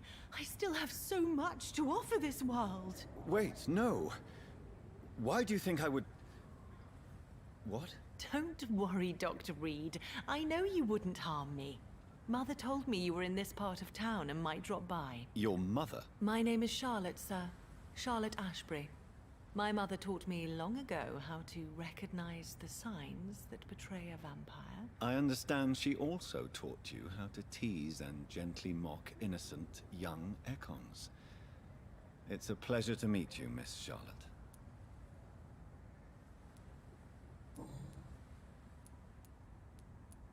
What do you think about this part of town? I was raised here, and I suppose it feels like home. You grew up in this part of town too, did you not? Yes, I was born a few streets away. A small world, is it not? Did you ever imagine that my mother was your neighbor all that time? That you could have met her in a dark alley at night? You won't trick me twice, young lady. We both know Lady Ashbury never hunts or attacks prey at random. Come on, Doctor. Don't tell me you never thought about that possibility. Her fangs on your neck. Oh, are you blushing, Dr. Reed? Is there something that's bothering you? Too much selfishness and individualism for my taste. Even when there was no epidemic. Even if that's partly true, may I remind you that many charitable institutions are financed by the selfish and filthy rich. I suppose you're right. But society must reform and renew itself, or we are all done for.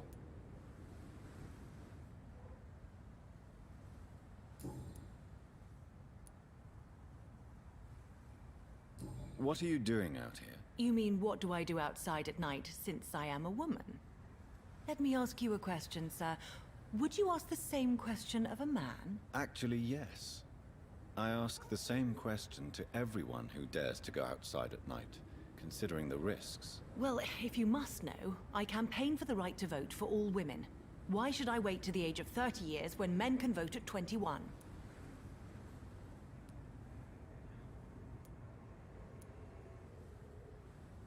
Are you a suffragette, then? Oh, you really are Elizabeth's girl. Without a doubt. All adult women have the right to vote in the US, in New Zealand, and in Australia. But women here can't vote unless they are property owners. No need to convince me, Miss Charlotte. I have shared your opinion for a long time.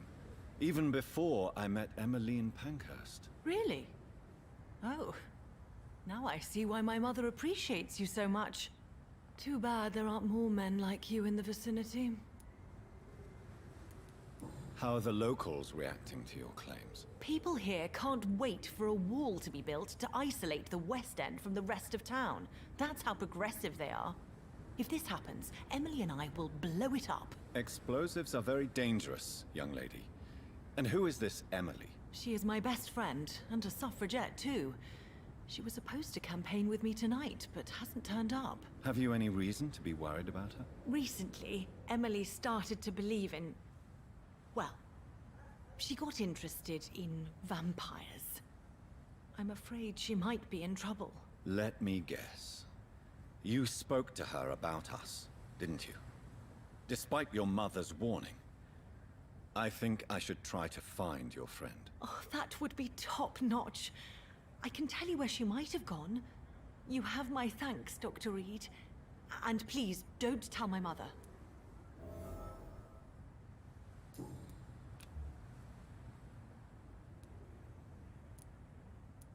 What exactly has your mother told you about me? Your name and profession, obviously. And the mystery about your maker. I'm sorry to hear about what happened to your sister, sir. Mother says it was not your fault. Does it not scare you to know what I am? What your mother is? Why should it? My mother is the most compassionate woman. Must I be wary of her, Dr. Reed? Or you?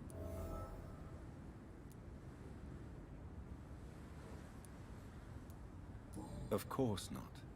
You have nothing to fear from me, or your mother. Good to know. And don't worry, my mother told me everything I need to know about vampire tricks, their nature as well as features. Your mother is not like any other vampire I've met. I believe she thinks the same about you, Dr. Reed. Tell me about your adoption. What do you want to know? How did you meet Lady Ashbury? First, I was an orphan in the institution for girls she manages in the West End. When I was 10, she adopted me, and I have lived with her ever since. Did you know she was a vampire when she picked you? The correct word is Ekon, Doctor. And no, I had no idea why my mother only showed up at night. She told me everything when I turned 16, though I suspected the truth for a long time before that.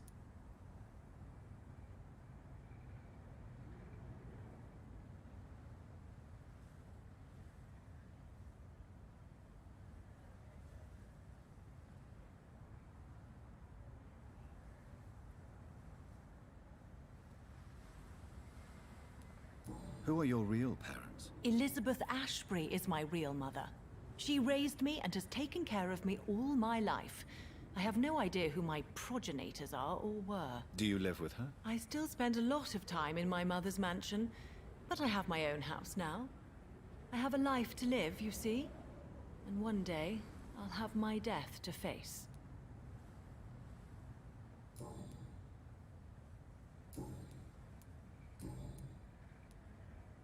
Do you know why Lady Ashbury chose you to become her daughter? No, I don't. Each time I ask her that question, she smiles and says it's precisely because I dare to ask such questions. Do you ever regret that she chose you? Of course not. Though I often wonder if she adopted others before me. If so, where are they buried? How was it for them to pass through life with a never-aging mother?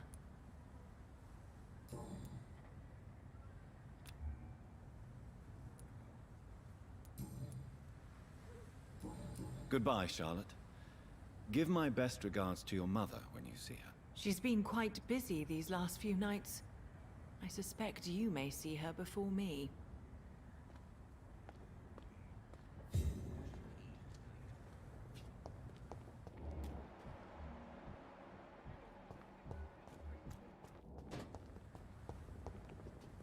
Good evening, sir. Please forgive me for disturbing you. I'm a doctor. I never judge a man by his title, but by his attitude. And you are not disturbing me at all. I am Calhoun Russell, and I welcome you. Well, I must admit it's good to receive a warm welcome for once. I'm Jonathan Reed. Welcome, Dr. Reed. Welcome to my humble shop.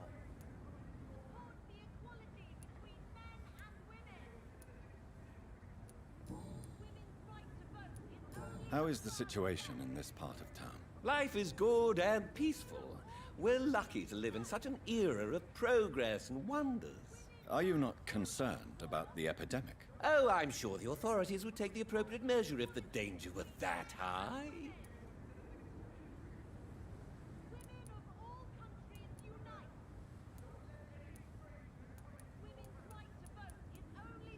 I'm afraid the newspapers are seriously underestimating the situation.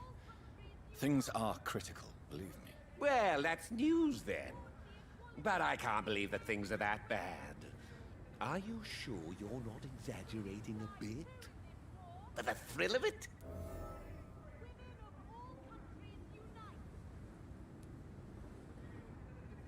Is it not a little too late to be trading? On the contrary, it is the perfect hour.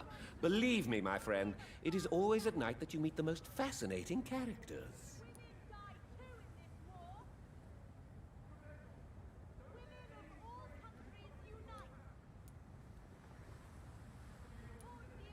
But what about the epidemic? The bombs and raids? And all the random violence? Please, sir, this is London, England. We will prevail. And if a bomb must fall on my shop, then I'll be there to hear it falling.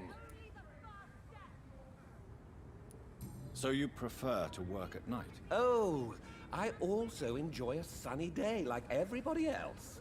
But the night always has a certain je ne sais quoi of its own.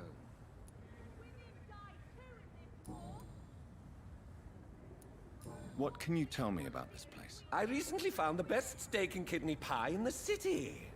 I'd be glad to share the address if you want.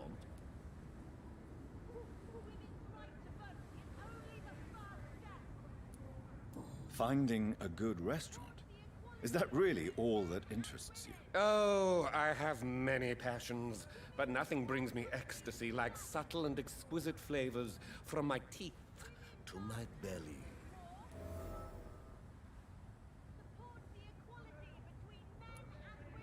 I must confess, I have quite specific tastes when it comes to nutrition. Really? Well, I'm always happy to try new exotic meals. If you ever find an intriguing table, please share the address.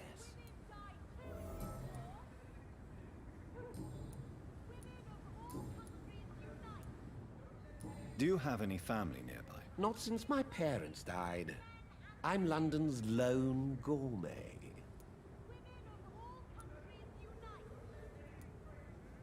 London's Lone Gourmet. What a strange title. I used that name in my early years when I was a food critic, and I kept it. Really? But you seem to be such a pleasant and sociable fellow. I'm afraid the real hedonist has to be sometimes. I discovered ecstasy as a solitary pleasure, but it does not mean it can't ever be shared.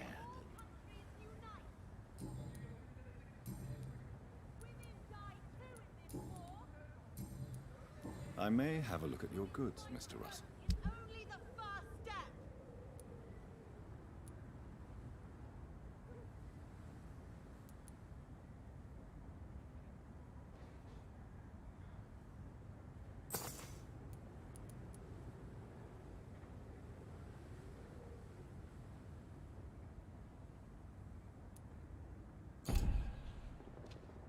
Support the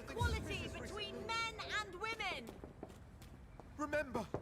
Women's right Good to evening, vote sir. is only the May I have Clarence? I almost didn't recognize you either. War does that to men, I heard. In my case, it was true, for I witnessed the horror that lies underneath.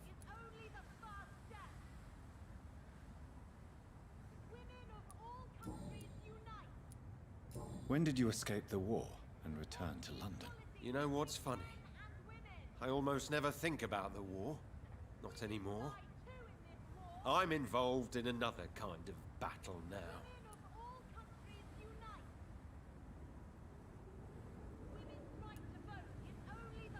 What is this new battle? I saw terrible things during the war. Horrors I thought I'd forget. They're here too. They're everywhere. Vampires.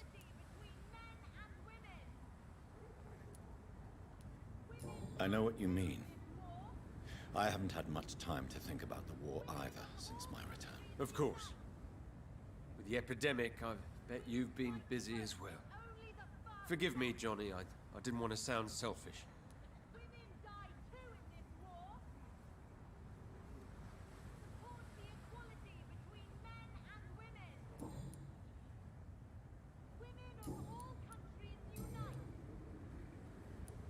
How is your wife, Venus? We've spent so much time away from each other, and so many things have happened.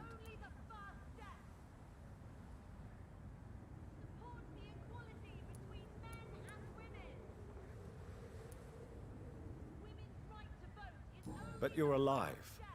You returned in one piece, and you have a family. How many soldiers can say the same? Believe me, it's not quite that simple. Unlike you, I'm not the man I used to be. Is everything all right at home? Surely Venus was relieved to see you return from France in one piece. Have you forgot what people are like in this part of town, Johnny? Venus fears for our family reputation. Now her husband has become the village idiot.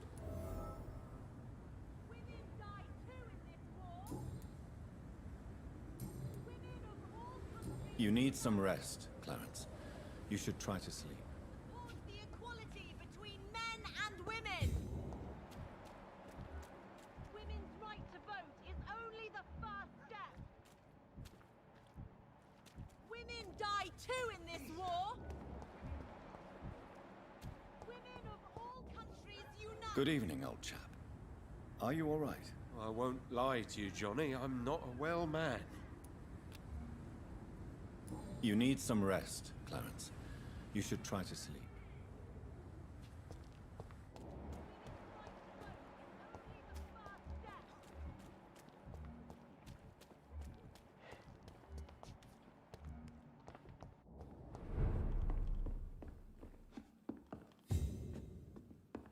I'm hungry.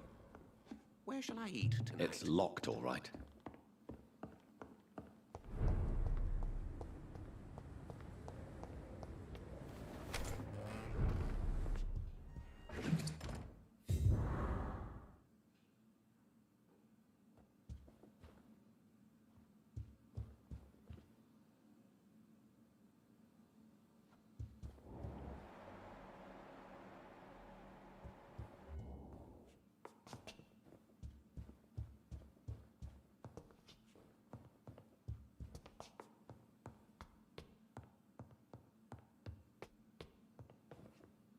Mary? Oh, my dear daughter. How are you tonight? How is your sweet boy? It's locked, all right. Mother, good evening. Jonathan! Is it you? Where have you been, my prodigal son? I'm right here, Mother. I'm finally home. Yes, for this son of mine was dead and is alive again. He was lost and now found. But where is your sister? Where is Mary? Mary? She is gone, Mother. I know she's gone. The question is, when will she return as you have? I miss my grandson so much. It's been days since their last visit.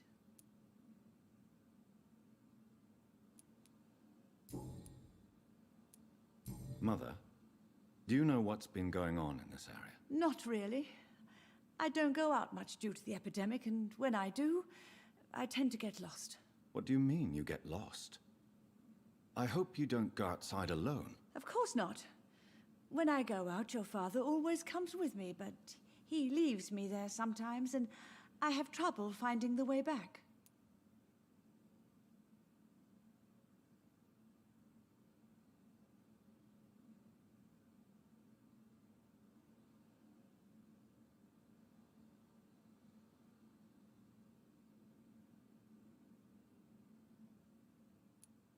Have you returned to Whitechapel Cemetery since Mary's funeral? I never want to go back to that awful place.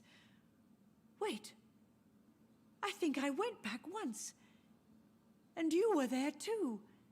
And Mary? No, that can't be true. It was just a bad dream, Mother. A nightmare, yes. Mary was so angry. I walked back home alone. If that kind policeman had not called Avery from the station, I don't know what would have happened.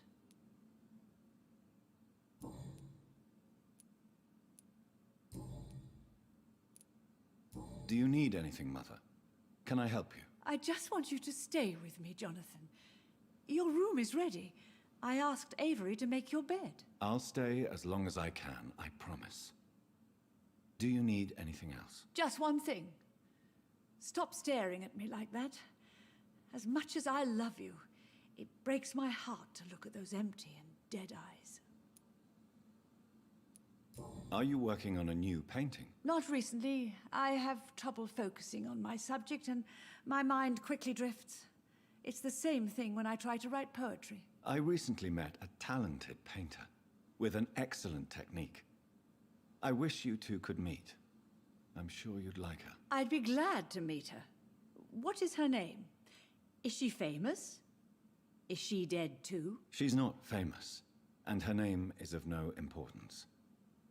And yes, she is also dead. The important thing is, I hope you two get along. If she ever fancies meeting your mother, I'd be glad to welcome her into my home.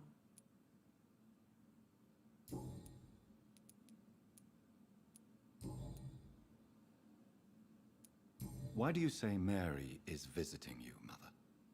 You know that's impossible. Why should it be? Are you not standing in front of me right now? Why should it be any different with your sister?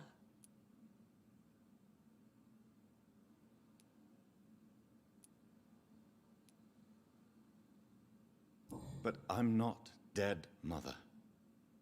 I'm really here, talking to you, trying not to cry. Oh, it breaks my heart to have to tell you this.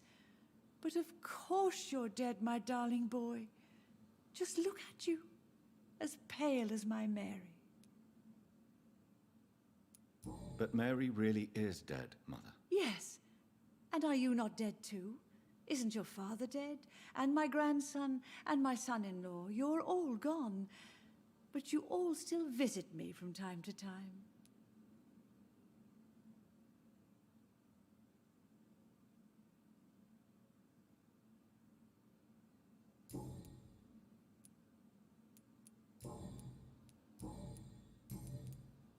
Goodbye, Mother.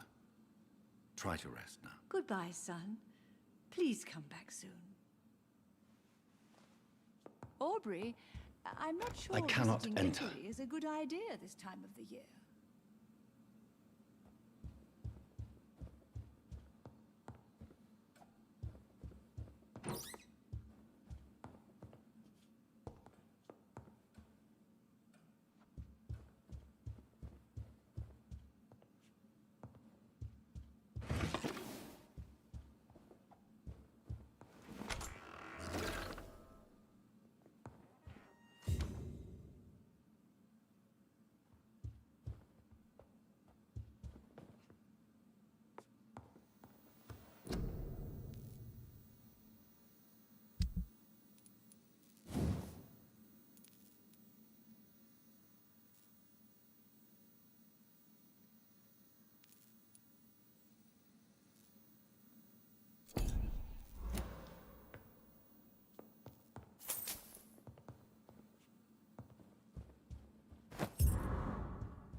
I remember Sunday walks in the park.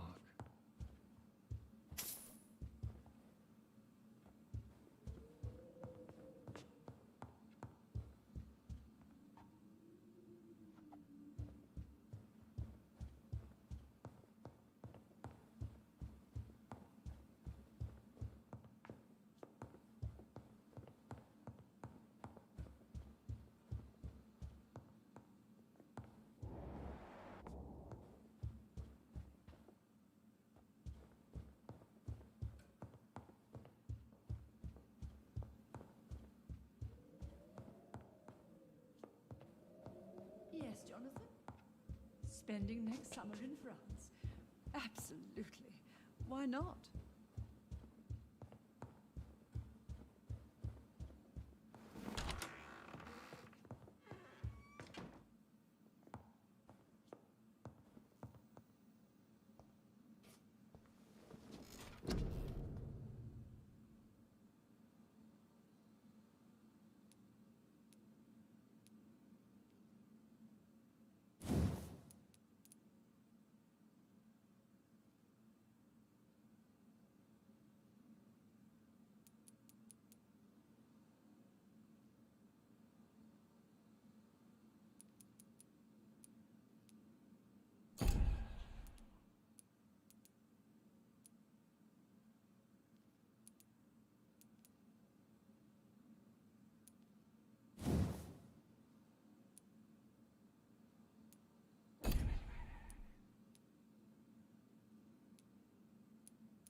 You Londoners are no match for me!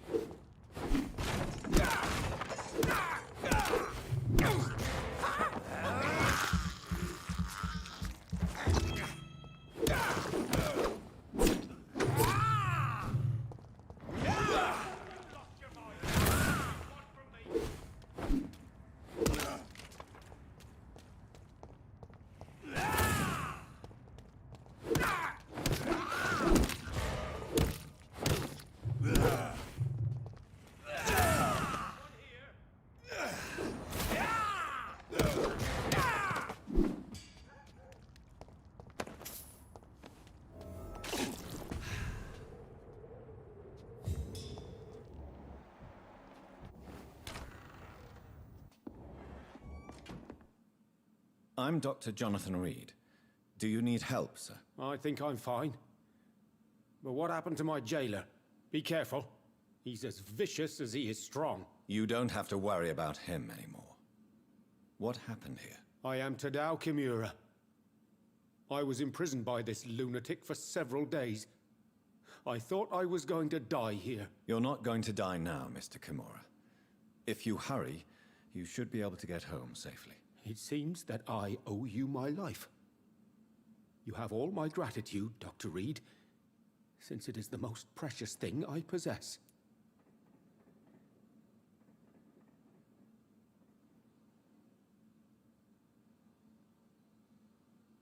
Goodbye, Mr. Kimura. Take care.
Its head!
Good evening, Avery. Mr. Jonathan? I can't believe my own eyes. Oh, it's a miracle. We all thought you were... Oh, sir, your poor sister. What a tragedy. I know, Avery. I know about my sister's murder. Miss Reed expected you to return to assist with the funeral, right up until the last minute. Where have you been, Mr. Jonathan? We needed you here.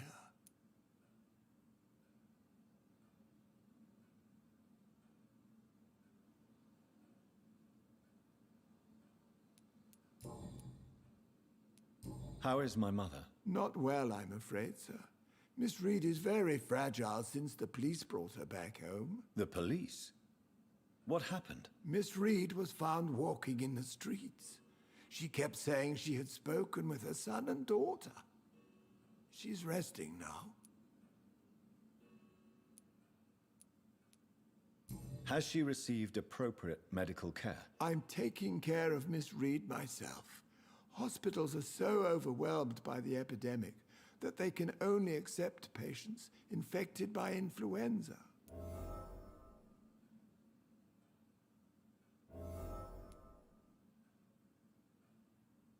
Perhaps we could arrange a short trip. Somewhere sunny, like France. She has always been very fond of France. I think leaving London could do her good. I'm afraid Miss Reed is too frail for the moment. Recently, she started going out at night without remembering it. I have to watch her carefully.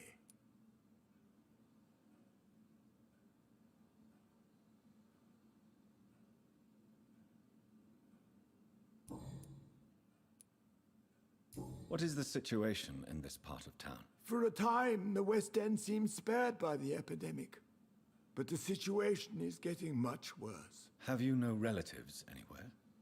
I'll understand if you want to take a few days to see family. Your father managed to guarantee my earnings as long as I take care of this house, sir. My sisters are dead, and I've never met my nephews. I'll stay, sir.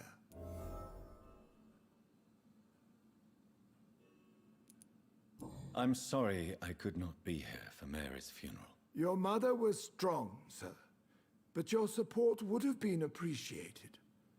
Apart from the priest and I, no one else attended your sister's funeral. To be present at the funeral with you both was my dearest wish, Avery. But I'm sorry, I simply could not attend. I would not dare to question your absence, Mr. Jonathan. All I can say is that we missed you a great deal during these difficult days.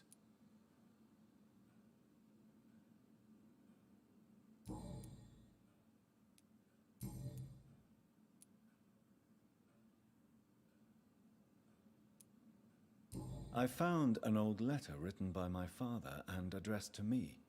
Do you know anything about it, Avery? Your father wanted me to give you this letter for your 35th birthday, but you left for the war, and the letter remained in his office until tonight. I realize now you knew my father better than I did. Do you know why he left, Avery? Did he ever speak to you about his departure? No, sir. Mr. Reed was not exactly forthcoming. Perhaps this letter will give you the information you require. Tell me the truth, Avery. Do you feel forced to stay here? Would you leave this house without the arrangement made by my father? No, sir. I have nowhere else to go. And I promised your father I'd take care of his family as long as I lived. This house is dead, Avery. There is a curse on this family. You really should consider leaving. If only you could have been here sooner or more often. Maybe this house would not be that empty.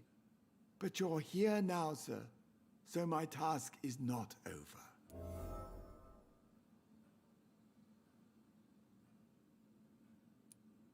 You have served this family extremely well, Avery.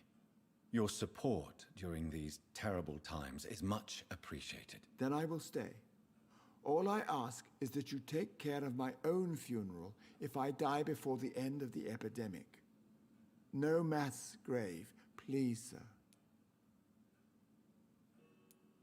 Do you really think I don't take enough care of my mother, Avery? Yes, I do, Mr. Jonathan. You clearly have something more to say. Speak your mind, Avery. I know you work hard to help the sick, but What will you do once the epidemic is over?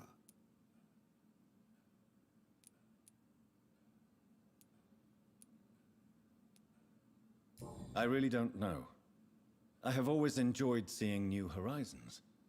Once the epidemic is over, it would be nice to leave London for a while. I understand, Mr. Jonathan. But you have to realize that your mother needs you. Your next departure could break her heart.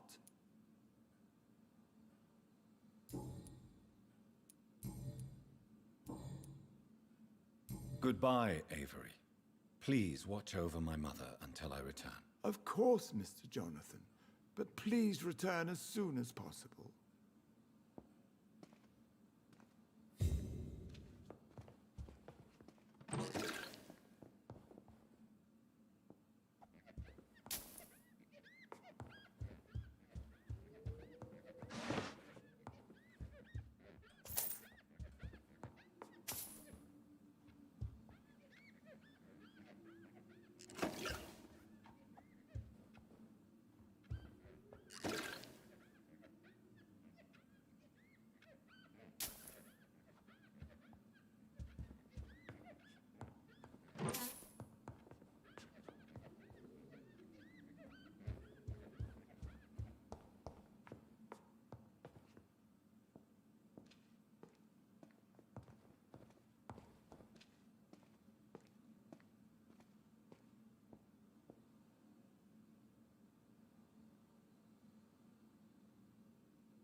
Your father and I have spoken about your fiancé, Mary. We believe he'll be an honorable husband for you. We'll set a date for the marriage then. That way, I'm sure one of my children will give me grandchildren.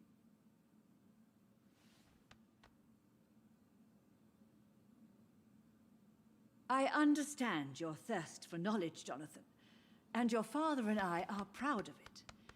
But you are not that young anymore, my son. When will I meet your soulmate?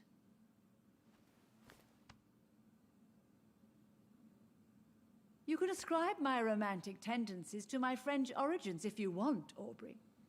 But I'll never cease to believe in a match made in heaven, my beloved.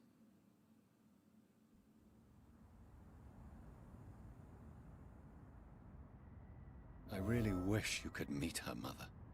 You would love her.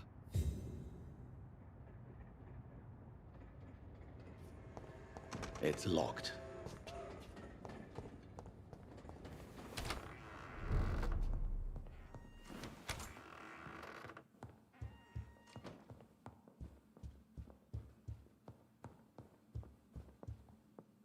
Hello again, Mother. Jonathan, back already. Good, good.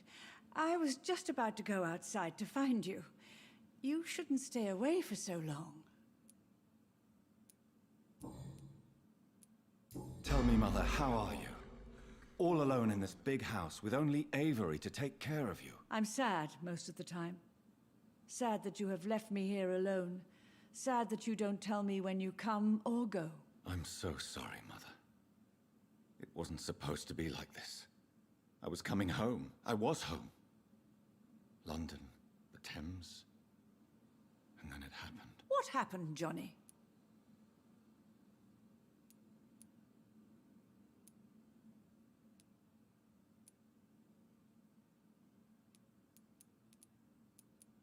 I was attacked, Mother. And I've not been the same since. The important thing is that you finally returned home. I was worried, you know. You were the last member of the family of whom I had no news. Even Mary comes more often than you.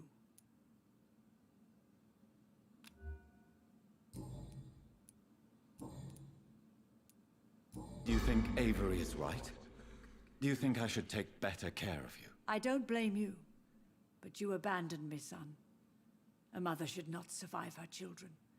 It's unbearable to know you're not here anymore.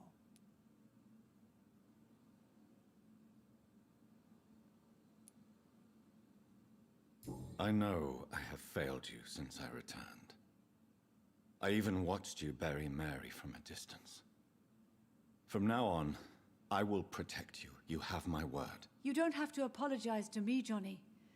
Do you think I did not notice how much you have changed? Have I changed that much, Mother? Am I still your son? You are still, and you'll always be. Despite your pale skin, your bloody eyes, and that echoing sadness in your voice.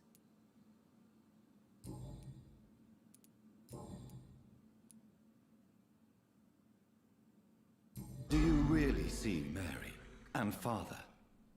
Do you also see me as one of the dead? Yes. For many years, it was just a game.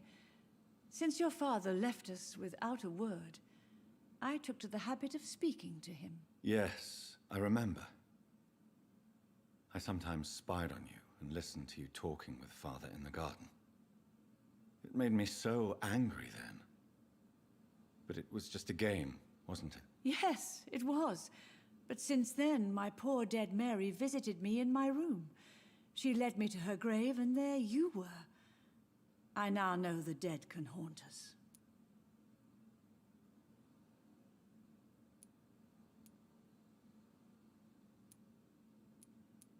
Should I leave you alone? Just ask, and I swear you'll never hear from me again. Oh, no, Johnny. You're always welcome in this house.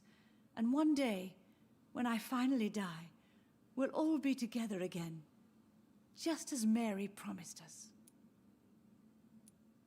I'm so sorry. You did not deserve to endure this. Mary should never have done this to you. That's true, my son. But you know what the worst part is? I liked it when Mary spoke in my head. Now she is silent, and it makes me so sad. Father seems to have left me some documents. Some sort of treasure hunt game. Do you know anything about them? No, Johnny. But your father always loved to write these little games for you when you were a boy. Don't you remember?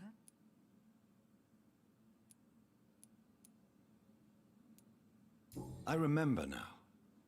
He used to post me these riddles, as though they were sent by a mysterious games master. I'd spend weeks trying to decipher them. Your father was always so proud each time you found the answer. He was not just the serious doer banker everybody thought he was. I was proud too. How could I forget that? The important thing is that you remember it now. I'll tell your father the next time I see him. He'll be so happy. Could Father have conceived some sort of final game for me before he left? I really can't say, Johnny. Perhaps you should talk with Avery about that. He was your father's confidant, more than I.